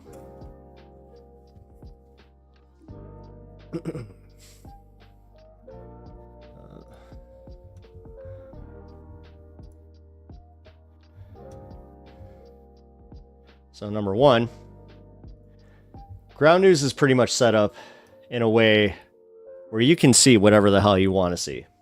As far as like, if you want news from the right, left, center, it number one gives you it right up front. But here you go. Syrians honor activist Mazen al-Haman, but here's the way that it's reported. 64% left, 23% center, and then here's who's reporting on it. See that? You can see how many, you can view all sources, and then you can also see ownership. See? Independent, and then you get closer to the, you know, the government. It even tells you who the government sources are. Qatar, like who's behind said sources. So when you're saying that they're not vetting, I'm sorry, man. Like if this is something that you can't trust, then what the fuck can you? All right, man. If you can literally break it down by what kind of source you're getting this through, then they also tell you what kind of faculty they have, and they break it down in a very, you know, nice user-friendly way. And then they also have things like this blind spot, where for the left, for the right, obviously for the left, they want to start reporting on things that, you know, are not being reported on the left. So when it says 100% right, yeah, maybe we do want to, you know, just be informed on this stuff because our algorithm doesn't give us this. That's what Ground News is essentially there for, is to cut through your algorithm so you're not just being fed everything that already caters to you. So there you go.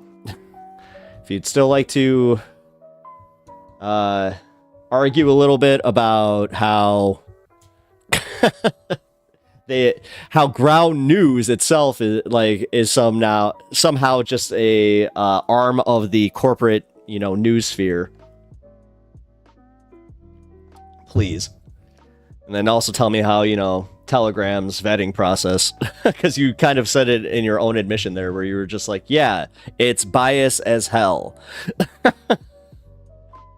And then you're like, well, it's coming from the source. It's coming from the source. As I said, the source could be like, really? But either way, I appreciate the engagement. Yeah, sorry, my attention was split between the two, the two chats here. But that, as I'm dead serious though, Charterblatt, or Charterblatt, or Charterblatt. There's a T there. Oh my god.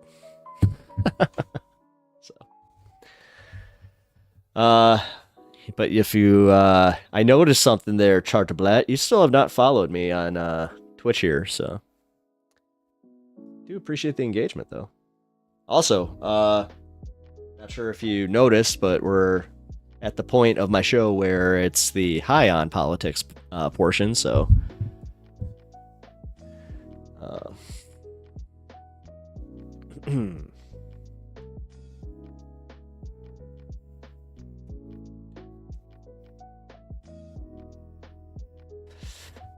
all right, I saw some lurkers in chat. They just dipped off. Or some viewers. Let's let's sound off.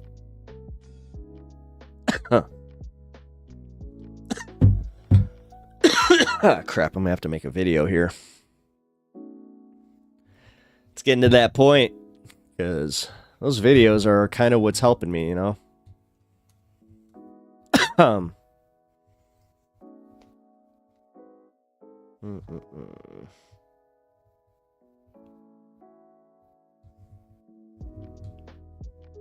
Does anybody have like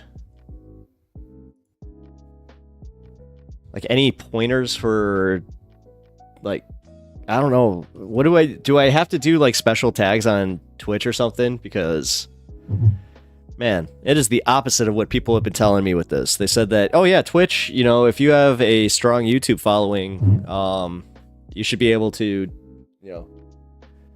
rake in the viewers, but there's something, I mean,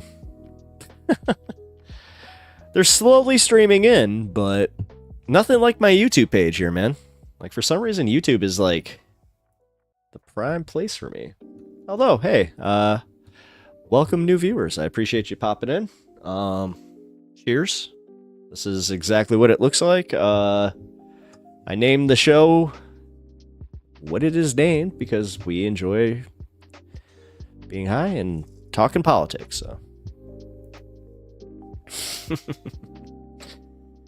I scared him. I scared him off with the scaredy bear. Nice.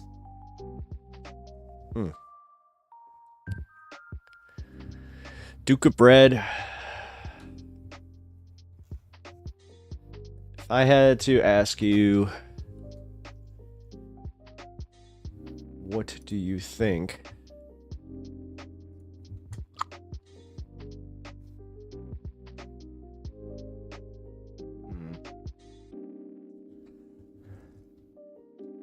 Do you think Sam's being too charitable to Jank? And also,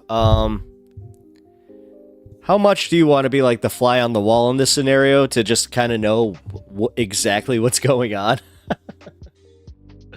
Because I hate to say it, man. I would like to know a little bit of like the tea behind this.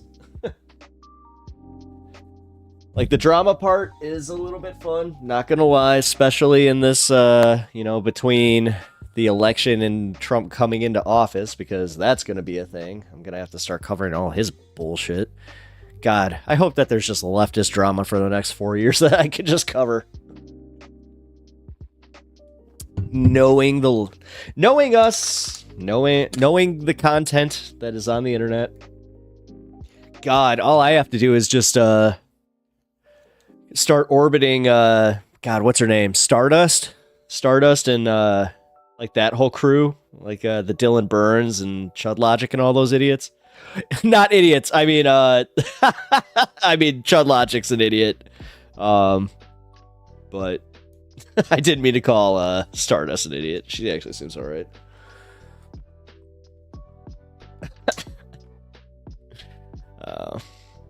I've actually been thinking about hitting up Dylan Burns just to, like, I don't know, hit him up on some socials and just be like, hey, man, did I get down on that, the hippy dippy? Because that hippy dippy roundtable, man, I think I'd vibe with that show. What do you guys think? Although, I think they'd vibe with this channel, in my opinion. Which, if you have not already, please like the stream and sub to the channel. Helps me out and, yeah, helps you out because keeps you in this community. And we have fun here. So.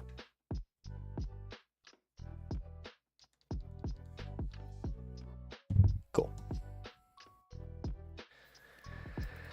All right. Dylan ran off to Ukraine. I don't really know what happened to him since. Fuck it. Let's take a look. Let's see if he's still around.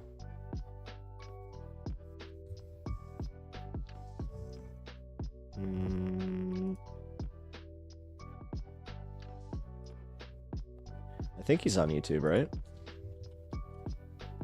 Yeah. 18 minutes ago, he just posted. So, Russian troops enter the city. Why Assad falling is good. Trump walks back campaign. Oh, he posted his VOD. Okay, so yeah, he's still doing that, but I don't know if he's doing the roundtable.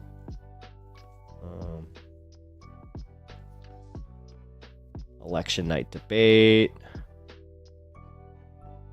It does not look like he is.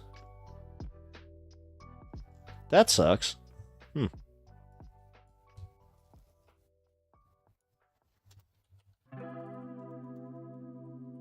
Hippy dippy roundtable. 1 month ago. No, they're doing it. Yeah, they're still doing it. Cool. Hippy do. Yeah, hey, here we go. Hippy dippy recruitment.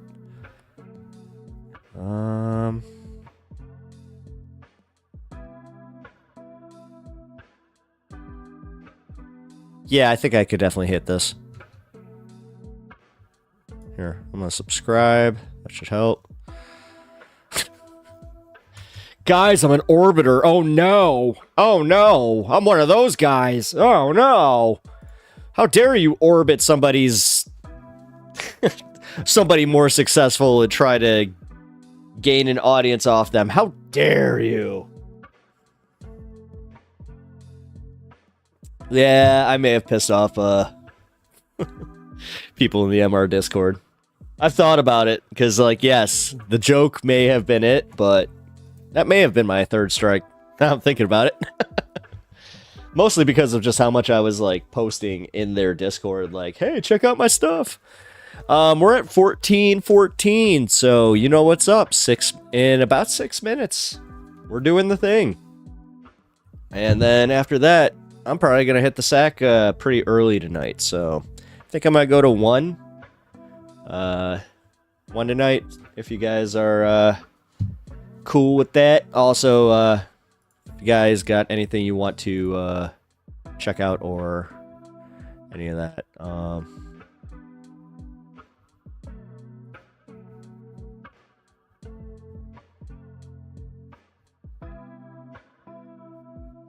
oh, testing Steam. Nice.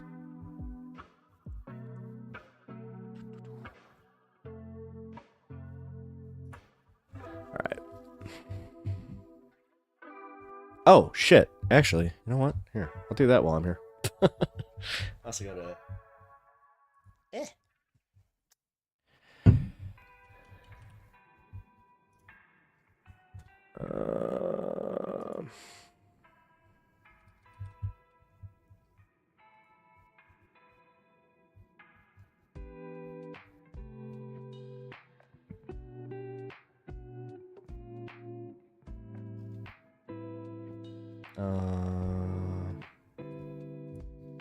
What the hell is it?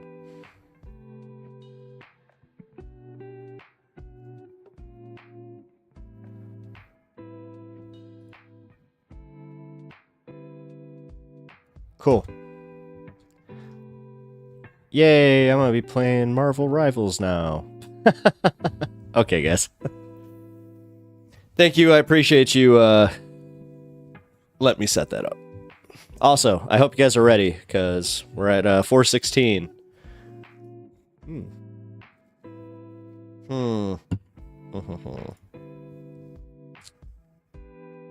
Is there anything? It's 2 hours and 20 minutes long. Jesus, how many people are on these things? 1, 2, 3, 4, 5, 6, 7.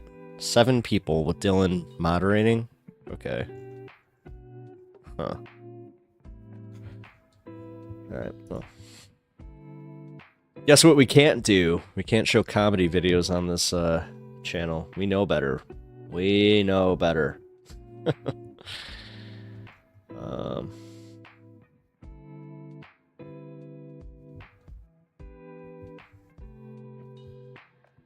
Oh, here we go. Got a viewer suggestion. Give me one sec.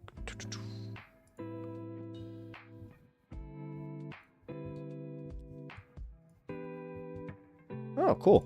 Yeah. You know what? We'll check that out. Why not? That looks cool. Wait, Brett Cooper quit? Wait, what? Oh, no shit. Huh. Okay, hold on. I think that just changed. We're gonna go to...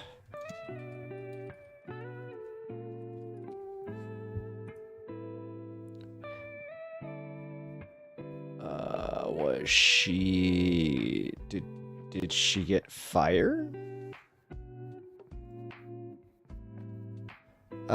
Guys...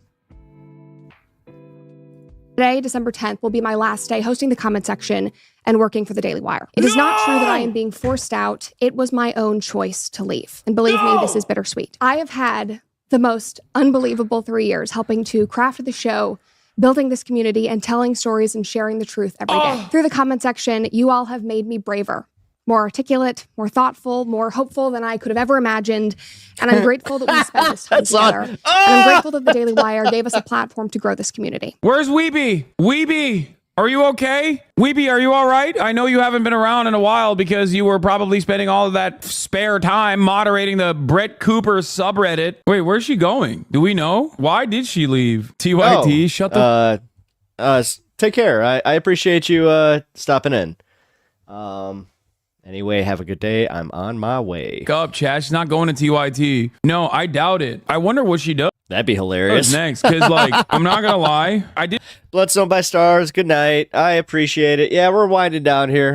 I got 2 minutes and, well, 1 minute.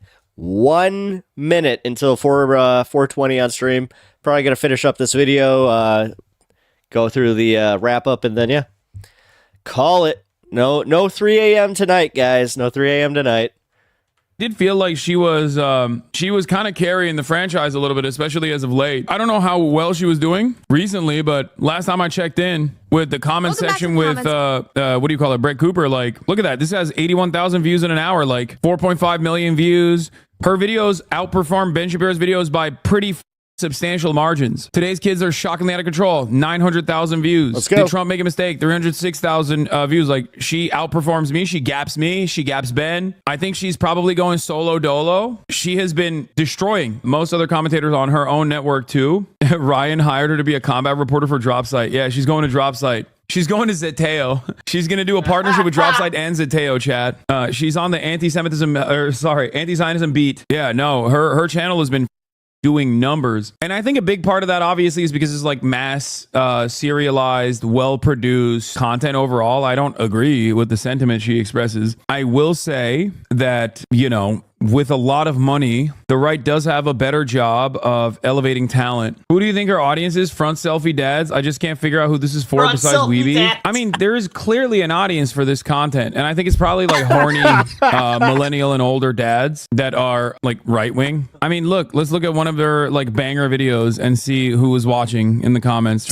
Today's kids are shockingly out of control. Send the bill for all damaged goods to their parents' guardians. Not disciplining your children is a form of neglect or abuse. Do you think these are are Zoomers that are watching. Little girl was throwing glass, which is a danger to herself and others. Meanwhile, parents are getting arrested for letting 11-year-olds walk by the corner store by themselves. Is pure insanity. Discipline your children. Like, no, they're older people. I have a few family members, Zoomer and late millennial, who are very into her show, both men. She's a much more pleasant face to all of the madness that Ben Shapiro and all of the hatred that Ben Shapiro represents. And I think she also does a decent job of covering not immediately political subject matter, but with a very obvious, sometimes subtle, sometimes not so subtle right-wing tilt. And I think that Welcome back that to the comments. goes a long way. That's what it is. The right has more will to pump money in that talent. The left has a belief that it must happen organically. Rare third post. What do you think? Yes, the right understands the value of propaganda. They are very effective at it. They put a lot of money into it because they recognize the value that propaganda has, because they know that their positions are oftentimes not great. This last week of coverage over the healthcare CEO shooter is a glaringly obvious indication of such things, because when people in a rare moment of clarity recognize who's actually harming them and demonstrate their carelessness and demonstrate their lack of interest in like punishing the criminal who engaged in this violent act, that's a terrifying prospect for the right. They never want that to happen. That's why they're desperately trying to shift the attention away from the story of Luigi Mangione. It's not just the right that's doing this as well. Liberal media. Notice how liberals are covering the story. Notice how independent media on the right is covering the story, and notice how similar it is to the way that the liberal media is covering the story. Notice how liberal content creators that are independent media that are covering the story. There are a lot of people who are directly doing this because they don't want people to recognize an instance where like CEOs are unconditionally considered. Duke, I will see you later. Hopefully, yeah, pop on in tomorrow. I'll be on around 4 o'clock. Evil. There are a lot of people who recognize the chaos that spells for the current order of business. Did you mention Brett Cooper leaving the Daily Wire? I covered it yesterday. She is leaving the Daily Wire, and something... That was pretty much it. That's all I wanted. Can't really pontificate more on that, so... Plus, everybody's, they hit the 420 mark, and they're going to bed. Getting a little jealous. I am not going to bed just yet, so feel free to hang for just a minute. Because all right, still a little I'm a little confused what that Twitch viewer was talking about. This whole like Telegram thing. In Syria. Here, you know what? Because, like, that was a little weird to me.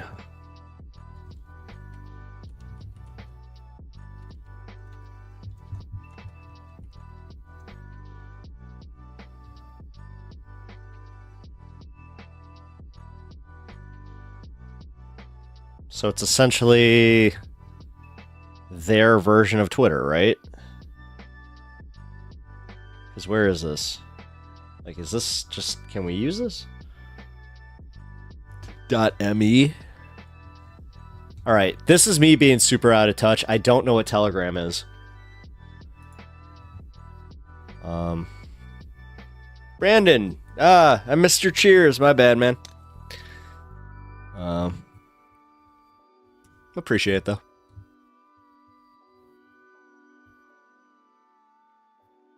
Oh, nice. Oh shit. Guys, we're seeing some growth. I like this. Can give you a few updates here. So the channel's doing pretty well. And you guys are obviously to blame for that. Especially you, for anybody that's been returning to my streams, especially the guys that are, you know, you guys that are hanging now. The real superstars. Yeah, you guys have freaking skyrocketed my stream into the into the algorithm to the point where I get a lot of right-wing comments going, how the hell did this show up on my front page? Those are my favorite ones where I'm like, yeah, I'm on yours too. Yeah. Also, Bloodstone by Stars, I know you just went to bed, but she is also one of the ones who has made me popular on on a Samsung refrigerator, which I still can't get over the fact that popped up in my analytics. That was hilarious to me. I was just like, huh, miscellaneous, eh? That was fun. But yeah, Twitch is going, it's going. Jesus Save Justin, hello, welcome. I appreciate you popping in. I will be doing my customary welcome to you by taking a little puff of the Scaredy Bear here. So, welcome.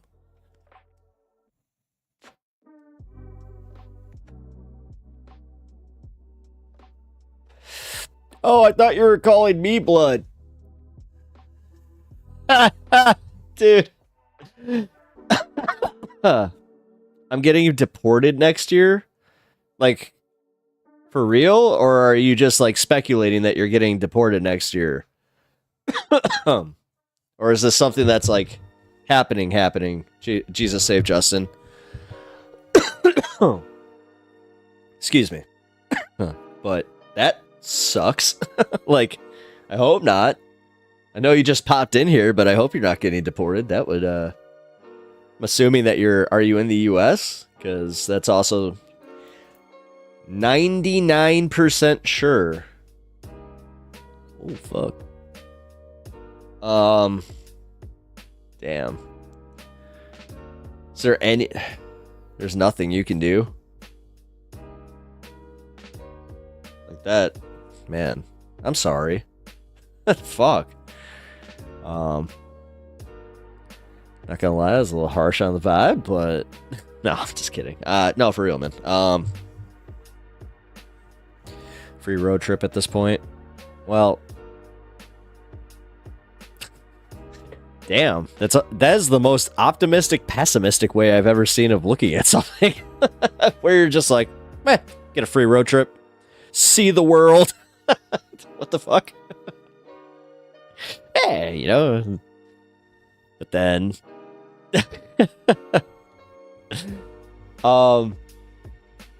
you don't mind me asking, why, without saying too much, why do you think why are you 99% sure? Are you,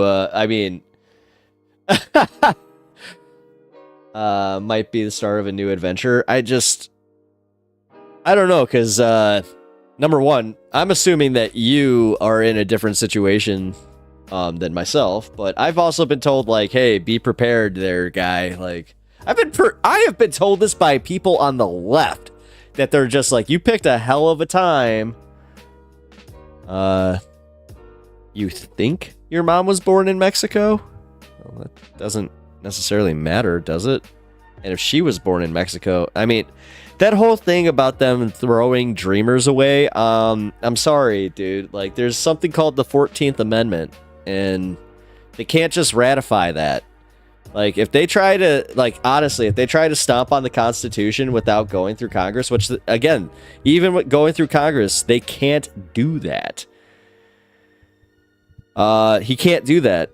Birthright citizenship is covered under the 14th Amendment of the United States Constitution, which requires a 2/3 majority of both houses of Congress in order to ratify that. So that is not happening, my good man. So, I'm not a doomer like that. No, they can't. I'm sorry. Like, Jesus, I understand that you're, sorry.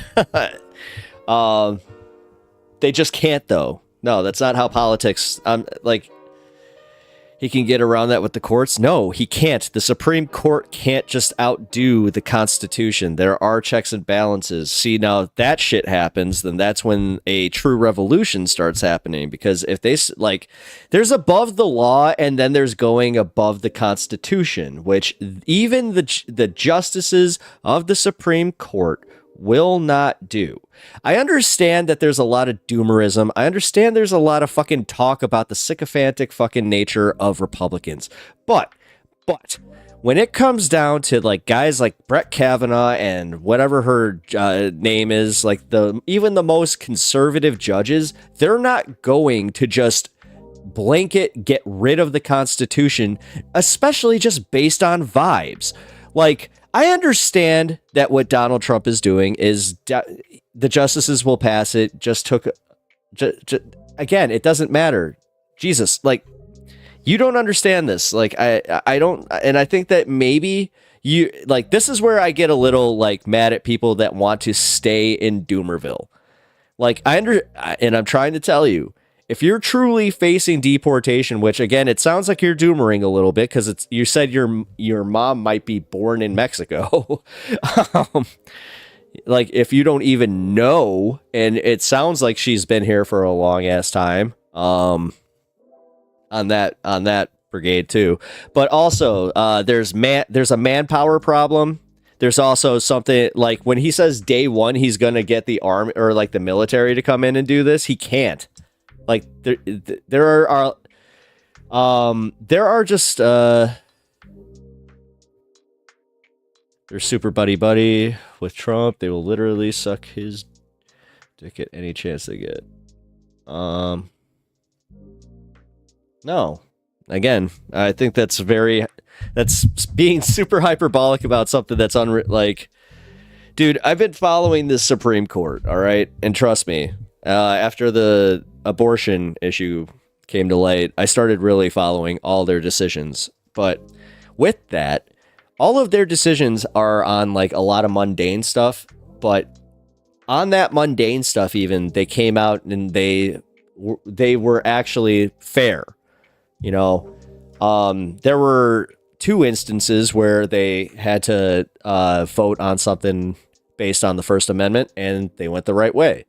So I'm not sitting here trying to suck up to the Supreme Court or say any of that, but remember controversial decision with the executive power bullshit? Yeah, dude. The thing is, if the Democrats had any fucking balls, Biden would have done some fucking based ass shit with that. The second that they said that he would have been, like Biden is legal to do that. The weirdest part is how everybody, including yourself right there, like in the media, everybody just took that and went, yeah, that's for Trump. And nobody went, well, Biden could do something like that. No, because we just know he's not going to. But realistically, no. And also even that, the way that it's been reported, it's been, I hate using this word too much because I don't want it to lose its fucking meaning on the stream, but that's just hyperbolic fucking bullshit. I'm sorry, man. Like, I know this isn't probably, like, this may not be the best way to calm you down, but I'm trying to assure you that I think that you're being a little doomer. So just calm down. All right. Also, there's a manpower issue with this. And there's also the whole, you know, when he actually, like, dude, we're just with the tariffs alone, we're looking at paying so much at the supermarket. If he pisses off his base enough, like just with costs, they will even start turning on him. Trust me, man. Trust me.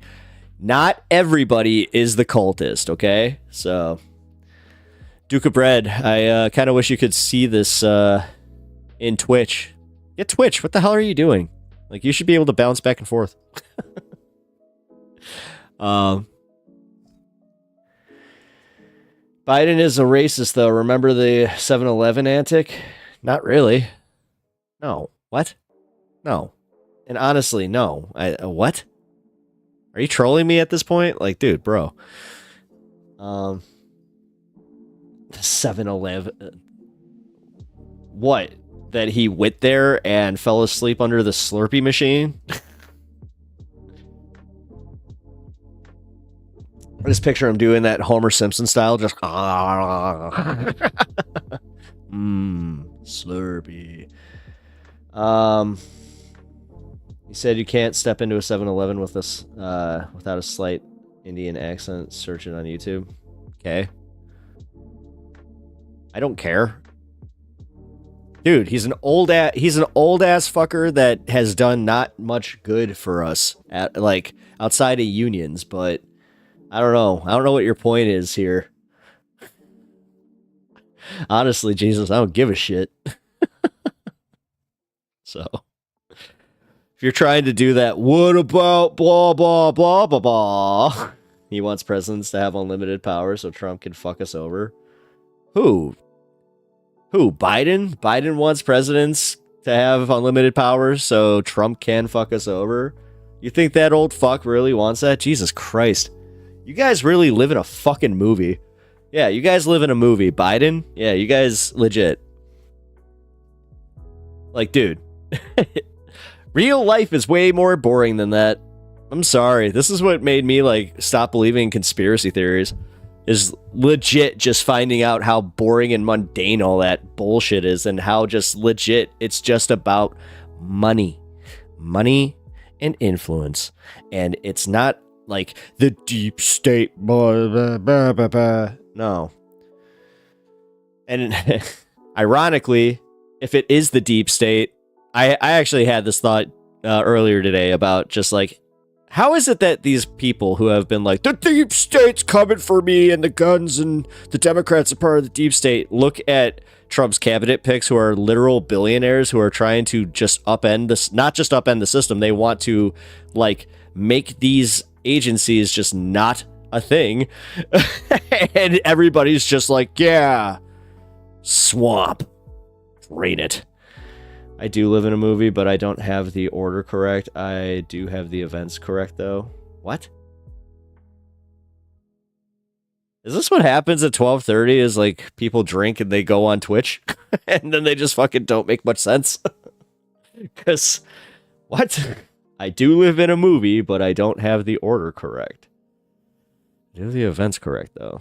I mean, I don't know what the fuck you're talking about here, Jesus. You literally started this off by saying, oh man, I'm getting deported. I was feeling kind of bad for you. Then you just keep arguing with me about, well, this is gonna happen and they're gonna do this and blah blah blah blah blah, but Biden's a racist. It's like, what? And I thought I was all over the place. Dog, if Trump can make it 2 terms, he can do so much more. Oh god. Oh god, are you one of those? You are a troll, because you're coming in here, I get deported next year. But Trump, if Trump could do this, then he's gonna, that he's gonna be great. Yeah, dude. You do know that age comes for all of us. He's already slowing down. The funniest part is, don't expect him to be,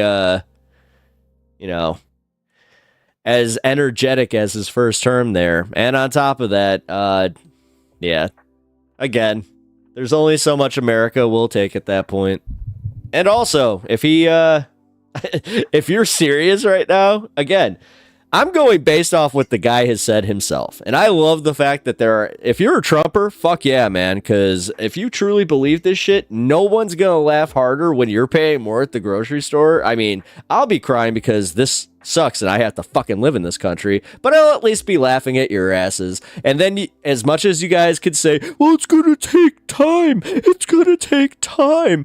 wasn't him, it wasn't the tariffs, this has nothing to do with Trump, and he's literally just like, there's not much I can do about the groceries. You know what, I might have bitten off a little more than I could chew.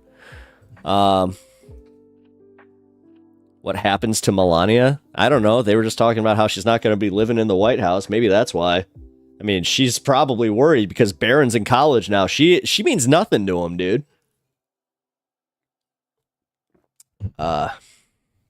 Duke of Bread, I'm siding with the troll of yours. Getting it from both chat.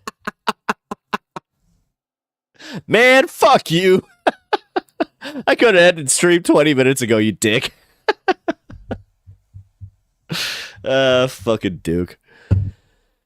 Oh god. You're lucky. You're lucky that I got a little bit more in me here. So I don't know, bro. Jesus, I think that like, I don't know, dog. I didn't believe all this shit until yesterday. Why? Well, what happened yesterday that made you believe this? Is this like, is there a punchline or something to this, or at like legit, like, did I miss a news story that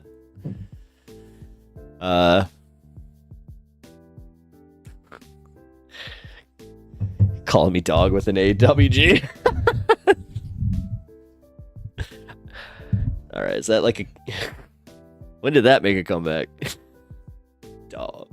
Yo, dog.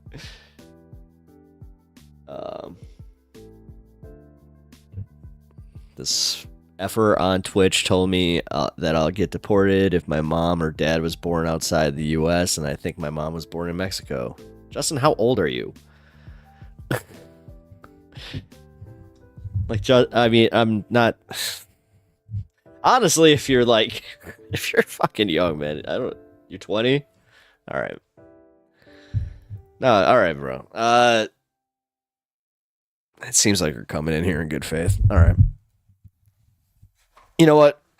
Number one, don't listen to those assholes. Because that's like, all right. Can I just ask you something? Just like for real. I'm actually like curious about this. Do you like when you get into online arguments? Do you like listen? Do you take their information just at like face value and then just go, okay? I mean, or was it like, did you get ratioed and enough people like laid into you? Because if you're 20 years old, I feel like you should know that, like, come on, dude. Some guy online telling you that if your mom or dad was born outside, no, it was just one person. Well, number one, fuck him. Sorry. It is possible if he's a minor and his parents are deported. He's not a minor, Duke. He's 20. I know you. Okay, so you did the research afterwards. Yeah. Okay. All right. So you're technically right that yes, I guess you could get deported. Well, your parents could get deported. You, my friend, are birthright citizen. Technically. But you said your mom. If your dad's an American citizen, then you're all right. But the thing is, when you combine the fact that Trump said it himself, as well as knowing Trump's work ethic, I know that shit can be done.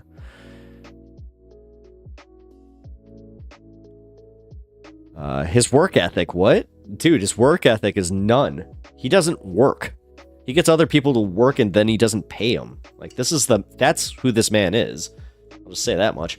No, dude. Well, yeah, dude. If your dad lives here, or like, if your dad's a naturalized American citizen, there's nothing they can fucking do. Because I was a Trumpy before yesterday. Are you serious? Wait a minute. Are you for real, man? Like, you're kind of blowing my brain here, and god damn it, I was about to end stream. Oh, all right. Well, let's settle in. All right. YouTube chat, we got ourselves an interesting situation. I don't know why I just did that part. Apparently, Jesus Saved Justin was a ex-Trumper. He is a 20-year-old and legitimately worried that his mom, at least, will get deported, but it seems like he's worried that both his parents will get deported. I'm assuming that you are male. I'm not trying to assume your pronouns, but wrong? Here, why don't you break it down for me? Jesus. Save Justin. Number one, start with your pronouns and then go from there. Okay, cool. I think me and my mom and my sister will be deported. My dad won't.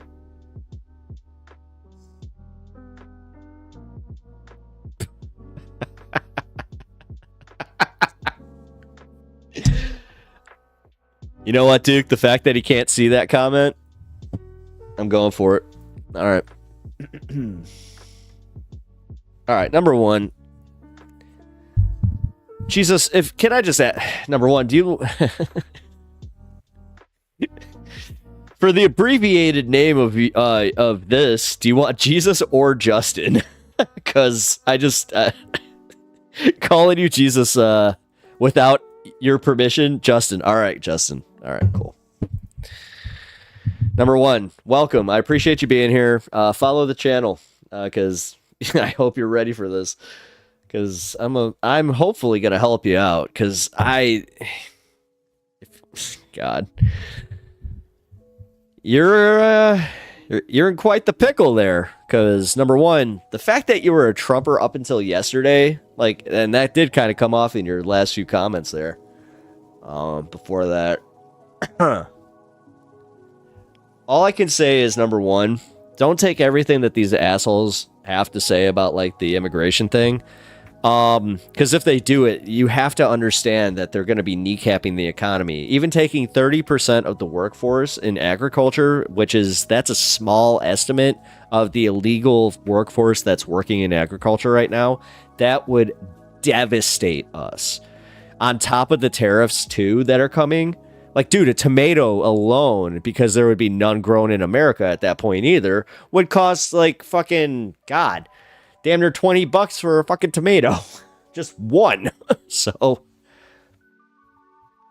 there's a lot to be said with that. And money talks, bullshit walks. That's something that my dad likes to say. And I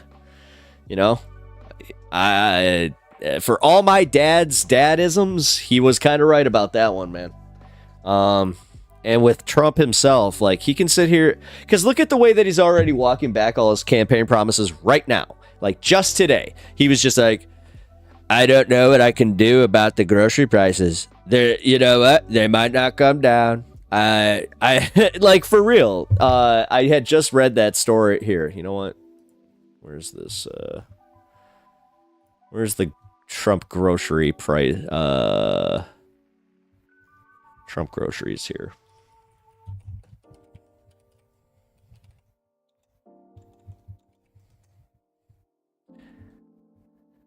Yeah, here we go. Donald Trump says slashing grocery prices will be very hard. Oh my God. It'll be difficult in reducing prices in this current economic landscape. I'm gonna have to change the landscape. That means we're gonna have to suffer. Sorry. Sorry, Justin. I didn't mean to stun lock there on fucking Trump, but realistically, that was actually for the broader point that you can't take this asshole at his word. Because, like, right there, he literally said, dude, and this is the thing, you were a Trumper, so you can tell me what, he said on the campaign trail, unless you just didn't watch him. We probably watched him way more than you did. Here on the left, so I don't know. God, I watched way too much of that shit. But you know what? I know he said it on the campaign trail. I know what he said. I know that he was, and he thought he was serious at that moment. He might have even been like, maybe I can even get this done. Who knows? We'll see. We'll see. If I get in, I get in. Because, like, realistically, you do remember, like, the stakes were, if I win, we'll see. If I lose, I might be in jail. So, the fact that was real, that was so much fun. All right. I mean, only one thing that gives me slight ease. It's the fact that he promised a border wall, but didn't successfully complete it at all. But that's only one thing that gives me ease. Well, I mean, that there should be more than that, because honestly, Republican incompetence should give you a little bit of ease, because as much as they're threatening to do all this, they can't govern. They can sit here and shit. All right.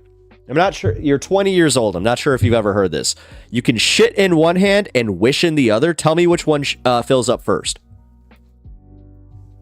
So, because that's exactly what they're doing, man.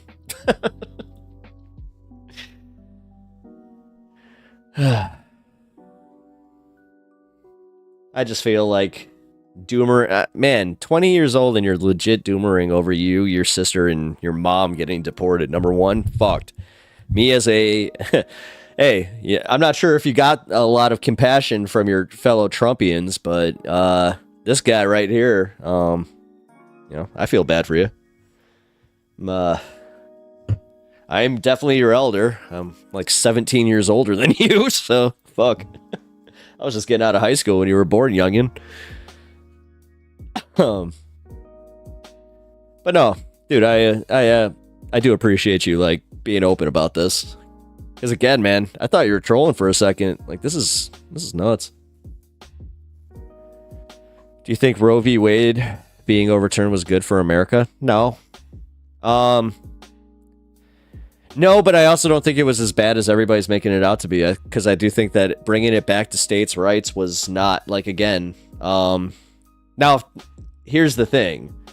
If they go and do a federal mandate to try and overturn states' rights, again, we're running into some major, like, borderline, like, not just borderline, that'll cause civil wars. Because, like, the second, I hope you guys understand this, the second that Trump uses the military in a capacity to invade a state, he's declaring civil war at that point.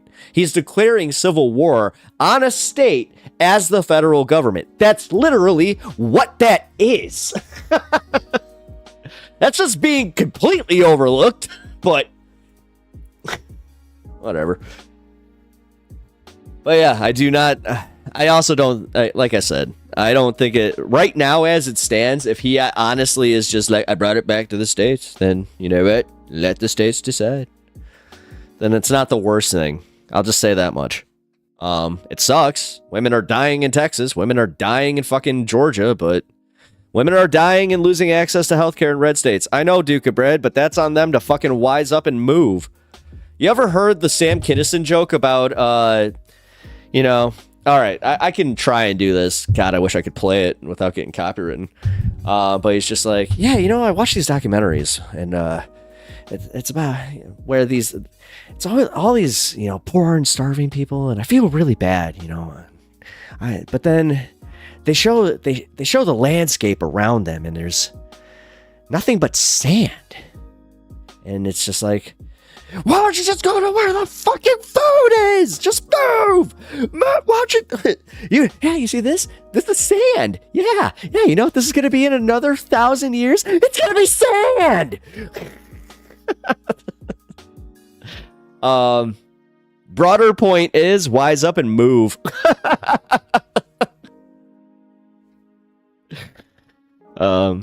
Jesus, Justin, he's one of my favorites.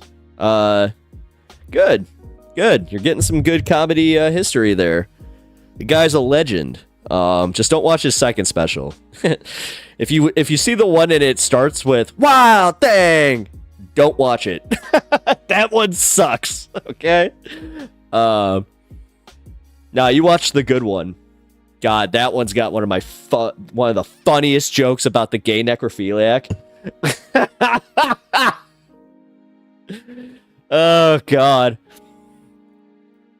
It's like, yeah, you know, I'm dead, and I'm just kind of sitting here waiting for my shot at the afterlife, and just oh, what's he doing? Sam Kinison, SAM KINISON, Sam Kinison. He is yeah, he's amazing.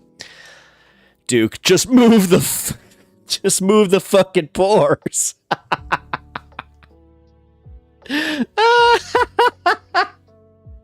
Dude. Well, you know, Oklahoma has made the procedure illegal, which pro-lifers has saved 5,000 children, but in actuality, people can still get a pill for abortions, which isn't reported on abortions. So abortion abolitionists say it isn't good for the movement to ban abortion. It's a cyclical argument that's kind of stupid. I'm gonna just say, because you can't really prove that, you know. Because also, now what's their adoption rate? How's that how are the orphanages in Oklahoma? What's the rate of teen homelessness? Genuinely curious. Also, another Mo MMTG. MMTG. You're gonna have to forgive my my millennial ass here. I don't know what that is, but I'm gonna just call you Mo. Duke of Bread, you're upset your leftist handler, Mr. Pepper. Watch your journey in leftist politics. It's gonna be interesting. Well, Duke, I mean, funny's funny. Nah. I hope people know I was kidding about that. Yeah, that's what I thought. Magic the Gathering. Oh, another mom Magic the Gathering. Cool. I'm currently, you're gonna hate me, but I play Lorcana right now, and I've also gotten back into Pokemon TCG, but yeah, I just pre-ordered that Final Fantasy Commander deck, so I'll be getting back into Magic the Gathering. Oh, God help me.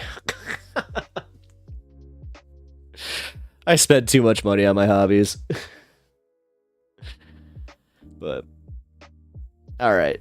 Yeah, that's what I thought. Magic the Gathering. Mom's Magic. Jesus. Cheers to that, by the way. The fact that you are, well, actually, cheers to that. But, can't support Lorcana. Disney is trash. Ha-ha! Another Mo! You're not gonna bend down to your mouse overlord? Wow! Ha-ha! I just happen to know I can purchase Magic the Gathering and ruin it all for you! Ha-ha! I told you that mouse was deranged.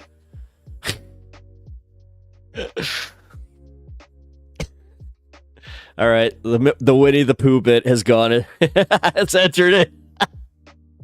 It's entered the weird phase. Oh God. All right. I almost had a pregnancy scare. As soon as I had that pregnancy scare, I immediately became a pro-choice person. But once that era ended, I went back to being pro-life. Listen, oh, wait a minute. Justin, are you okay, like, so you know, I grew up in the faith, so not part of it anymore, but you do know that in the Bible that they don't talk about abortion, right? Like, they don't actually talk about like the sanctity of a baby's life or anything. Actually, you can find more passages where God killed babies, and even there's a passage in Leviticus that is pro-abortion. But what do I know? I was just going to be a theologian. Yeah. It's been a minute. I'm slowly becoming more of an abortion abolitionist. Well, I mean, I don't know. After I found out about like the UK's hard stance on abortion, it did make me go, huh. Even in this hellscape that we're living in now, like, because Roe v. Wade should have just been the standard. The fact that the Supreme Court went and rolled back a something that was voted on, established precedent. God damn, I'm getting to the end of stream, guys. I was supposed to end like 45 minutes ago, but you guys came into my Twitch here and made it really interesting, so I appreciate that. Also, another Mom Magic the Gathering. Follow my page here. Even though I know I play the dirty lore Disney Overlord game, but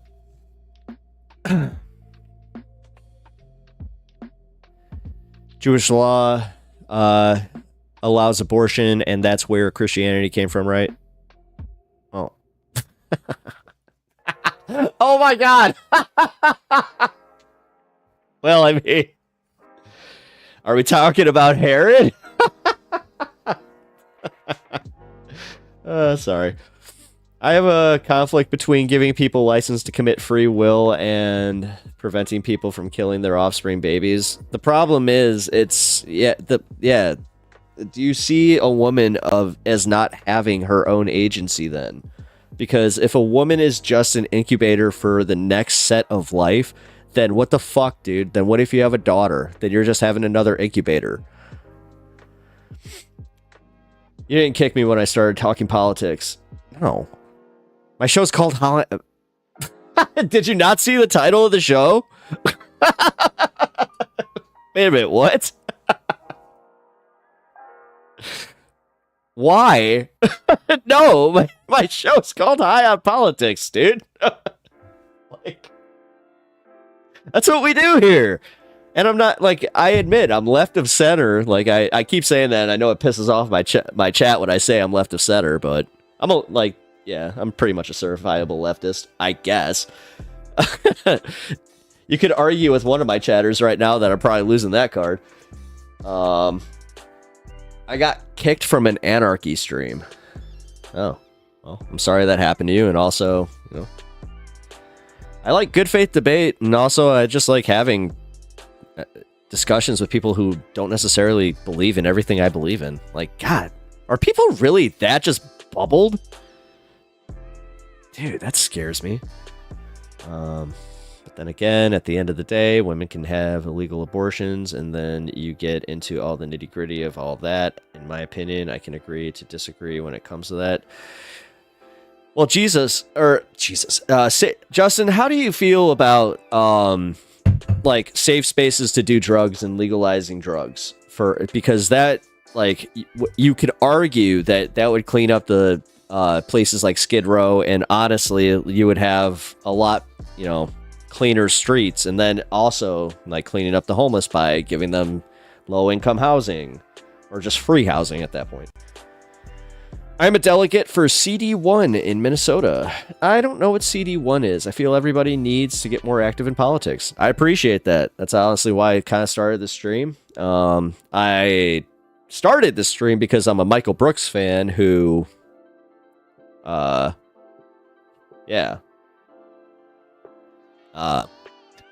who wanted to push his message. But do you think someone should be punished for doing crack while pregnant? Yeah. I mean, yes, there's agency, but at the same time, shit, that's actually okay. I guess that kind of crosses a little bit of a line. Good point. Appreciate that. Congressional District 1. We have 8 congressional districts. Oh. Cool. Cool. So, why shouldn't someone be punished for aborting a baby? Because aborting a baby, number one, there are different, all right. Let's put it this way. Knowingly doing crack. Oh, actually, you know what? No, I'll be consistent in my my views in this. I actually think, no, the woman does have agency to technically smoke with the baby. I just think that at that point, that it's almost a responsibility to have that abortion. I mean, I don't know. That's a rough one, but I appreciate the question, though. That was interesting. But no, I don't think that punishing a woman for aborting a child is... No. Well, I think legalizing marijuana is the first thing. I believe it has a variety of medical... Yeah. Been advocating for that my pretty much whole life. Damn, Duke. I just noticed that a lot of the people on YouTube just jumped. What'd I do? What'd I do? Uh-oh. Oh, it's one. That's why it's freaking late. I got it, though. I believe it has a variety of medical uses. When it comes to recreational, I'm still not sure about that because I know that God made the marijuana plant and I know that it has some good medicinal uses, but I don't know whether God... Well, he also made the poppy plant there, my guy, which is also what is used to make opium and heroin and fentanyl. So whether God wants us to use it. So when it comes to recreational marijuana, it's more about religion or God for me. Interesting twist. Yeah, right? That was an interesting twist. Duke of Bread, Jewish law allows abortion. Oh, sorry. Sorry, I gotta update my chat here.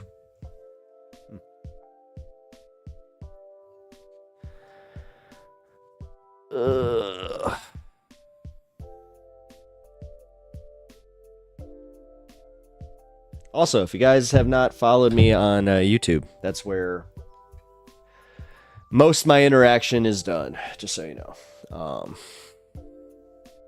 But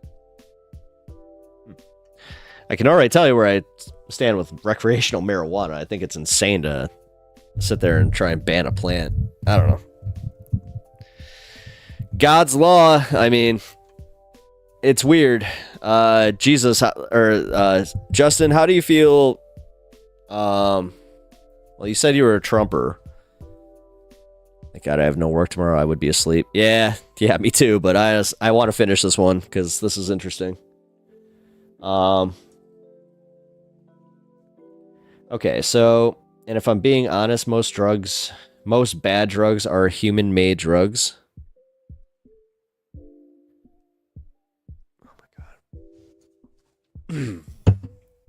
Justin, actually no, they're all made by God in that regard. Cocaine is also from a plant. Oh my God. I can't even be condescending to you because you're just actually like adorably ignorant on this subject. And it's fine. Like, I'm not trying to insult you either, but you really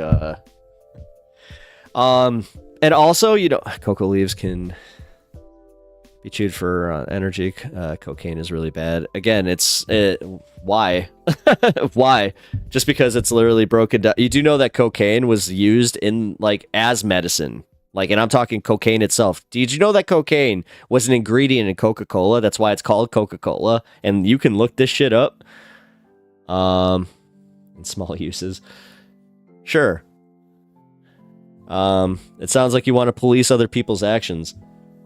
But here, my man, if you love Jesus as much as you say you do, then you need to live by his law, which is actually to let him judge those who need to be judged. Because that is Jesus's message, and he does not like a hypocrite, and hypocrites tend to be created from those who judge outside of the faith. Just remember, Jesus partied with the rock stars. He partied with the, you know, he partied with the fun ones. So there's a difference between judging people and judging laws. It's not about judging laws at that. No, not necessarily, because you're kind of judging the people by that one. Because also what he said about like the human laws kind of thing, it was a little more murky. Also, he did say, you know, pay your taxes. He also was very, very pro-immigrant. Like, super pro-immigrant, my man. 2 Corinthians. Read that one.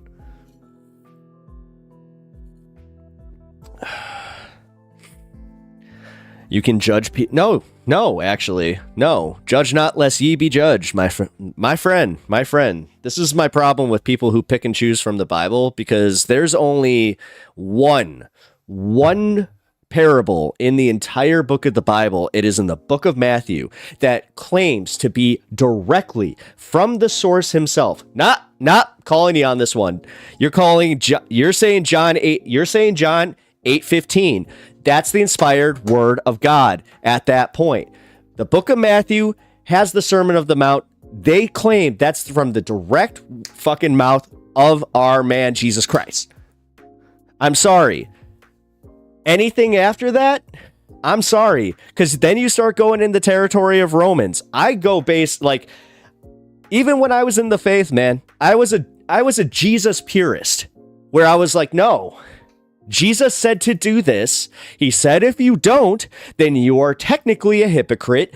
Then you're not living by his law. And then if you say that you are, you're not known by him. Sorry. The word was God. No, bro. Like, again, you're reading into, like, this is always my problem with Bible study, my man. Read the Bible by itself. Without a pastor, without anybody fucking trying to explain to you what it means. Just read the Bible. And I'll tell you right now that, right, like, you will find that at this point, or like at that point, you will be like, oh, okay, Jesus was based as hell. Not bad, not bad. No, I don't believe it. I mean, dude, you're talking to I was reformed out of faith, my guy. But sorry, I keep calling you my guy. I'm sorry about that. It's kind of condescending. Okay, then we can agree to disagree. It's not agree to disagree. Because again, you're doing the thing that a lot of Christians of convenience do, where they want an excuse to hate somebody. And then they're like, well, actually, you know what? They were just doing this with that Luke Beasley. Luke Beasley had this interview with this fucking hateful ass chick who kept claiming, well, I'm a Christian and Christians hate the F word, like Fs, you know what I mean? And it was at that point where I'm like, no, actually, no, because Jesus's compassion, what he would have been there trying to understand. He would have had compassion for the sinner, because that's exactly what they keep saying. So no, man, I'm sorry. Like, and also you're arguing like you're doing the Christian semantics game where, well, was the word God? Is it the Trinity? No, dude. Because what you're doing now is you're obfuscating the point of what I'm saying about Jesus and the Sermon on the Mount, and act like how he said this shit. And what he said specifically was to love thy neighbor, to not judge, to let God essentially do his thing.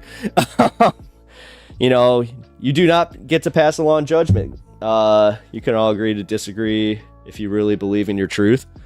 I mean, sure. I mean, I will agree to disagree. I'm not going to, like, another Mo, I'm not going to sit here and shit on somebody's faith. I'm not that kind of atheist. You know, I'm not a dick. Like, no, if my man's got conviction, he's got conviction. I appreciate it. I love me some Jesus. I really did. I absolutely did. But the thing that got me out of my faith was actually reading the Bible without somebody holding my hand. And then just kind of going, huh.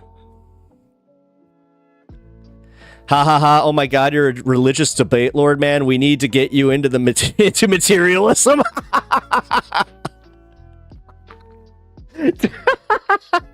Duke, I didn't see it that way. Damn.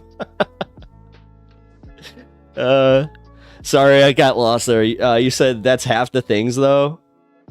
No, because, see, here's my problem with the Bible there, Justin. That means that the Bible doesn't make sense as the holy word of God. If it's up to, you know, some elder's interpretation, then that doesn't make any sense. How can that be holy, like the holy inspired word of a creator? At least I'll give it, like somebody said this in my chat yesterday, I'll give Islam this much credit. At least they have the balls to just be like, it was one guy was told by the Archangel Michael what to write down, and he did it. You know, that's why I'll be honest, like Islam always made a little bit more sense as far as like their lore. But also, are you Catholic or are you Christian? Because I want to know if you believe in the apocryphal version of the book or not, or of the Bible or not.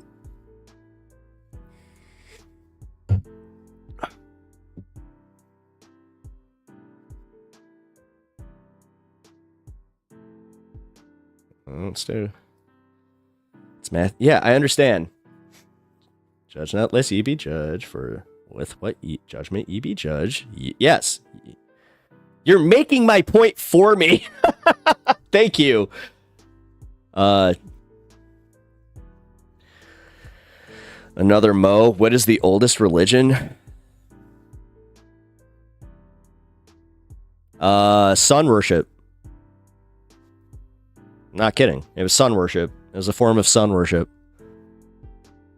And it's evolved from there.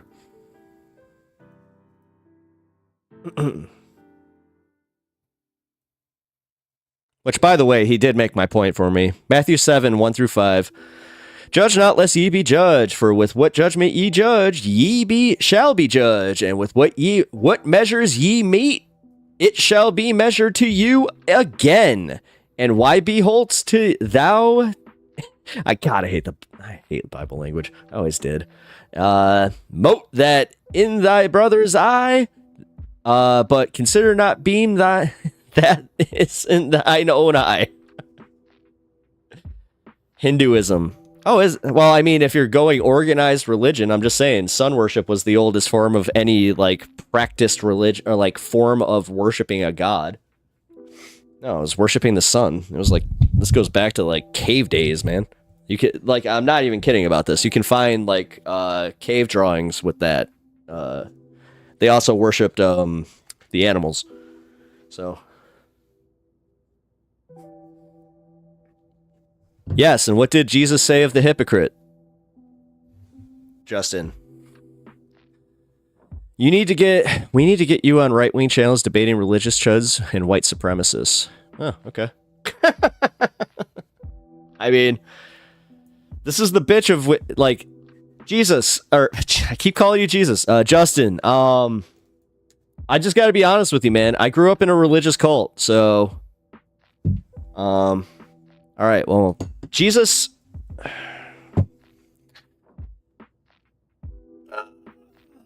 you're gonna make me pull it up. Give me 1 second.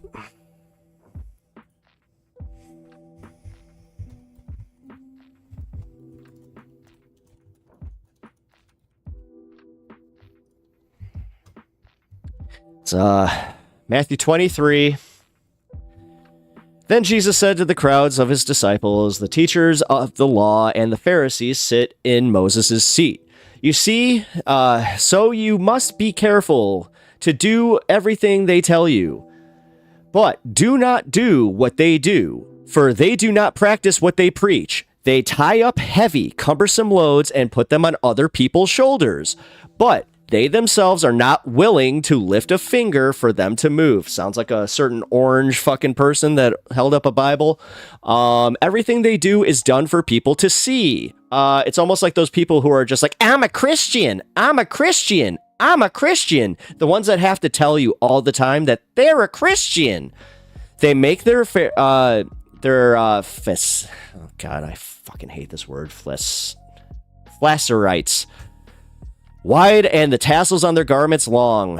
They love the place of honor at the banquets and the most important seats at the synagogues. Sounds like the rich, huh? The rich Christians. They love to be greeted with respect in the marketplaces and called rabbi by others. But you are not to be called rabbi, for you have one teacher and you are all brothers.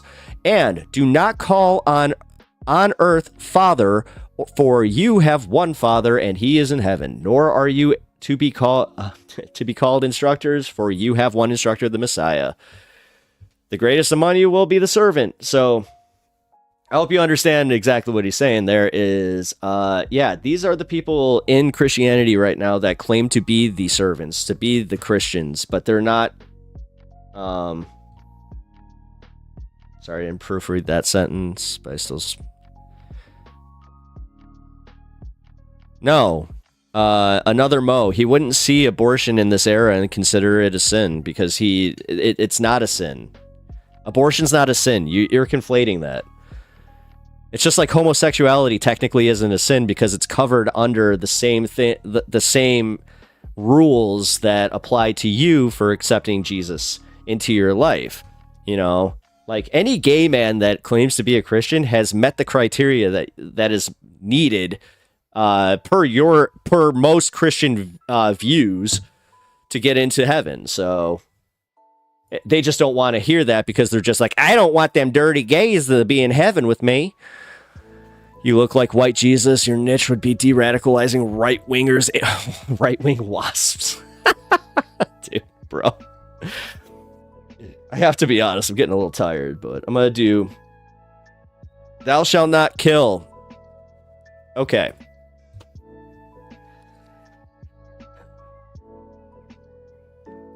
You're going to make me do the thing. You're going to make me tap the sign.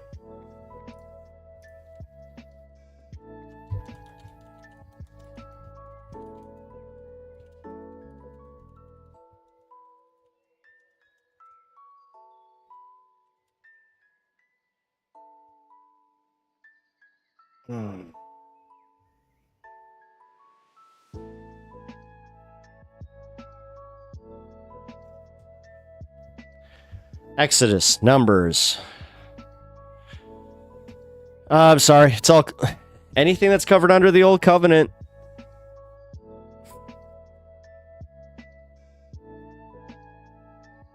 It's a license to kill. How did you know?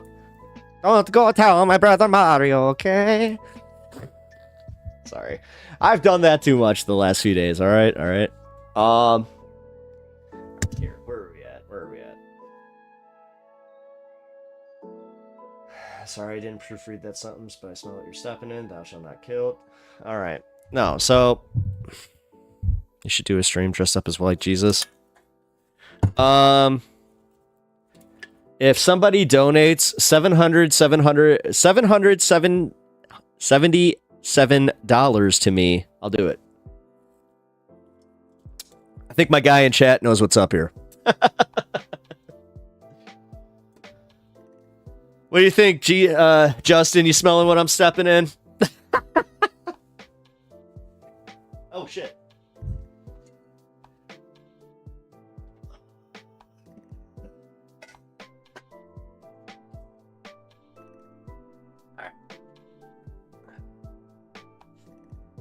What do we got? Oh.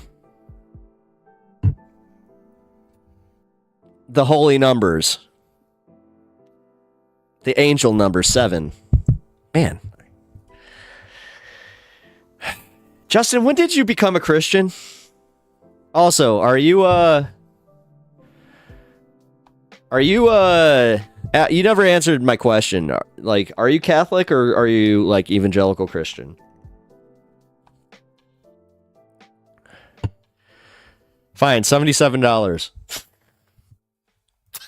Cheap ass. Contact right-wing shows, get a debate lined up, and then show up as white Jesus for the memes. I might be down with that. Oh, come on, Jesus. Come on, Justin. Don't let me down now. Literally just planned on being down here for another like 5-10 minutes. So 5-10 minutes. Fucking like at least another hour probably. Shit. But no. Justin, it's the angel numbers. Well, just the number 7 in general.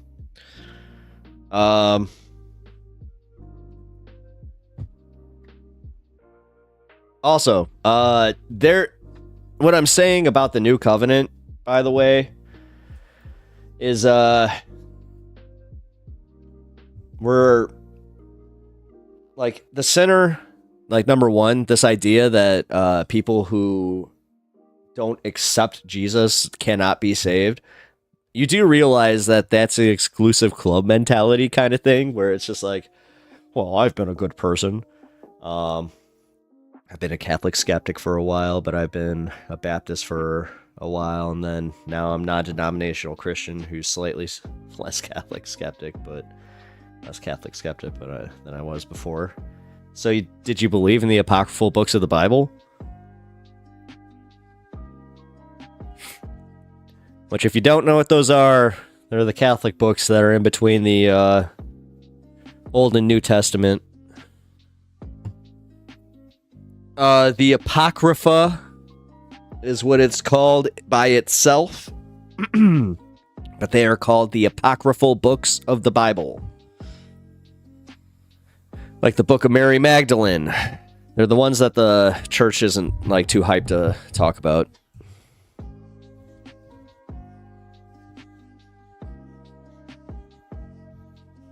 Here.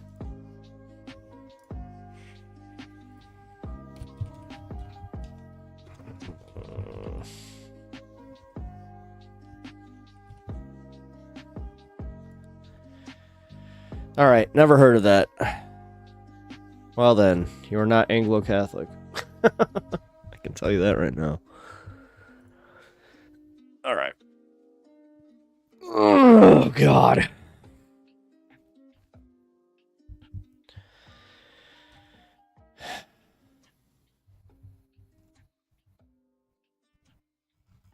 Where is it? King James Version. Here we go. All right, it's 1 Esdras, first and second Esdras, Tobit, Judith, editions of Esther, Wisdom, Ecclesiastes, also known as Sirachi, which Ecclesiastes I know is sometimes included in the NIV Bibles. Baruch, the Epistle of Jeremy, additions to Daniel, Prayers of Masana, and the Maccabees. What about the fallen angels? Another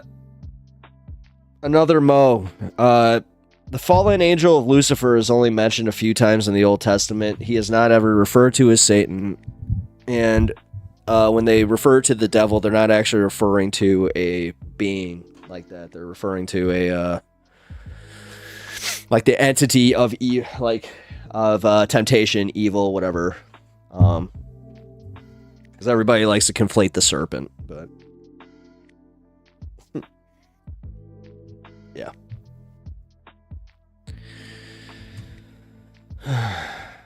It's the modern ones. There's also no hell, by the way.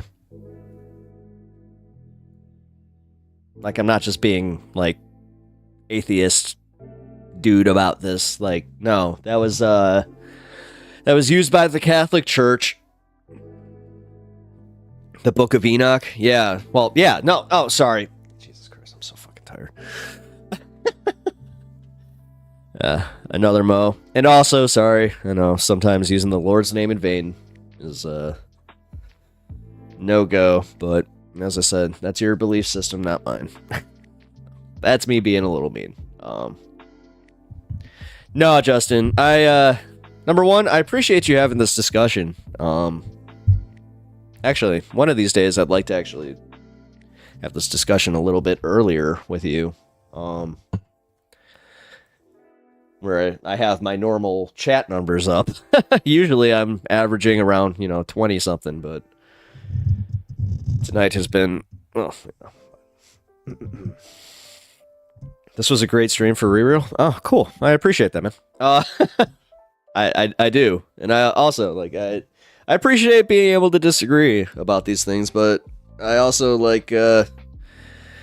yeah, man, I wasn't in a, I went to religious school my entire life, so, you're really chill. Oh, thank you. I appreciate that. No, I went to religious school my whole life, so I am more than versed in this stuff. I've read the Bible twice. Once was by assignment, and that's why I was kind of being a little dickish about it, where I was just like, yeah, if they're holding your hand. It's just like, yeah, dude. Once I didn't have my hand held, which, by the way, you might like this. I'm not sure if you're into Star Wars at all, but the guy who voiced Darth Vader, he actually did the audiobook for the Bible, the NIV Bible. His name is James Earl Jones, and he's got the greatest voice ever, and that's how I went about reading the Bible the second time. Yeah, I'm dead serious, bro. Jesus Saves Justin, I'm dead serious. Yes, it's honestly, I'll listen to it again. It's because yeah, now at this point, I just you're actually making me do it. You just anytime I'm having a religious debate, I know where to go. Like, I used to be a chapter and verse guy. Like, I used to know all that stuff, but now I'm very, I'm getting older. I've read a lot of comic books. Yeah, don't have that brain capacity as much. I'm also a stoner, so there's that too. I'm sure that contributes.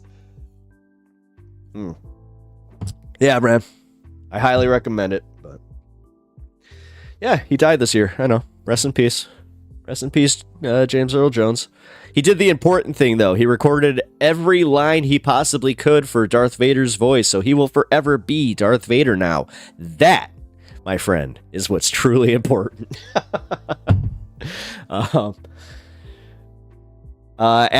Azazel, Gadriel, Gadriel, Barquell, yeah, and the Gadriel, trust me. Lord of the Rings, I was able to read in my school because Tolkien, he was a Christian, so that one was like the fantasy I could read, but yeah, I was actually part of a Harry Potter book burning. That was fucked. That was proper fucked. I still think back to that. I'm just like, wow. I also burned D&D books. God, the chess club was mad. They were mad. Just watching their stuff go up in flames. But yeah. Yeah, they banned the first book of Harry Potter. That's rad. Yeah, sure. Sure it is. Doesn't fuck you up at all, dude. Nah, man. Yeah, I actually got radicalized to the left from just being, reading Jesus, because a lot of people like to. I've been liking that word "rad" recently. I don't know why. Well, it's rad, bro. I mean, dude, it's part of my vernacular. The fact that somebody said dog, I was just like, with a WG, I'm like, what the hell is going on? If you guys say peace out, like, as we're leaving, I'm just gonna, like, it's like talking to my friends growing up. It's kind of weird. Not gonna lie. Not gonna lie that the younger generation has started kind of using our vernacular. Why conspiracies people are always talking about Enoch? Because they think that... They think that was the angel that stayed behind, and that technically he's still here. Stuck on the word bussin' for a while. Oh God, yeah, careful with that. Careful with getting too stuck on a word. I don't know. I've had my fair shares. Let's see. I hope I don't scare you here, but I'm 37 years old, so I adopted Based, and that was pretty much it. That was pretty much where I'm like, all right, I'm drawing the line here. The rest of it stays the way it's been. It's kind of like my wardrobe, actually. It's like I'll buy a new t-shirt or like a hoodie or something, but then the rest of it just stays the same. Which somehow all of you guys come back around, and it's just like, oh, look at me, I'm in style again. Woohoo! This food is bussin', man. Duke, bussin' is a good word. All right, it's not bad. It's not bad at all. No, Jesus is based. No, for real. If you're going based off like the politics of that guy, like for real. Just understand that I look at Jesus more as a fictional character in the vein of like Superman and Spider-Man, but that doesn't mean that any of the merits of the lessons that I learned aren't there, but that also doesn't mean that my morality was formed in Christianity. I hope more people understand that, because a lot of people are like, oh, if you weren't a Christian... Interesting when they banned a song, when the song, It's Cold Outside, the same year Wet at Puss. Yeah. Automod. I didn't like that. By the way, I believe it was WOP, if you're going to go based on the radio edit there, my friend. God, I just remember Ben Shapiro with that. I don't know. Well, I don't get this thing about the wet-ass pussies. You know, it's not like my wife has a wet-ass pussy. It was just like, you just told on yourself, my dude.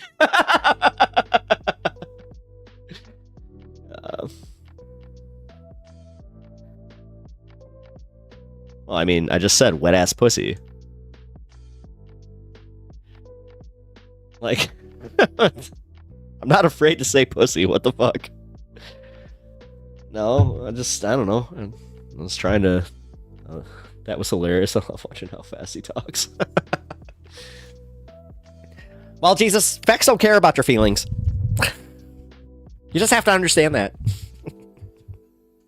God, we just watched a fun video with him getting owned in his comments because he didn't have a very good take about the shooter in New York. He was just like, we can't be this can't be a vigilante justice thing. And honestly, you know what? It's not like the healthcare. It's not like this healthcare CEO. Really, he wasn't that bad of a guy, and everybody was just like, lost the plot.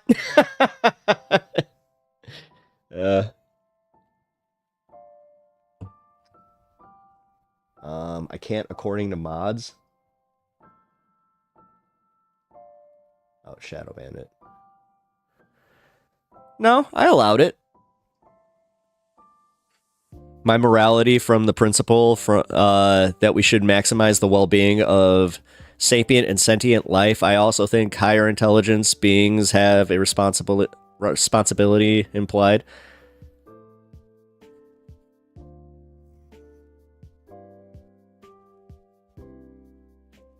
Shit, dude, that's actually a really good take.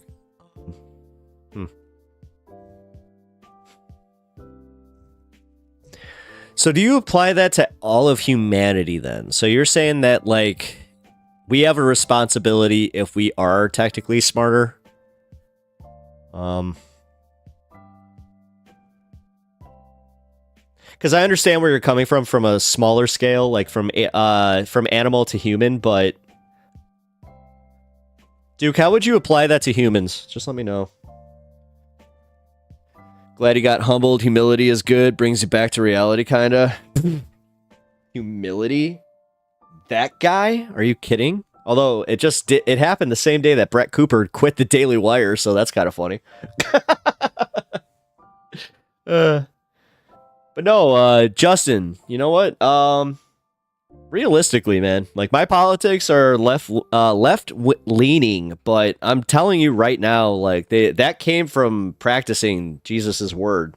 So don't ever let your pastors or whoever the fuck you're listening to, like, fill you with that garbage that, like, Jesus would be a gun-toting, white, camouflage-wearing American.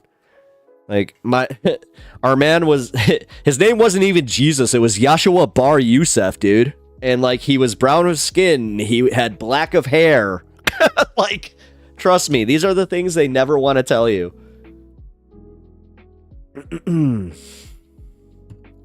No, if he saw, you do understand that the idea of a bullet is antithetical to everything he believed. Like, no matter what you say about Jesus, he wasn't a warmonger. Like, people who literally are just like, oh, Jesus would have, like, blessed this battle. It's like, no, he was a pacifist. What the actual living fuck? And definitely not wearing some Go America shirt and something like that. No, he wouldn't. No, as I said, he wasn't even white. No, dude, he was a brown guy. He was a brown guy who, he looked less like Obi-Wan and he looked more like the guy who plays Dr. Octopus. Just browner. Bro, I legit can't get over people who think he's white. Another Mo. Okay, fine. I mean, if you're honestly on that, fine. I'll capitulate to that. Fine. The fictional character that I don't believe in necessarily, like, to guide anything in my life doesn't believe in abortion. All I know is I do. I look at women as more than incubators.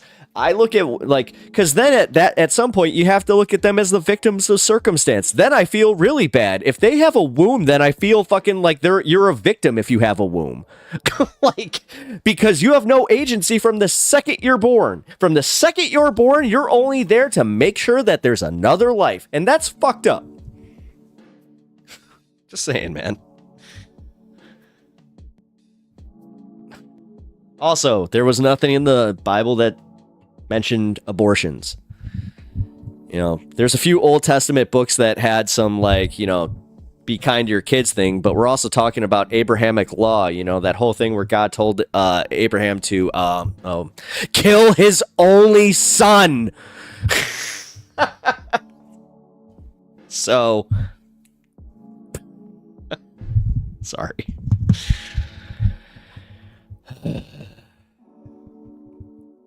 Also, if there are higher life forms than myself, I would hope they hold the same principle for my own self-interest. LOL.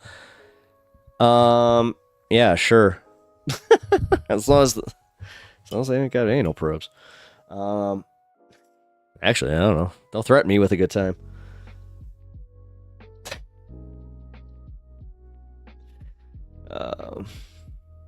But if she is a victim, then you would punish a child for their parents' action. What do you mean? If she was a victim.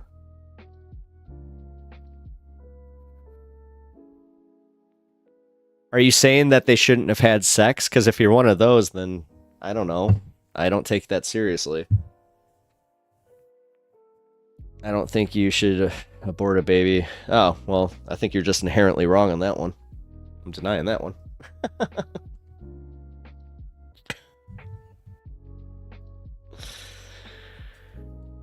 Yes, but then you're making the victim relive her trauma. Another Mo here thinks that the victim should be forced to carry the rapist child.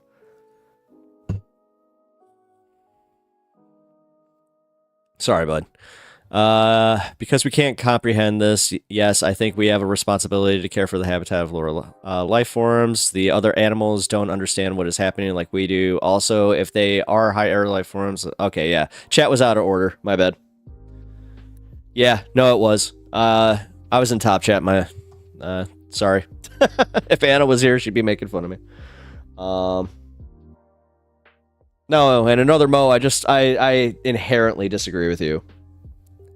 Because again, that's just, you're taking away women's agency at that point. Again, if you're okay with them just being incubators, then that's not respecting women. That's respecting property, which, trust me, I get it. A lot of people think women are property, and that's part of the problem. That vegan argument almost got me one time. Oh, I mean, I had the... Yeah, I had a vegan argument. But don't you think having this conversation with the child once they are older would be an awesome conversation to have? There's no guarantee that you will, another Mo. No, there's no guarantee of that, because the other Republican stance on this is once baby born, we don't care. So once that child is born, there's a good chance that it could die from malnourishment because they're not getting the fucking food that they need because they weren't cared for. Because, like you were saying, they may have been, like, if they were unwanted, like, I'm just saying, man, as a kid from the 90s, I've seen the benefit of abortion, okay? I lived in an era, especially in my teenage years, where there were a lot of we didn't just have a lot of unwanted children born, and trust me, man. Then you punish the parents for neglect. Have you ever fucking seen the system? Have you ever seen how ineffective DCFS is? No. What if you ever go? I hope you never have to see it. I hope you even if it's a neighbor, I hope you never have to see it. But I have, and I can tell you right fucking now, you're wrong. You're wrong. You're just fucking wrong. It's the same as, I love the idea behind, like, for every abortion that doesn't happen, we would be able to get that baby into an adoption. That's not how it fucking works in the slightest. I'm sorry. That's just wanting the hopes and the good vibes, but that's not reality. No. I'm sorry. I'm sorry. Another Mo, I think you're coming from a good place. Honestly, I'm not questioning where you're coming from. I think that honestly, you got a good heart, but I think you're a little confused. And I think that you're doing a lot of arbitrary kind of lines for it. Because I don't see how you're just because actually I do. You believe a life begins at conception. Right? That's just how it is. So by your logic, no sex. Just don't have the sex. If you don't have the sex, you don't have the kids. You know, again, taking away agency. Which I always love how this always like comes down to that, and then you get down to the nitty-gritty and it's always the Christian right doing this, and it's just like, we want our freedoms except for the ones that they have. We want to take those away because we don't like them. We think they're icky. Like, come on. At least see how ridiculous the double standard is and admit it.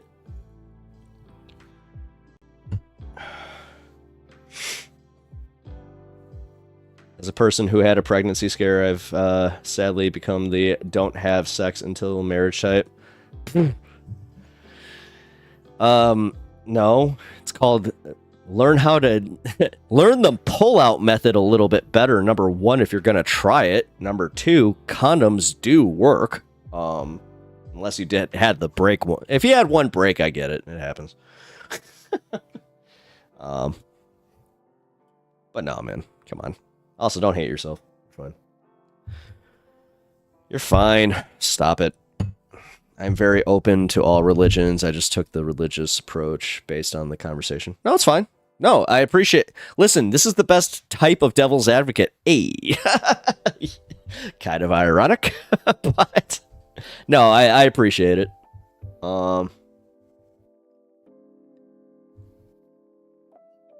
Also, I think that based on the argument you're having, I think you're wrong. Like, I'm sorry. It's not just my opinion. Like, I'm going based off of like even the belief system of like the Christian faith. Also, I wanted to ask what Justin thinks about trans rights. It's just you remember Jesus loves the little children, all the children of the world, red and yellow, black and white, they are precious in his sight. Jesus loves the little children of the world. All I can say in a not too convoluted way is trans rights or I bites.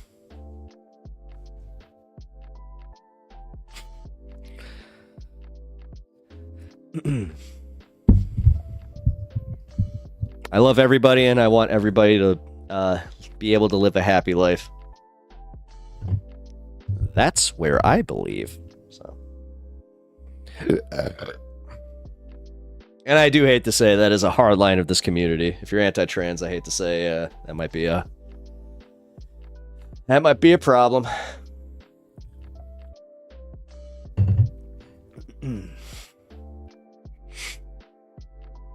Duke, sound off if you're still there. We got 2 in fucking YouTube chat. Somehow, Twitch finally beat out YouTube chat. I think adults started the conversation with kids about trans stuff. I don't think kids asked adults to have that conversation. No. Are you fucking kidding me?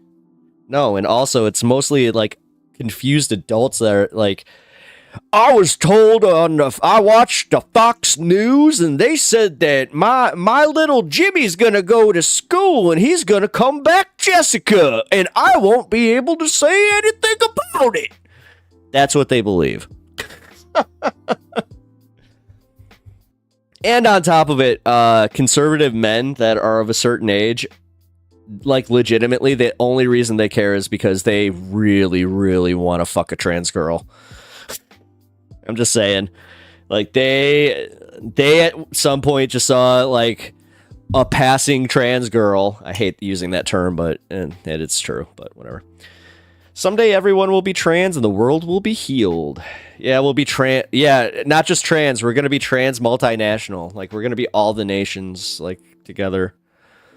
We're going to be, like, red. We're not even going to be, like, our skin's going to be, like, a mood ring.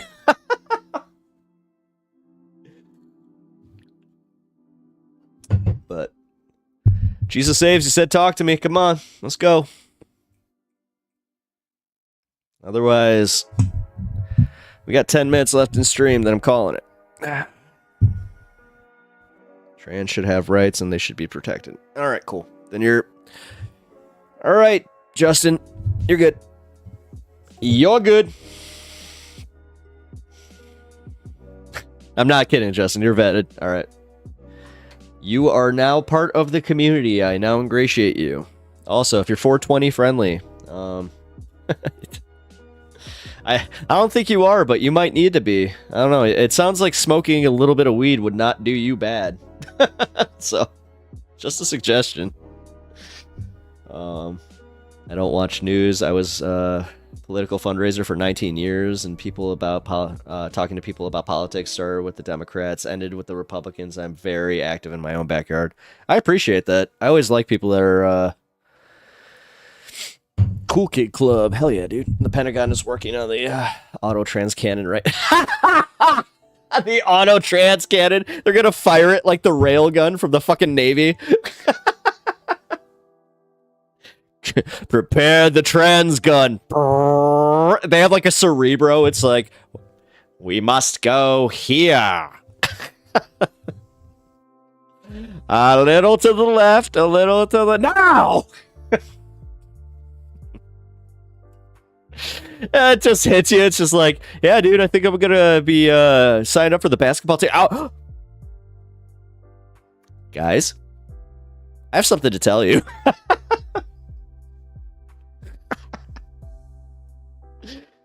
Shit. All right, now I'm making myself laugh. That's not good. I feel the problem is within our system on both sides. When you see the people in the House and the Senate that have been in office for more than 2 terms, they need to go. We need to remove them. Well, yeah. Honestly, like another Mo, why do you think that like everybody like unilaterally got behind this guy that did the deed in New York? Like, why the fuck do you think that has resonated so fucking well with both the right and the left, to the point where like the gaslighters are all getting roasted, like Ben Shapiro, where we're all just like, you know what, you treacherous fuck, if you're standing up for that industry, go fuck yourself. Excuse my French. I could probably do a little bit better about that. I've seen it when I meditate and translocate to the Pentagon. What are you doing some trans stuff? Because healthcare system is too big. Well, so is government.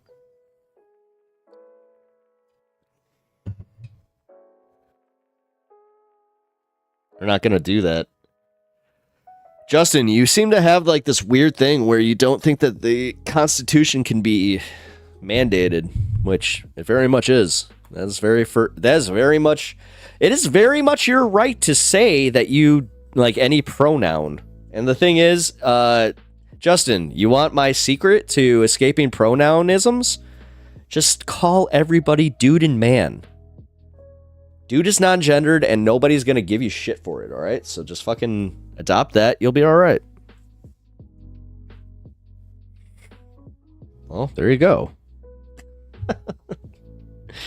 You're 20 years old. I'm sure you saw some Teen Titans in your day. Talk like Beast Boy.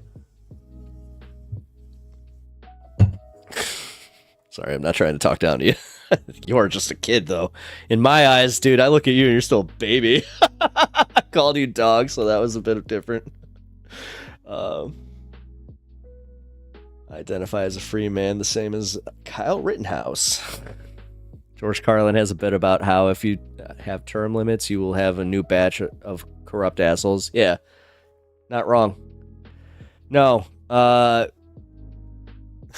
Beast Boy is cool. He looks lit. He's cool. Yeah, I like Beast Boy. Yeah, no, George Carlin was right though, because again, there's this like fairy tale that like if you open up Congress or you open up everything, then somehow some farmer's gonna come along and save the day because he's the normal working Joe. Meanwhile, Donald fucking Trump has convinced everybody that somehow he's a working class hero.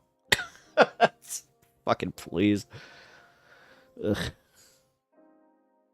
God, I feel like everybody that loves Donald Trump has never had a bad experience at a car salesman. All right, what do we got? Problem is, you can lose good people that way. Too, Bernie is a long-term guy. We need to get money out of the rest, and we'll follow. Yeah, I agree with that. Oddly enough, I kind of like Bernie Sanders. Good, you should. Bernie Sanders is the most consistent politician in politics. And I think you, Justin, I think you asked me earlier in chat who my favorite politician was. I would say Bernie Sanders. Oddly enough, kind of an understatement. The best thing about him is getting elected is that, well, we'll see. Actually, Justin kind of said it where it's like, I was a Ron Paul guy. Uh-oh. Oh, God, are you a libertarian? I'll have all the debates with you in the world, another Mo, but if you're a libertarian, just let me know. I agree with you. He's the greatest politician. He is. He is. It sounds like I'm radicalizing you, Justin. I mean, honestly, if you're ever looking for some good literature, Rules for Radicals. Not kidding.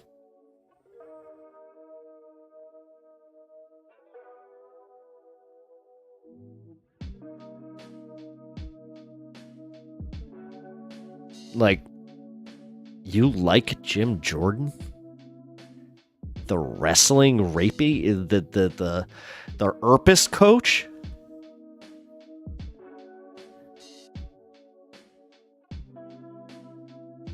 What?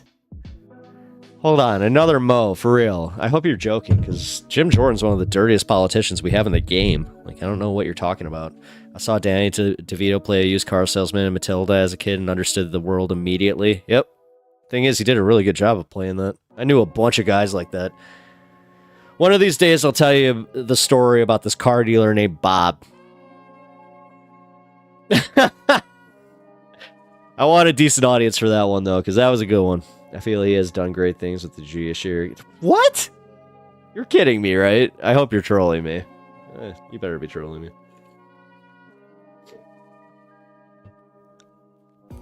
What? You do know that he's a shill for fucking DuPont, right?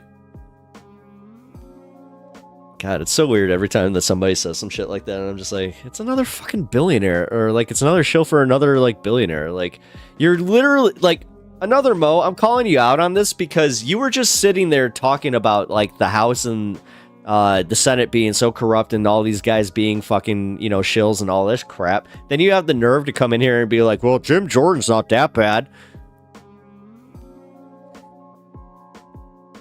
Come on.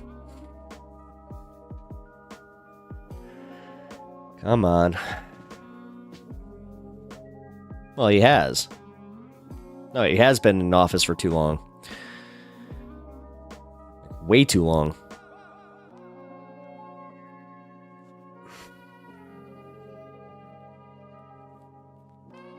Alright. What is it? Oh my god. Duke, I think it's just me and you and, oh no. We got one more person in YouTube chat. Which...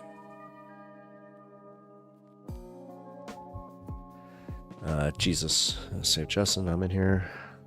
MB. Oh, no. I'm sorry, bud. I was looking at YouTube chat. My YouTube chat is usually, the more active one, surprisingly. I'm actually like the, rare exception to the rule on this. I mean, I've only been on Twitch for 2 days, so... Justin, you're among friends here. Nobody on the left likes Nancy Pelosi. Nobody. We all hate Nancy Pelosi. We want Nancy Pelosi to quit. So, trust me, she's not popular. So, same with Mitch McConnell and Nancy Pelosi. Raw. What do you mean? I was gonna go back in my shell and go back to the Senate. She quit? No, she didn't. Did she? No, she didn't. I thought she just won her election. No, she didn't. No. She won her election.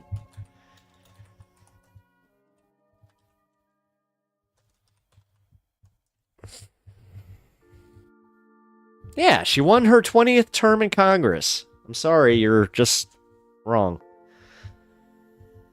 No, she is out of office at least. No, she's not. She won her 20th bid in Congress. No, what you're thinking of is she's not the Secretary of State or the Speaker of the House or whatever. Speaker of the House. Well, yeah, Mitch McConnell is the worst.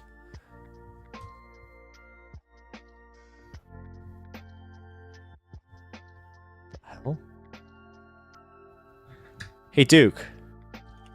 Shit! I dropped my phone.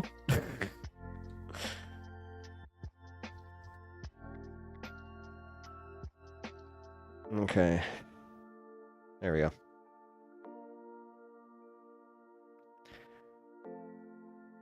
I scared them off. I'll be more low-key tomorrow. I don't think it was you, Duke. No, dude. I think that it's the fact that it's freaking 2 a.m. here in my fine city. So I think I'm at that point where I might be calling it here in a minute, but I do want to finish this conversation. So actually, it depends. I have to see the next candidates. If I'm no longer deported, I will probably vote Democrat next. Nice. Give it a shot. If I can help navigate you on your political journey, I would like to, but also don't try not to look at it as just the arbitrary Democratic. Like a lot of people just say vote blue, vote down ballot. You'll hear that from the right too. But yeah, man, you just want to pay attention to who the progressive candidates are that will really shift the needle as far as like getting us the populist like policies that we want, like guys like Bernie Sanders and the guys like people that follow that platform. Just expect, yes, I mean, you're already on the right path because a lot of leftists are already abandoning the Democratic Party, where I'm just like, you do understand that we're probably going to have to vote for these fuckers again, just so you know. It's just about consolidating and putting our people in the right place to get elected. So, become a delegate and change who gets elected. Bernie is yeah, so you use that like it's a bad thing.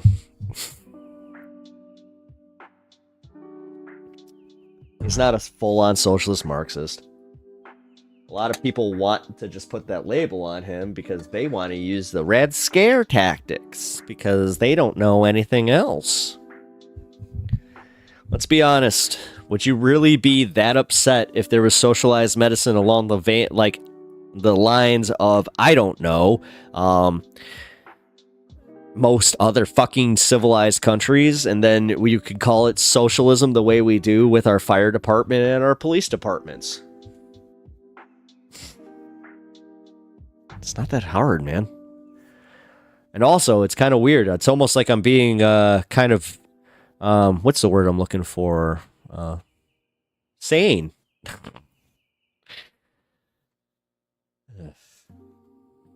Because a lot of people are just like, oh, I think it's fucking nuts. Like the left, they just want what they want. If they don't get what they want. Bernie is a socialist, and it's not a bad thing. I know. He identifies as that. No, he doesn't. He identifies as a democratic socialist. He actually identifies as an independent from Vermont, but Marxism is not a good thing. What's not good about Marxism? Please expand. You bought yourself some overtime with that one. Bernie Waltz would be a dissing card for me. Bernie fucking Waltz. All right. You know what, Justin? That's not bad. I laughed for a second there, but that's not bad. As long as he cannot be a knucklehead this time, because he did make some bonehead moves. He said some dumb shit, man. But he was just like, I'm friends with school shooters. I was like, dude, what the Tim Walz is my governor and a piece of trash.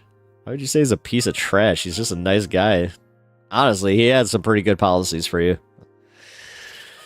I was a little bit on the line when it comes to Walz. No, he's got good policies. Kamala threw me off when she fucking touted Liz Cheney. You know? Yeah. Liz Cheney, the bastion of fucking all left-wing hopes and dreams. Alright, I hope you guys didn't see that. I had to get the rest of that. Okay.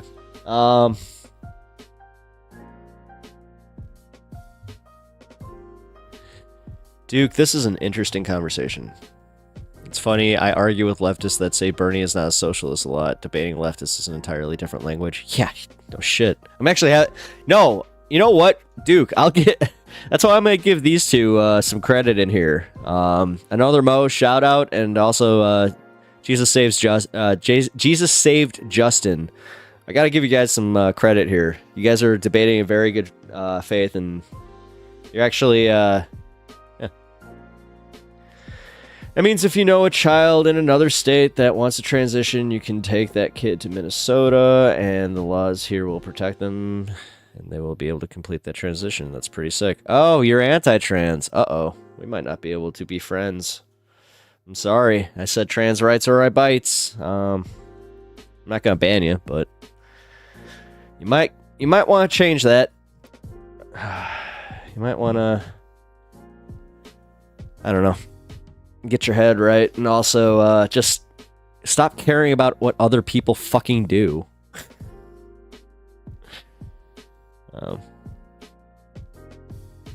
Oh, well, I thought you were.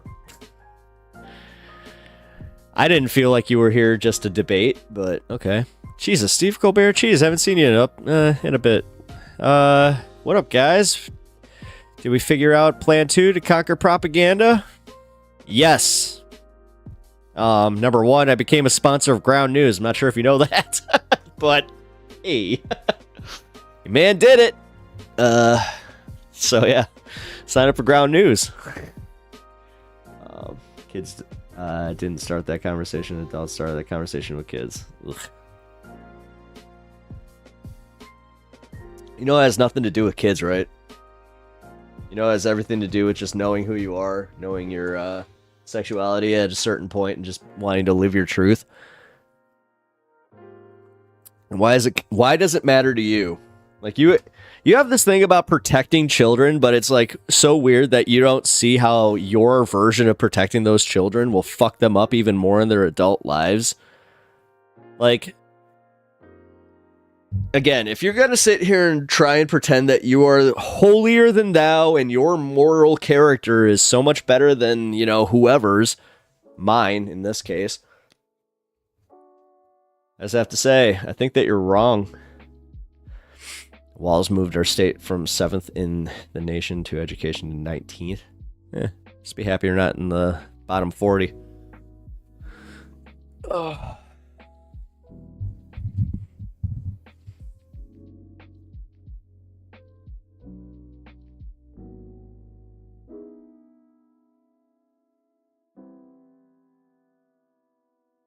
Again, I'm not religious. I didn't say you were. And if I did, I mean, didn't mean to.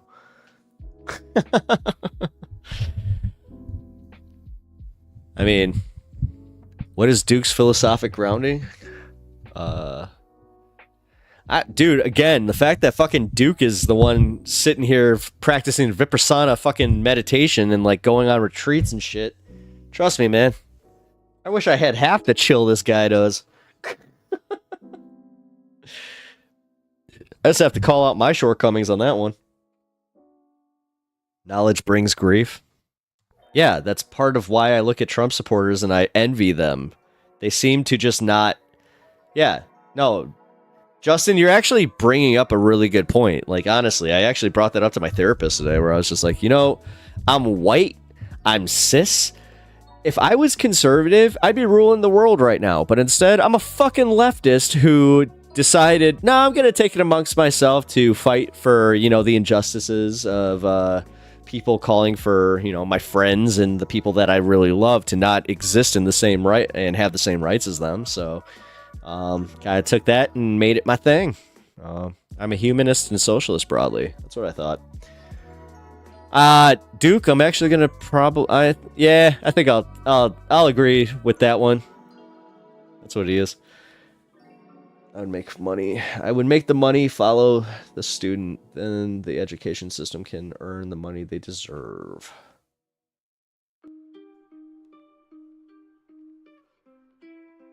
Oh wait, if it were up to me, I would defund the Department of Education. Well, if it's going to be up to Trump, and they're probably going to defund the Department of Education. But if you have that answer, do you have an answer for how you're going to fund the disability, the kids with disabilities in those schools? Because that's where they get, like, I think it was something like 80% of their funding. So I hope you have an answer for that. Then the education system can earn the money they deserve. Listen, you guys don't want to fucking pay taxes. Like, that's part of the problem. I pay taxes, and that's why I live in a state that not only has, like, a very, very high rate of graduation, and also, like, we're pretty high in the education department here. I can tell you right now that it's because we pay taxes, and, our schools are pretty much taken care of. So, school vouchers for students, that follows the student. School vouchers are the dumbest thing I've ever heard. What's next? You're gonna fucking ship off kids to another fucking school? 43% of the yeah, it's not a bad thing. Having an educated populace is actually a good thing. You do realize that, right? Like, Jesus Christ, how much dumber do you want this fucking country? We're already stupid as hell. Honestly, I'm having this argument with you. The fact that you're even thinking this is a good idea, sorry. Like, you said you're not trying to make friends? Fine. Alright, fine. I'm just calling you're fucking, like, you're selfish and you're stupid. It's a money problem and a money management. That's not, is it a money management, or is it, wait, is it a money problem, or is it a money management, or is it, your fucking typing's weird, or a money management that is the problem?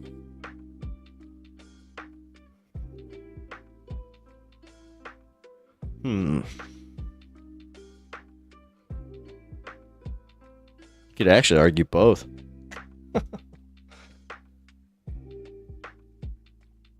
Yeah, I was about to say, you could actually argue both. You could argue that both are, like, true. I think that you're trying to see a solution to two problems that are essentially the same problem. I think you kind of owned yourself on that question. SOCDEM can be part of the process, in my opinion. I think they're big value in stemming fascism. Yeah, me too. That's what I'm trying to do right now. I mean, we got, true, so stop giving the keys away. Stop giving them the keys to the car. Make them earn the car. What? Who? Who the fuck are you talking about in this?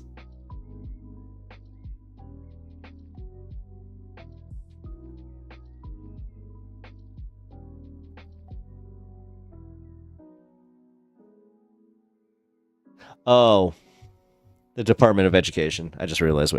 Sorry, I just went back and read it. I was like, oh. Hey, what's up, Govin? Barely sentient, dude. Man, fuck. You talking about me? Because, shit. I'm at this fucking point. When is it? 2 a.m.? Fuck. Doing this for 6 hours. Yay.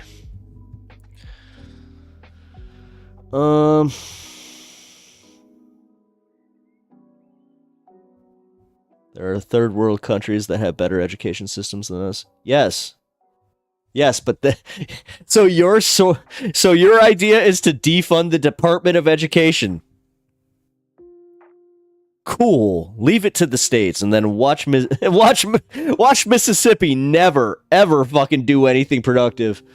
Honestly, I have to give it to you for staying so late to continue having these conversations with us. It's actually crazy, not gonna lie.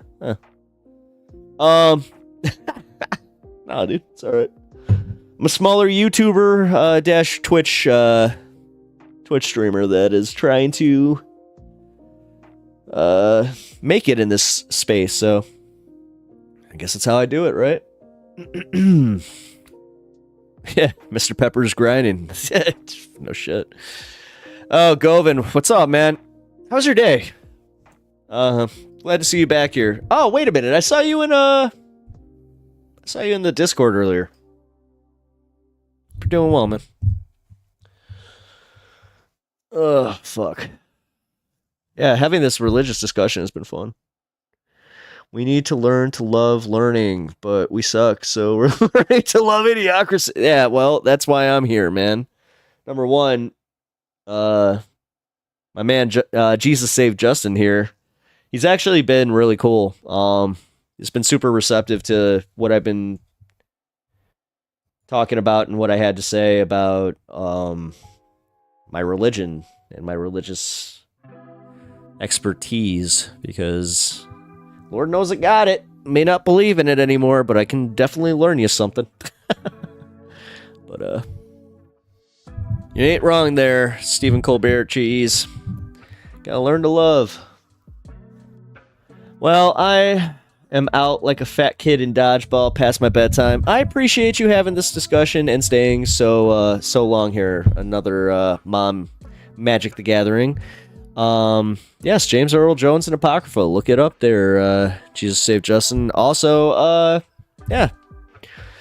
Don't not be interested in a little bit of leftism. Definitely come back to my stream and we'll get you on the right path here. And I'm not going to question your faith, man.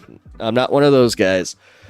I'm more than happy to let you have what you have. We can agree to disagree, okay? What's weird? You know it's a bit weird? I'm actually genuinely curious now that you asked. What's weird?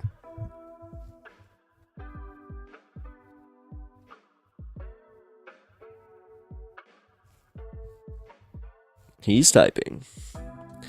Jesus, Stephen Colbert Cheese. I was raised Catholic, so I'm an atheist now, naturally.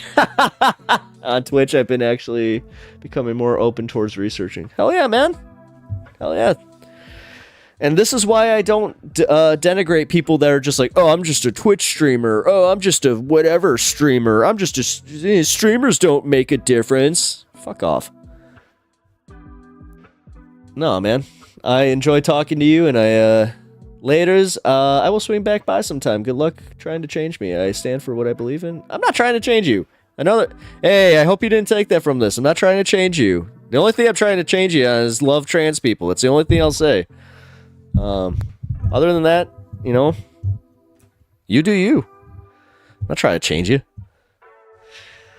We can agree to disagree. I just can't agree to disagree on trans rights. So, but I'll debate you on it. Yeah, I have a Twitch. My Twitch schedule is listed on there. I'm usually on from like 4 on. I usually go to like 4 to like 10, 4 to 11. Tonight is my late night because I play D&D until 7. So I don't get home till 8. So yeah, I start at 8 and yeah. Then I pop on and go till I want to get off. I said get off, guys. Yuck. But yeah, my schedule's pretty consistent. Also, check out my YouTube channel, Jesus Save Justin. I'm not kidding. It's linked on my Twitch description here, but it's the same name, Pep Talks Politics, or Pep Talks Politics. Pep Talks TV and High on Politics. So, yeah, take a look at my schedule and pop on back in. I appreciate having you here, man. I really do. Like, this was fun. Also, Stephen Colbert Cheese. It is kind of fucking funny that you're in here now, and you and Govin just pop on like after 2 a.m. I'm just like, what the fuck are you guys doing here? It's like, I'm trying to go to bed, but what do I got? Yeah. And we'll look at your YouTube channel, a lot of research now. Probably won't do that today. Maybe tomorrow. It's getting a little late. Yeah, no worries, man. No worries. Yeah, just keep an open mind. Also, I'm willing to talk to you about some Jesus stuff, and if you're want to apply your religion to your politics, I'm always willing to help you on that one too, because for some reason there's just this weird contingent of like right-wing pastors that are more than happy to try and convince you that, you know, based on your religion, that you should be a right-winger. So I'm not even trying to convince you otherwise. I'm just trying to convince you to live like Jesus. Weird how that works. It's like, yeah, live by his example. And then most pastors are just like, don't do that. Wait, what? You fucking leftist? That's so funny. No, this was fun. This was a lot of fun. Truth always conflicts with Max human psyche flourishing at some point. This is our human dilemma. Well, I'll be honest. I experienced that one like up close and personal. Like, my whole religious experience was pretty much based in that. That's something I recently started learning. Oh, wait. Yes, I agree with that, too. That's something I just recently started learning, at least when it comes to the Bible. Yeah, I mean, again, man, I don't begrudge you having your church community. I don't begrudge you doing Bible studies or whatever you're doing, but you found a good community here.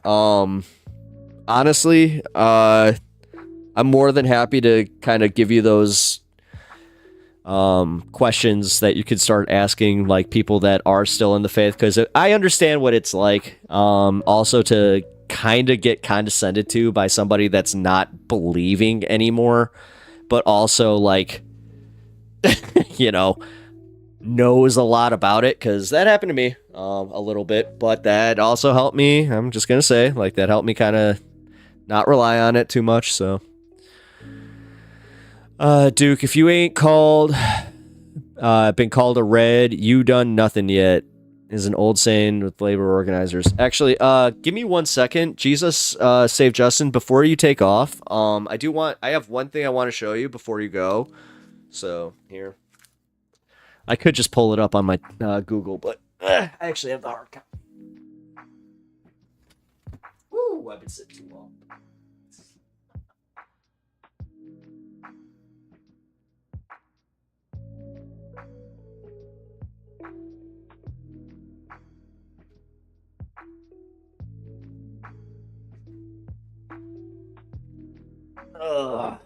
Right here. This is what you need. You see that? There we go. Rules for Radicals by Saul Alinsky. I'm rereading this book. You butcher words, Mr. Pepper. Thank you. I know, dude. Trust me.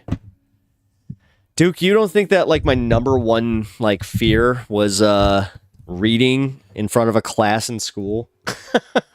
Come on, man. Yeah, here.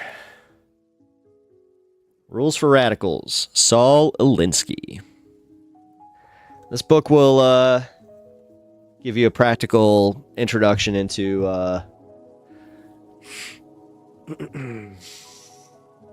also, Duke, if you've ever met my father, if you ever met my father, you'd understand exactly why I speak the way I do.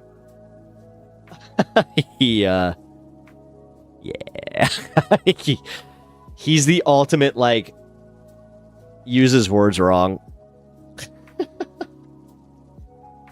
Oh, shit. I know, now it's my job to literally read in front of people. I know. Hey, at least I got the balls to do it. Yes, we are chilling now. Actually, yeah, we are chilling now. Because I'm going to take a few hits. I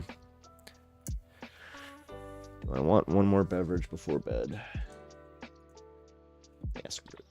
I want one more beverage before bed.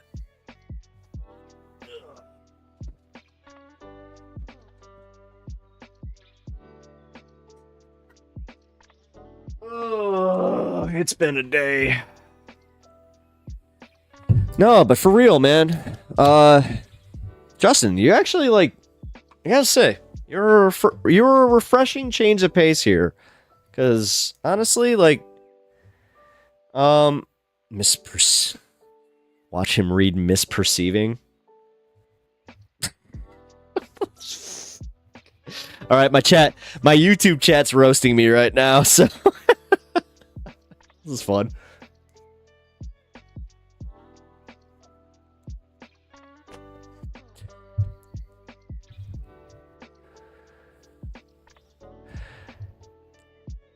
I type in L337 speak just to make it harder on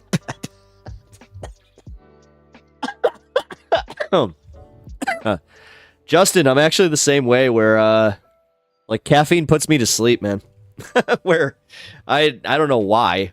I got that freaking curse in me. Where it's just like, you want to go to sleep? Have a coffee. It's just like, how does this make any sense?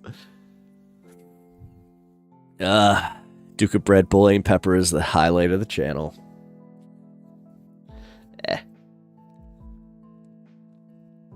This is why I love you guys. Honestly, man, if you guys didn't bust my balls, then shit. I'll tell you right now, if you guys weren't half as funny as you are, I think I might have given up doing the streaming thing. You have ADHD, that's why. Yeah, no shit. Thank you. No, I know. I do have this weird thing where my eyes, if they go to the next sentence, then I just want to skip in my brain, but then I remember I'm reading out loud and I can't do that. So I've had that problem since I was a kid. So I sort of force myself to believe that caffeine makes me sleep. It doesn't. It just makes my heart beat faster and kind of gets me tired, but not really. I got ADHD. Same here, buddy. Were you ever diagnosed with ODD? Jesus saved? God, I'm gonna just call you Justin, but Jesus saved is kind of fun.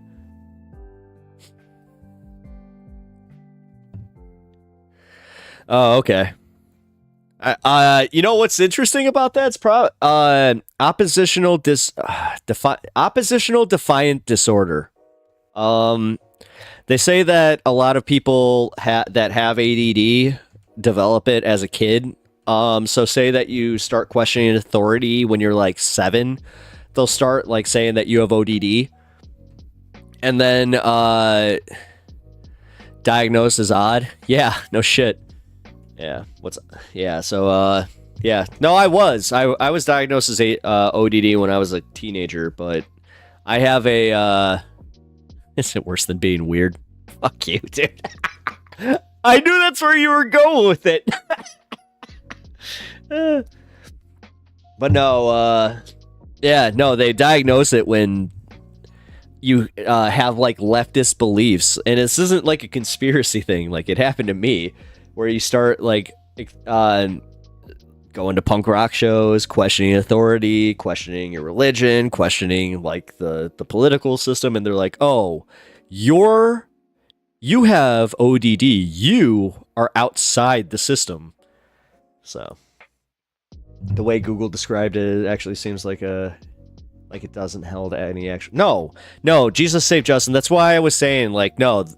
It was a systematic way to try and say that people with ADHD, because they saw a correlation between ADHD and high IQ, so you could kind of shame them into being weird or being crazy, so most of society would shun them and say, oh, they got that oppositional disorder. Oh, they're outside the norm. Trust me, dude. They try and they pull those games way more than you think they do. I think that honestly, they do that shit. Fuck it. I dare say it's systematic. But yeah, being ADHD is fun. It is, actually. I was just talking to my therapist about that today. Where I was just like, yeah, you know what? I like it. I also like the fact that, you know, I didn't grow up with the boring shit. It is, it's rad. Yeah, no, it is. It is rad. The only thing that's not rad is when it's just like, oh, I forget to pee sometimes, I forget to eat sometimes. So that's not good. I have stories from my time in Dixie, Florida. I still can't believe you like grew up in Dixie, Florida. So were you right off the Dixie Highway? Like, I used to take that to get into Florida.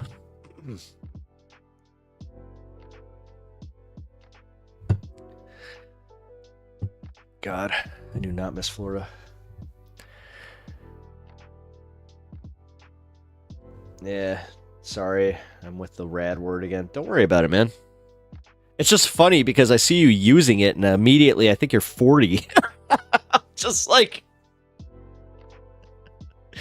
I think you're closer to my age, bro. Which notice I don't use the term bruh. It's bro. Bro, dude, man, homie. Home slice. Douche canoe. I don't know. There's a bunch of this shit. Overton divergent disorder. So our left... I mean, they try... Dude, for real. I swear to God. Look at the Overton window and tell me that anybody that has ODD isn't on that fucking far end. I used bro a lot in like the last 3-4 years. To be fair, in the last 3 to 4 years, you were like 16. So this is why I always... I'm sorry. I'm not trying to... You're still a youngin'. God, making me feel old over here. I guess I am an elder at this point. Although, hey, we got elders in this chat. We got people in this chat that are older than me, all right? So that's a plus. At least because of the bruh meme. Yeah, whatever. I just God. Speaking memes. So, all right, so was that something that like happened a lot in your schooling? Because God, 20 years old, you had to have a cell phone pretty much your entire school. So yeah, you had to be like just go based off memes daily. Fuck, man. God, I was like the last vestige of kids that grew up without a cell phone. Yeah, I love memes. You kidding me? Yeah, if you want to join our Discord, actually, here. Son of a bitch. Hold on. You're not in the right chat. You are still young and spry. You're... Yeah, dude. Yeah, you're early 30s. Sucks, man. Ugh. In the next few days... Oh, shit, your IP address... Oh, what'd you do? What'd you do? You did a naughty. That's hard to do. I've been banned on Discord. That's hard to do, man. Promise you don't want to know. It's okay. I'm good. I'm good. I'm sure that you got some things you regret and that you're apologetic for and that we can just say, hey, you've moved on. That just sucks that you can't see our Discord because I got some pretty funny shit in there. You want to talk about memes? I got some good stuff. My first phone was freshman year of high school. Pink Razor.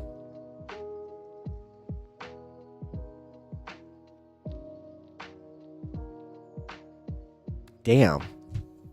So fucking old. My first cell phone was junior year.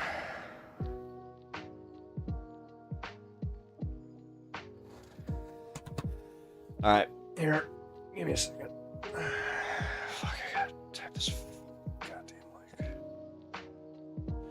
Hold on. Let's see if you can join.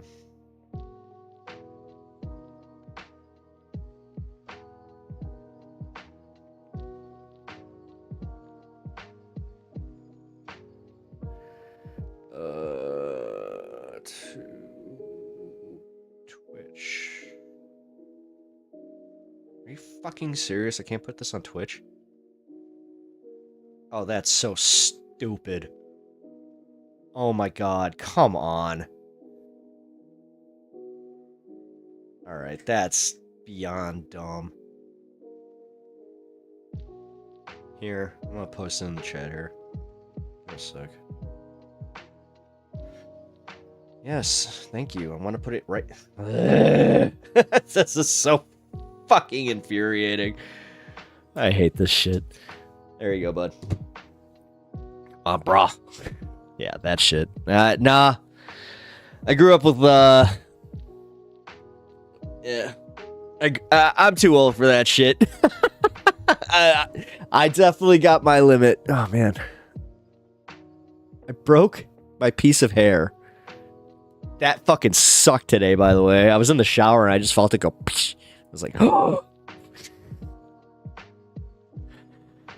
Well, look at you. You're now part of the Discord. Behave. All right. Also, make sure you go and subscribe to my YouTube channel. I'm watching. I'm literally watching. If you do this shit, I can see it. You haven't done it yet. Here. Here.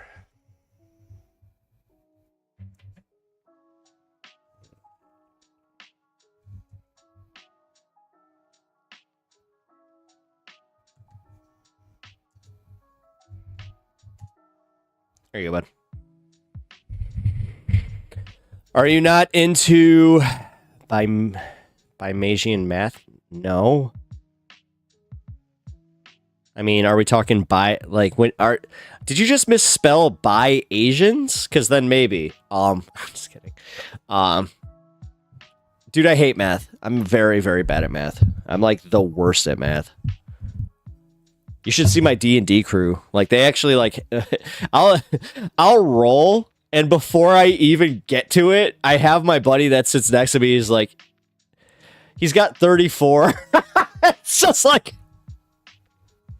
he said it.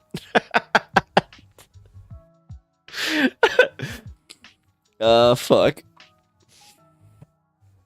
Thomas Bay is like, Jesus Christ. All right, fine.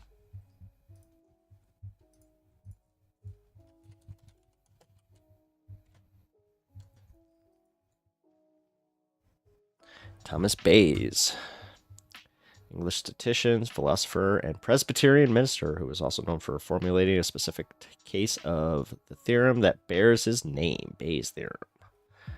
All right, I'll watch a video on it. Not now, but I will.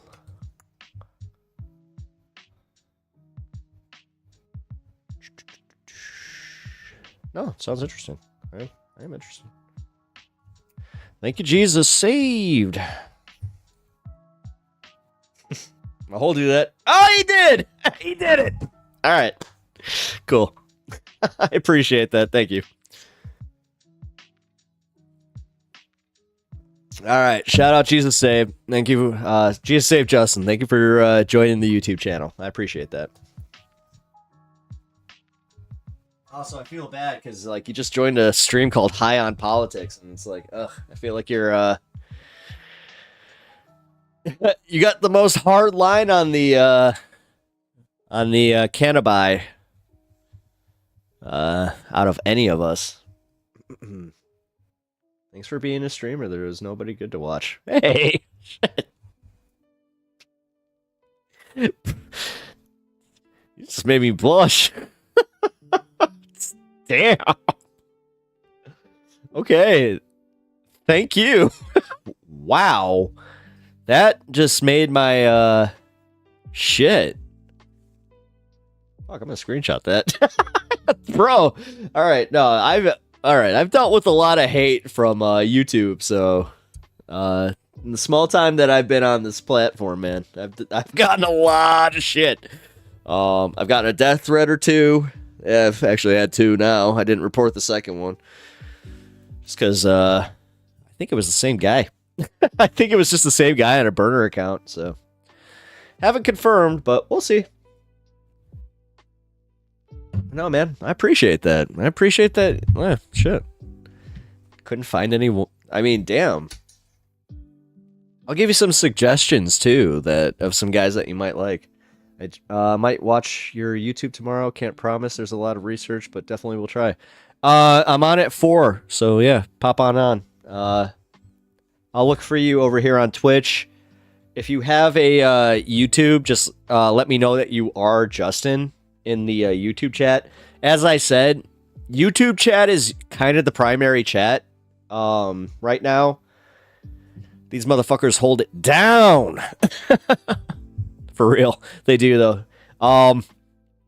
They're also hilarious. Like, even Stephen Colbert Cheese. Like, come on, dude. Just that name alone. I was like, what the And then we got Duke of Bread, who is legit. Like, this dude makes me laugh. Shouldn't have said I feel like Hagrid from Harry Potter. I shouldn't have said that.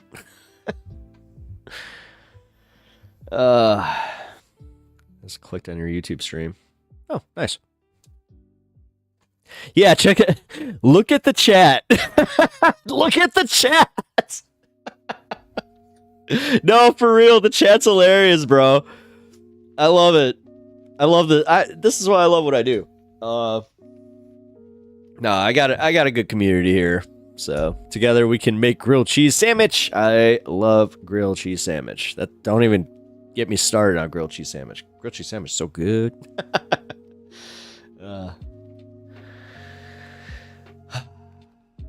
Are you up for it, Duke? Uh-oh, what are you doing? Are you guys staging my... Is this it? Is this the coup? Is this the coup? Oh, no. I know. As I said, Jesus, like, that's the thing. I know that you saw that I only had 3 viewers in my Twitch here. No, I actually, like, I hold it down here on YouTube as far as getting some numbers, and I did it backwards according to a lot of my friends who are streamers, that technically it's easier to get numbers on Twitch first and then go to YouTube. I did it backwards. So, I created a YouTube channel, made a bunch of videos, and, yeah. Yeah, I know. I know. I'm almost at 1K. I'm almost there. So, I'm trying, man. I'm trying. I got some memberships. I take donos, but keep your money. You're 20 years old. You need to keep all your money. So, but yeah, no, I feel like I'm getting there, man. So I appreciate this. This is fun. I've been trying to unionize chat. Really? Come on. Don't worry about it, man. I'm not even kidding about that. Jesus save Justin. It's all right. I just say it because I'm very bad at promoting myself, so I feel like if I don't say it, then it's like, all right, I'm gonna just continue not saying it, and then I'm never gonna get any subs or any memberships. So, my favorite one was God, it was like my second or third day on here. I had mentioned at the end of stream, I was just like, yeah, this is usually where I would read donations, but. And then all of a sudden, 2 people popped in with donos, and that was awesome. And that was kind of the start of, like, a lot of stuff, where I was like, oh shit, that actually kind of pushed my channel. Damn. Actually, Justin, can you do me a favor? Leave a like on this stream, please. That is important. Also, just in general, if you like video, like... When you like and watch a video on YouTube, hit that like button. I don't care who the creator is. Hit it.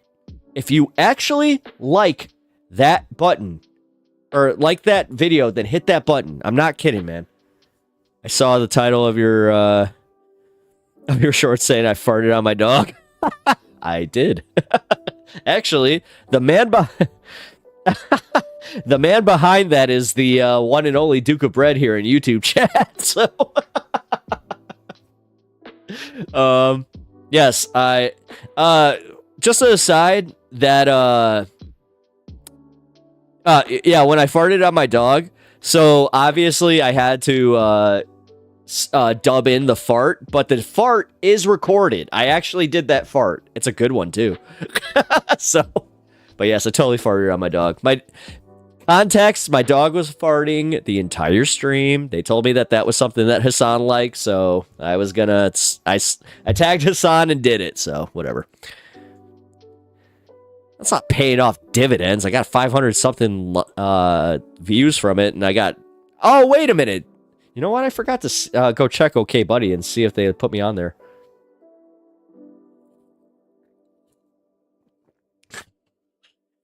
Oh my God. I appreciate that, bro. I farted a good amount of times. You said that with every ounce, every once in a while. Oh, come on. Oh, cutting some gassers. No. And that's my point, is the fact that what if I don't hit the like button? You're asking me to compromise my principles just for the algorithm? Okay, I did it. Now I'm compromised. I don't get that, man. I've had that conversation, like, dead serious with some people where they're just like, I don't hit the like button. I'm like, why? They're like, it fucks up my algorithm. I'm like, it's like, but it wouldn't fuck up your algorithm if you just hit the like button every time you watch a video, because then it's doing the same thing and it's going to be the same algorithm, and then you're helping the creator. Like, this is the easiest way to do it without giving them donations. It's insane. I have laughed pretty hard about it multiple times, and now now it attracted a viewer. The dividends will keep coming. To be honest with you, even if it did mess up the algorithm, I'm a person who usually just searches up and what I want to watch. Yeah. No, that's fine, man. I'm just saying, for me, anytime you watch any of my stuff, at least, yeah, please hit that like button. But also, as I said, I'm just trying to be a better YouTuber myself. I personally, anytime I'm surfing through YouTube, if I am enjoying a video, if I'm even halfway through it, I give them that like. So the only ones I won't do are Pierce Morgan videos, which I have to watch those for my stream here. So yeah, it's annoying. So as much as I love that pompous asshole, I'm probably going to start doing that now. Thank you. No, I'm not even kidding, man. Thank you. Every YouTuber you watch thanks you, especially when it comes to small streamers, maybe. Oh, dude, yeah, small streamers. If you have the ability to pop into any small streamer and check them out for a little bit, I've been doing that a lot. I'm a little bit of a believer in karma, just a little bit. So sometimes it feels illegal to give it too big. Yeah, you know what? I'm right there. I love that comment. No, that's a good one. Jesus say Justin. Sometimes it feels illegal to give your donations to, or give your likes to a big streamer. Yeah, I'm the same way. Occasionally, there's a Hassan video that I'm just like, you don't need this, but I still do it. Like, that's the thing. I still do it. It feels dirty, but I still do it because whatever. I'm a man of principle. So, man of principle and consistency. That's one thing I try to do. Oh shit, when he gets his first big beef, then they will call him Dog Fart. Dog Fart and Pep is gonna be pissed at me. Bro. Because if someone got like 100k likes, I'm gonna be like, what am I gonna... Yeah, yeah. Who cares? Yes. I wouldn't look at it that way, man. That's a W take you have. Oh, thank you. I appreciate that, man. I'm just trying to put out some good karma, man. And also just, I'm a big believer in you get what you give kind of thing, Also, it's costs nothing to just try and be a nice, decent person. So I don't know why so many people are just like, I want to be mean. I want to be a bully. I want to be this type of person. It's like, that seems miserable. Why the fuck would you want to just be a miserable person? I don't get that. It's so weird. And then people that are like, I'm going to like, Justin, one of my favorite things that I love about my YouTube channel, you missed it yesterday. So I read some of my hate comments that I got on one of my videos that got ratioed. Dude, the thing is, everybody, like, even when they say, oh, you've been ratioed, I'm like, I don't give a shit. I really don't. I don't give a shit. You know, the fact that they gave me engagement, I'm just like, all right, whatever. And then I read their mean comments for content. It was funny. I had a good time. Plus, it's really hard to bother me with words. It is so hard. That's another thing I've been learning too. It's so much happier when we're just nice for real. Yeah. Yeah. Dude, what? I'm glad that you realize that, because, like, I feel like your generation, God, now I really am old, but I'm going to say it. I feel like your generation is, losing the nuance of just being happy, which I had so much faith for you guys. Like, you guys grew up with, like, gay being normal and shit, and then all of a sudden it's just like, man, we're gonna be bullies. It's like, why? Why do you want to be bullies? Like, being a bully is awful.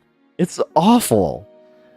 You know, like, I look back at, like, my 4th grade bully, and, like, dude, that kid, he was so miserable. His dad was beating him, and, like, the only reason he wanted to bully me is because I had cool toys, and, like, I actually had a family that loved me. So, like, I don't know, man.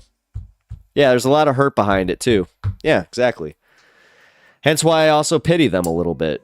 You know, I can't help it. I do actually, like, again, did I like my 4th grade bully? No, he was a prick. And he bullied me from 1st to 4th. That kid sucked. But I did pity him. So, get what you give is a pretty true, though. Yeah, I know. I had a bully who grew up in an RV park that would get beat by his dad and was poor and other stuff. Yeah, see? God. Like, there's nothing to laugh at there. It's just so fucking objectively true. Like, as far as, like, that's just what happens. Like, it sucks. That shit sucks, and I hate the fact that it always, like, that's what passes it down, man. And then, I'm glad that, like, you got out of that, but I'm wondering, like, as far as his dad, I'm wondering if that kid ended up becoming like his dad, because that's always how it happens. It's always how it fucking happens. And they always talk about their dad like they were the greatest dad ever. It's like, your dad used to beat the shit out of you. Yeah. I mean, the fact that he told you that's kind of weird. He just told, your bully just had like a come out moment with you where he was just like, my dad beats me. It's like, wait, what? Porque?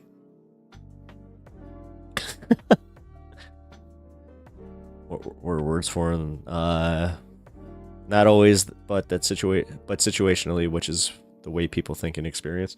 Yeah, I know, but I try to just, I mean, Duke, I'm repeating the same shit to you guys, but you know how Mike was. Like, Michael, seriously, man, like, if I gotta get a sign for Michael, because honestly, man, like, he got it.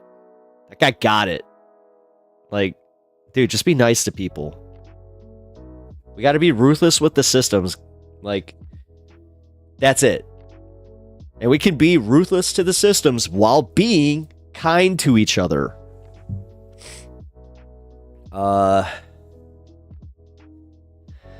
When he told me that, I felt bad. Well, it was 4 years ago, 4 years later in high school. It was an actual crazy story. I was being rude to my mom once, and my dad was mad.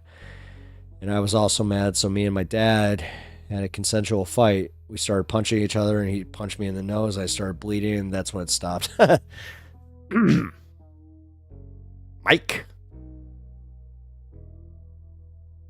Oh, shit. Which Mike? Wait.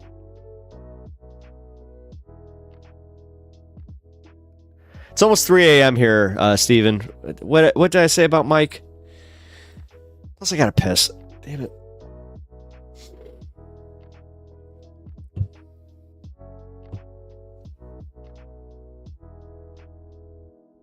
Oh, at least you admit that you deserved the punch. Like, I actually just told a story about my dad. The only time that my dad ever laid hands on me, I was going full Joker mode.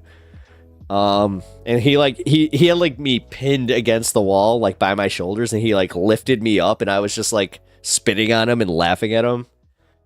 Not proud of it. I was a prick of a teenager. I think that every teenage boy is kind of a prick, but. Oh, Michael Brooks. Sorry. Yeah, I was talking about Michael Brooks. Yeah, sorry. No, I'm not staying up on your account. I'm actually staying up on my account because I just need to, I'd be up anyway, if I'm being completely honest. I usually go to bed right around 3, so.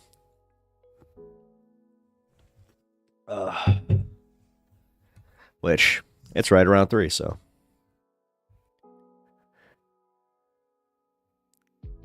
Yeah, you're right. Nobody is talking about cosmopolitanism, that Michael Brooks said. Yeah, you're all right.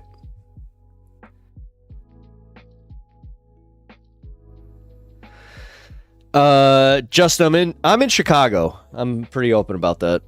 I'm a Chicago boy. Did you say you were from Minnesota?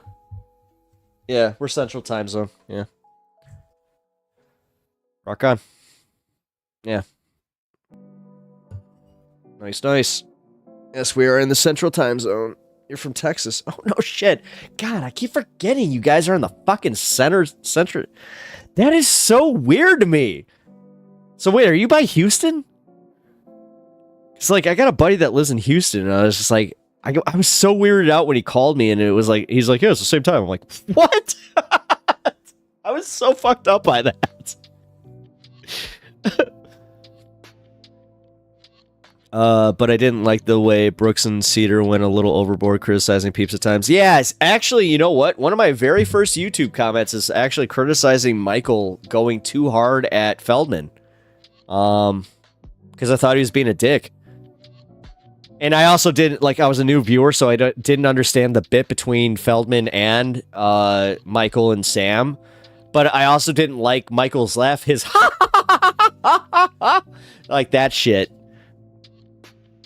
But then I learned to love it, so. Huntsville, no shit. Yeah, by Houston. Yeah, I know where you're at. That's cool. Fuck yeah, man. In the dorm? Nice. One of my favorite YouTubers is right by you. Caleb Hammer. He does the, oh my god. Ignore the bots. I'm getting rid of them. Fuck this. You know what? I'm gonna get rid of it right now. I'm so sick of this shit.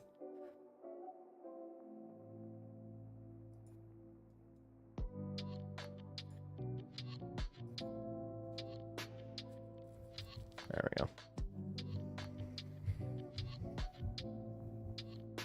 go. I am unhinged. I enjoy the antics. Like Sam Harris has issues, but he's not the enemy Majority Report was making him out to be. No. I actually think that Sam Harris is one. If we're going like the IDW, the only problem I have with Sam Harris is his blatant anti-Islam takes. Where, listen, I am a post 9/11 kid. I lost friends in Iraq. I also lost friends to what I can only equate as Islamic terrorism, where it had nothing to do with anything but the fact that they wanted these people dead, or wanted my friends dead. And that's why I'm kind of like a little, listen, I'm more left-wing than I have any right to be because of that. Like,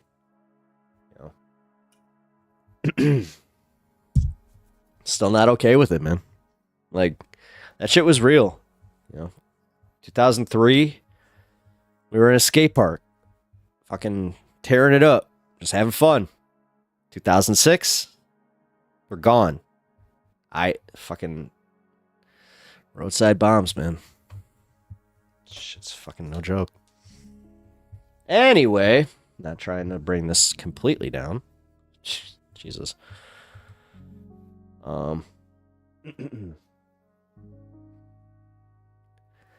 Yeah, definitely not a fan of war. Let's just put it that way, man. I feel like I am pretty pacifist to my core, but I also understand that it's unrealistic, so. For me, personally, I just don't want to fight. But that's just me. Sam, I have a friend that was in the army. That sucks. That sucks. Losing a friend. It's never fun. It's never fun. Lefties do too easily buy into blaming everything on American imperialism. Yeah. Oh, he's alive? Yeah. Yeah, and I'm not gonna go the way, but he got PTSD from what? What action did he see? I mean, again, I don't know what kind of covert stuff he saw, so but I just know that in the middle of the war, it was all too real, man. It was all too fucking real. Yeah, I almost joined the military, but thank God, my name has helped me make this career, because I'm not sure if you figured this out yet. My channel is called Pep Talks. I'm Pep. My last name is Pepper, so going into the military was something I was not saying no to. Let's just say that. Like, I was pretty gung-ho about it. I was going to go into the Army Rangers, but I had one sergeant. I could say his name. Sergeant Devos. He was he's a big old Guido. Like, he was huge. And he's going over my paperwork. And he just starts laughing his ass off, and I mean like belly laughing. And I'm just like, "What's up?" He's just like, "We're making you a sergeant." And I knew right then I wasn't going into the military. So Justin, don't join the military, because the military is just going to break you down and make you into something that you're not. I understand the merit behind thinking that you are helping your country, and also, like, it could be even for the personal reason, but you could do so much more, and you could also get what you like want to gain from the military just from private life. Yeah. Don't do it. Especially now, don't do it. We're so close to something. No. As long as it's not like protecting the fields of Harmageddon. I don't know what it is. I want to join the military serving. I just want to join the military, serve, and then get the federal job afterwards. It's not as easy as you think, because not only do you have to do your time, but you have to make sure you don't get a dishonorable discharge or any of that shit. So how balanced do you want to make things? I like anti-war being emphasized by sources such as Democracy Now!, but there's idealism. I mean, Colbert's cheese, honestly, I don't have a good answer for it. Like, I don't have a good answer for it. I do know that for whatever, like, security and all that shit, we still need to do this, but I don't know. I just want to join the military. Okay. But geez, so Justin, I'm just saying, like, I had a buddy do that. You do know that you can get, like, you especially actually right now, there are so many grants going in for trade schools that would benefit you before even going into the military. So I think that I would look into that before you go into the military. And also, you can get badass federal jobs if you just get training. Like, do you know that the FAA really needs people? The Federal Aviation Association? Like, you can make, I think it's close to $200,000 a year if you're an air traffic controller. So, like, they are pumping out money for that because they need air traffic controllers. They're starting to age out. One of my friends does that. So, oh man, Western imperialism has both improved the world, also. So let's balance both sides here. I mean, I'm trying. It's also 3 a.m. and I'm getting a little sleepy. So what time is it? Oh, it's literally 3:06. Okay. All right, guys. I think I'm going to call it. I gotta get going. I gotta go to bed. Plus, I just heard my dog barking upstairs, which is not normal for 3 a.m. So makes me wonder what the fuck is going on. So, hey, Jesus Saves Justin. Thank you so much for joining. Great stream. Oh, thank you. I really appreciate it. Yeah, I hope to see you here later. Obviously, do your research, but yeah, make sure you come on back. I'll be watching out for you. I feel like I kind of got myself like a student here, where I'm just like, no, you got homework. So, but yes, I gotta sleep. So Duke and I disagree, but that's okay. Yeah, I know. You two, night owls. You guys are fucking crazy. You can go till 4 a.m. here, but all right. Come back. We can talk about it another time. It's 1 a.m. here. I need to sleep. Yeah, dude, I'm out. So, all right, guys. Appreciate it. I'll catch you. I'll be on at 4 tomorrow. So, catch me at 4, and I'll see you then. All right. Y'all take care, and I mean that. Take care. All right. Yeah, we'll make grilled cheese sandwiches another time. All right, there, Steven? And also, try and pop on before fucking 2 a.m., all right?